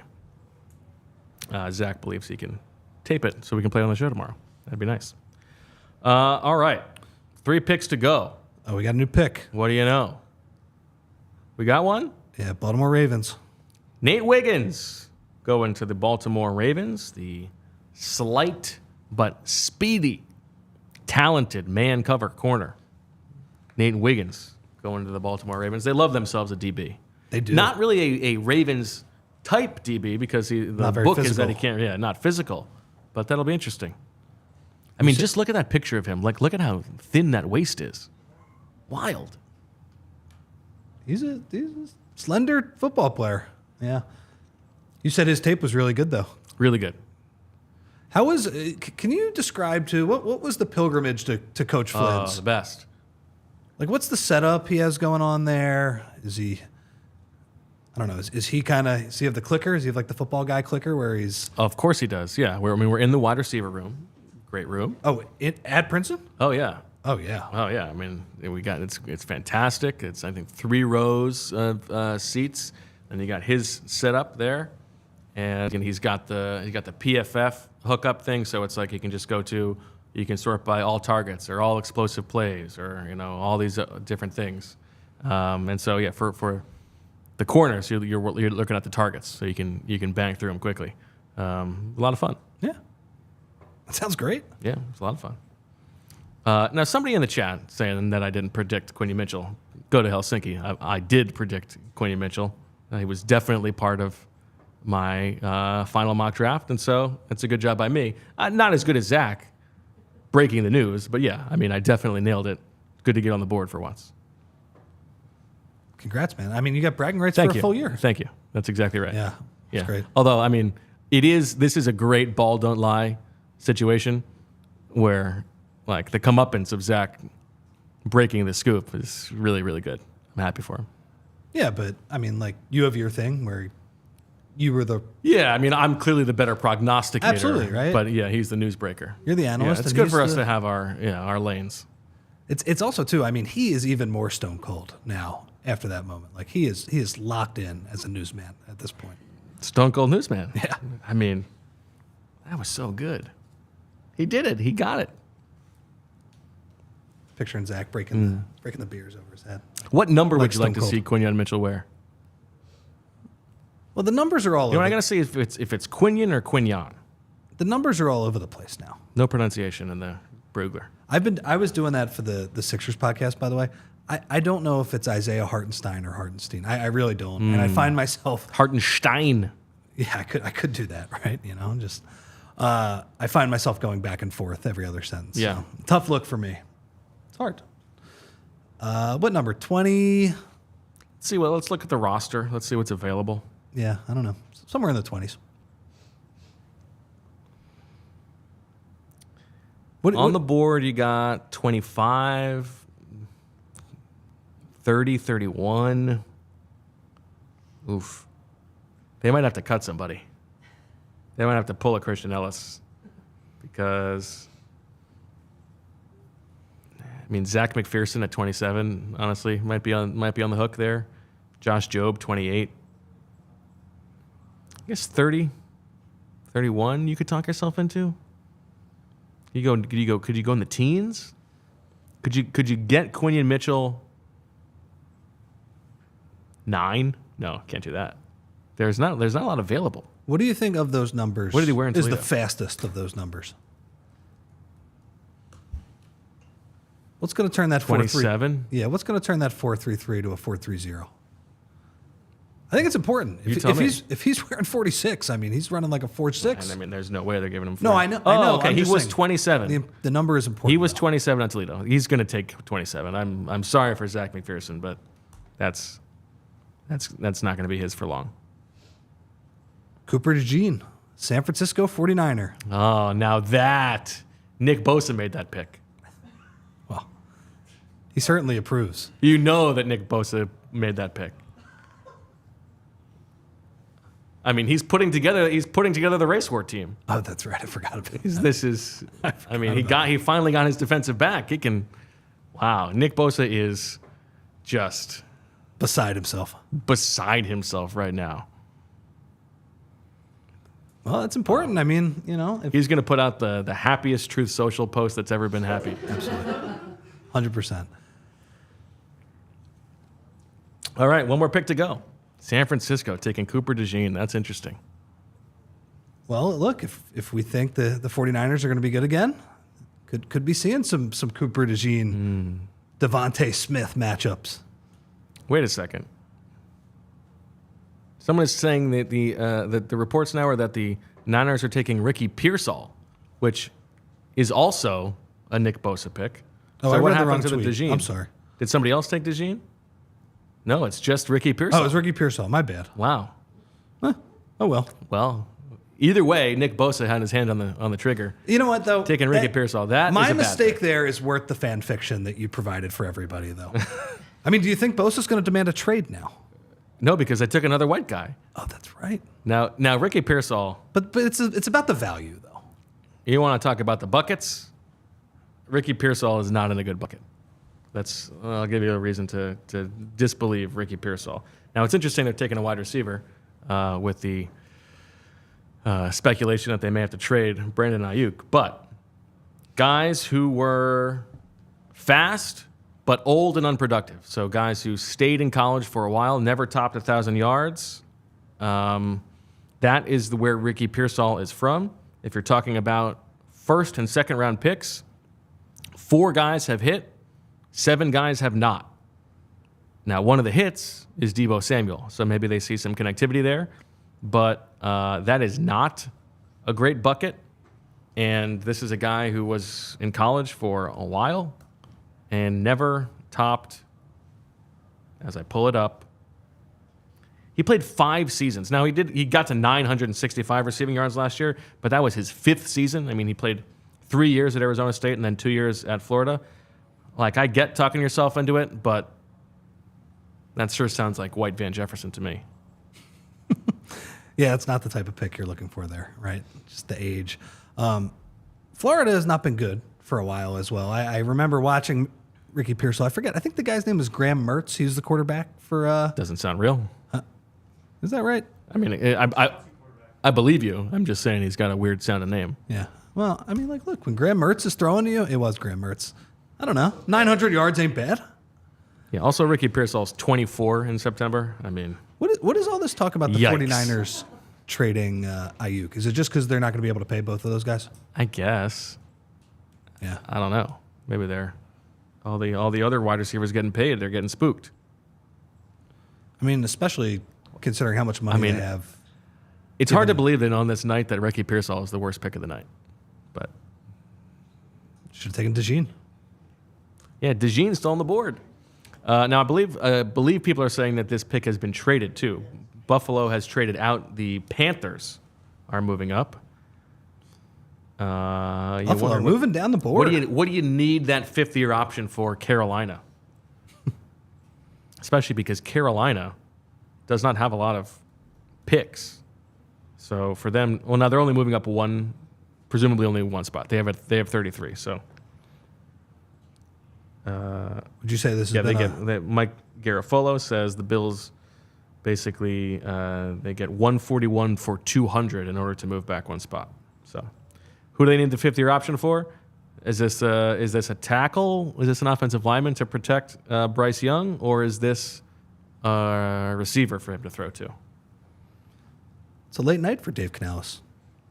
Not the first. Watch out, ladies of Charlotte. It's going to get ugly. I don't know if the bars are going to be open late enough. Were you guys talking about Charlotte earlier? We were. Yeah. You like a Charlotte? I don't mind it as much as most people. I like a Charlotte. Yeah. I like a Charlotte. Do you like it just because, is that near Winston-Salem? No. Very livable, neighborhoody. Completely agree.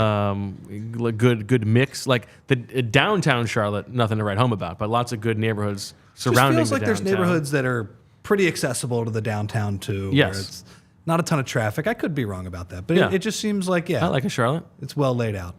Now there's also the Charlotte sprawl, which I don't love quite as much. What do you mean by that? Well, there's like you got like really the close to downtown neighborhoods in Charlotte that are very nice and got some good personality to them, good restaurant scenes, good food city. But then you get beyond that, and there's like the urban office parks that are just a little bit beyond the city, like the more suburban part of Charlotte. That I could take or leave. What do you think of Atlanta? I haven't spent enough time in Atlanta, but the time that I have spent in Atlanta has been fine. Yeah. I would like to have a better time in Atlanta than I have had. Atlanta reminds me a little bit of a bigger Charlotte, and that there's neighborhoods and around the downtown that are pretty close. I need someone from Atlanta to take me around Atlanta for a weekend. Do we have any candidates? I don't know. Do you agree with what Michael I said Penix? the other day that when you hear the word antihistamines, you think of Welcome to Atlanta? I don't have the. Oh, No, I don't. You think you know a guy. There was the remix of Welcome to Atlanta too, where they I think they got Snoop Dogg. There's all kinds in Murphy this, Lee in there, yeah. And then you got the different cities. Sure. Not the same. Julie, are you with me on that? On the antihistamines? Oh, yeah. Okay. God, somebody's got my back. All right, what are the Panthers doing to close us out here?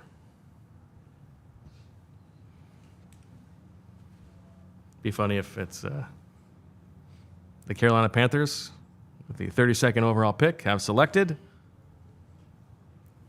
the woman at the bar. Super Dave. Oh, man, poor guy. So, okay, this appears to be right. They, yes. Yeah. They Wide are receiver? They're taking wide receiver Xavier Legette from South Carolina. Another reach, as far as I'm concerned. I like a Legette, but another guy who you would have liked to see a lot more productivity over the course of his college career. 5 years at South Carolina. And his second best season over the course of that time, 167 yards. And then last year, he breaks out with 71 catches for 1,255 yards and becomes a real guy. But it took 5 years for him to break out. No thanks. In the first round, that's a pass for me. Rough night for the corners. Yeah, no Cooper DeJean. And Kool-Aid. Yeah. Very interesting. Make it to Now, tomorrow. DeJean and Kool-Aid both had some medical things. DeJean had, I forget what it was, that kept him out of participating in the combine. Then he had the very late pro day. And then Kool-Aid McKinstry had the Jones fracture in his foot. So those could be reasons why. I think it was a right leg. It was a broken leg for Cooper DeJean. So that could be part of it. But a super chat from Eric. I live in Charlotte, and it's not a good food city. I think people just are saying, Carolina barbecue, and they don't add anything else to that, where they give it a great food city.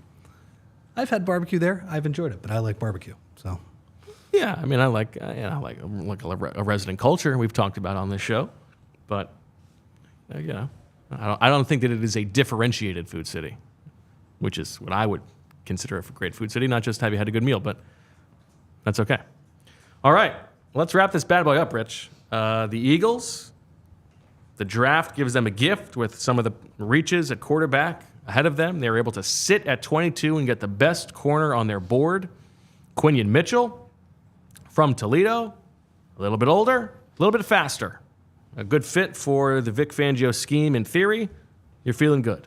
I'm feeling good, Bo, and I'm wondering, because now there isn't any major need for tomorrow. Maybe they go get the BYU tackle, like you said. Is this the year of stick and pick? Ooh, the year of stick and pick. I like that. Do we get 3 rounds of that? Just because there's no real need. I'm just looking at the best available board. Is there somebody that screams trade up option? I don't think so. I mean, if you really want a receiver, then maybe there's a guy. But it seems like the fact that we just saw those two guys go at the back end of the first round probably tells you there's going to be another read earlier, another run early tomorrow. A guy worth trading up for, like if they love Kingsley Suamataia, that could be a possibility. Is there an interior offensive lineman? Do they love Jackson Powers Johnson? I don't think so. Then you're talking about, Junior Colson. If they really wanted to land a linebacker, that might be the guy who I could see them talking themselves into. But I don't see a huge move up. No, I think it's close to stick and pick. And it might even be stick at 50, move back from 53. Yeah. Especially because the top-rated players on the board are corners, and you just took one. Yeah.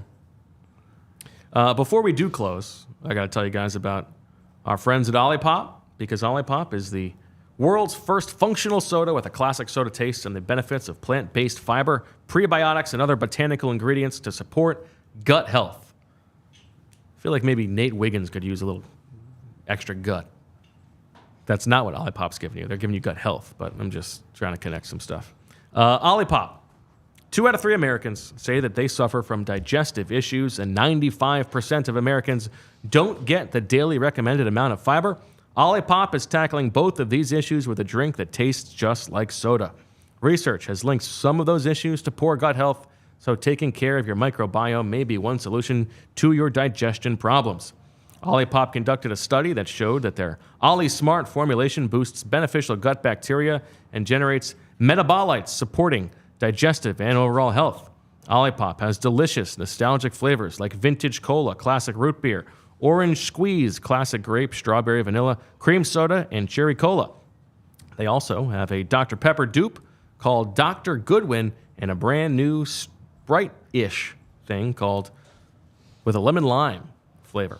Olipop.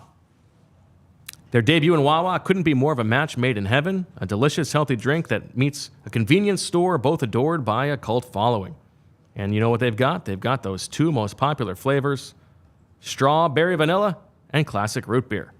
Use the code PHLY20 for 20% off your next Olipop order. The discount only applies to one-time orders, not to subscription orders. Olipop is sold online, drinkolipop.com, or on Amazon. That's DRINKOLIPOP.com, and available in almost 30,000 retailers nationwide, including Wawa, Target, Sprouts, Wegmans, ShopRite, and GoPuff. Jamie, come on in. Tell us what you think about Quinyon Mitchell. Grab a chair. Take a load off. Yeah, I just noticed you guys are wrapping up, but look, it's the position I wanted. I'm going to trust them there. I'm going to crack a Miller Lite here for our man one back with the Quinyon. fellas. It's the position I wanted. I'm going to trust the Eagles here that, he fits their scheme, their philosophy, their whatever better. I'm going to go with them and trust it. They got a cornerback. I'm very happy. Why did you want corner? Because you're getting old there, and Keely Ringo you can't count on. Elijah Rodgers you can't really count on yet. Darius Slay's probably on his last year. Bradbury's already cooked. You needed a foundational piece in the secondary. And now all of a sudden you look at the outlook of the secondary and you go, all right, let's kind of roll. You have Sidney Brown as depth. You got Reed Blankenship and CJ GJ as starters. Then you got Avante, and CJ GJ can offset the inevitable injury that's going to come. And then you got a little bit of youth. And maybe if Keely Ringo or Rodgers comes through, then all of a sudden you got 2 young guys. So I just think it was the pick to go with. I really, I'm quite happy I got what I wanted. And that's rare in Eagles land. I'm happy for you. Yeah, it's good. I said cornerback a bunch, but I fully believed they were always going to go offensive line. Of course. So it was nice. Yeah, I think everybody does in Eagles land. You just kind of came to accept it. So really, really good to see there. What did I miss? The Cowboys traded out at 24. Where did they go? They took Tyler Guyton. Oh, that's actually a good pick. Yeah, they moved back a little bit, got a little extra pick, and a solid pick for them. What's the overall feeling from the peeps here? Are we happy? I mean, the biggest thing tonight, you got to know this. The story, the scoop, Quinyon Mitchell to the Eagles broken by Zach Berman. Did he break it? Did he really? That's what we're all here for. Zach Berman. Can we get a Zach? Let's Zach. Love that for Zach. Good stuff. Yeah, Well, I'm excited. It sounds like Howie Roseman and Nick Sirianni are about to meet the media, so a natural point for us to close out this show. So what's the ties here? Nick Sirianni and his family in Toledo? No, Nick and Sirianni Maye? played with Jason Kendall. They were both wide receivers together at Mount Union, began their coaching career together. Okay. Very tight. So, they've got as much information as anybody would have on Quinyon Mitchell. Now, maybe that means they're pushing their guy up the board, but that's okay. I mean, I heard Phil Savage earlier this week saying that, this kid came down and was, there was concerns about the He looked like the mid-conference best stuff. player on the field. Yeah, and I read one of the descriptions said oily hips, and I mean, Better than late hips, oily. oh man, What are you rather- laughing at, Rich? What do you got? All the Zach love or oily hips? Both. Devon, do you have any take on Quinyon Mitchell you'd like to get off your chest? I do. He's happy. Yeah, I do. I mean, the fact that they needed a corner. They definitely needed a corner. We've been talking about this for years, that they need to address the cornerback position. I mean, look, even going all the way back to the Super Bowl year, we were still looking at a 7th-round pick and Jalen Mills on the outside. Good point. Their slot corner was supposed to be cut in training camp when you guys were there, and we had no idea where they were going. They put that together later on to get the Darius Slay pick and signing James Bradberry. But they needed some youth at that position. Listening to you guys' show and talking to you guys here in the office so much about, is James Bradberry going to be cut because of the fact that he played so terribly all season? And I think probably so. Right, and Darius Slay and the things that were going on with him, not knowing about Isaiah Rodgers, what was going to happen there. But for them to address it here in the first round for the first time since Lito Shepherd in the first round. Correct. And to get a long time. a nice young corner that in the event that they do move on from one of these veterans, you don't know how long Darius Slay was almost gone last season. But they brought him back on a new deal also. So to get a young corner to come in here to contribute to this defense, I'm happy with that. I am really happy with that. And plus, any offensive lineman that you guys have talked about, I know me and Jamie were talking about it a little bit, that and Rich as well, they always identify offensive linemen. So Landon Dickerson in the 2nd round, Cam Jurgens in the 2nd round, getting some of these other guys that have been around here for a very long time in the trenches, I have faith that they can address that, especially with Jeff Stoutland doing what he does. Nicely done. No chair. Just lean No over. chair, just lean on Straight it. vibes. Rich just slides back to let his teammates step in, and it's all teamwork. Teamwork. Go Yes. get that guard in the 2nd round, though, tomorrow. Like, go get that guard. Now Now you're out? Yeah. Let's not Wide risk receiver? things. What are we talking? We'll see. Well, You what's gotta your- watch what's- tomorrow night. We're back at 7 Well, yeah, o'clock. I know, but what's the gut? What do you think? Gotta watch. All right. I mean, I say I go get a guard and go get a wide receiver and let's party. No linebacker? Yeah, 3rd round. Oh, you don't have the 3rd round. No. All right, yeah, linebacker and one of those two. Yeah. You swayed me, Just Chris. get a You're bunch very of guys. persuasive. All right. That'll do it for night 1 of the PHLY Eagles draft day show. First, we got to thank everybody behind the scenes. Julia, Brenna, Chris. Killing it. Looked incredible out 4 there. hour seriously. show. You guys are awesome. Great graphics. Nice work, everybody. Thank you to Rich for stepping in. Thanks to Jamie and Devon for making the little cameo and carrying things on the Sixers front. We will be back tomorrow night at 7 o'clock to take you through all of round 2. And I think we're probably going to be doing most of round 3. That's my guess. If they trade back, good chance we do the whole thing. All that good stuff. We will let you watch Howie Roseman and Nick Sirianni now. And most of all, we got to end this show, the Quinyon Mitchell show. We got to end it with a Zach because Zach Berman broke the story, broke the news on this show. Let's give it up. Give it up, give it up. For Zach Berman, Zach.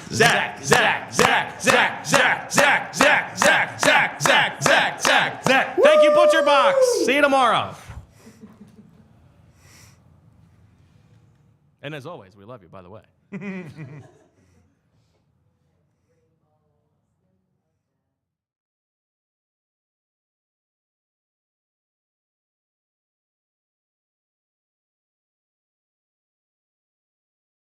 We all silly like the mayor.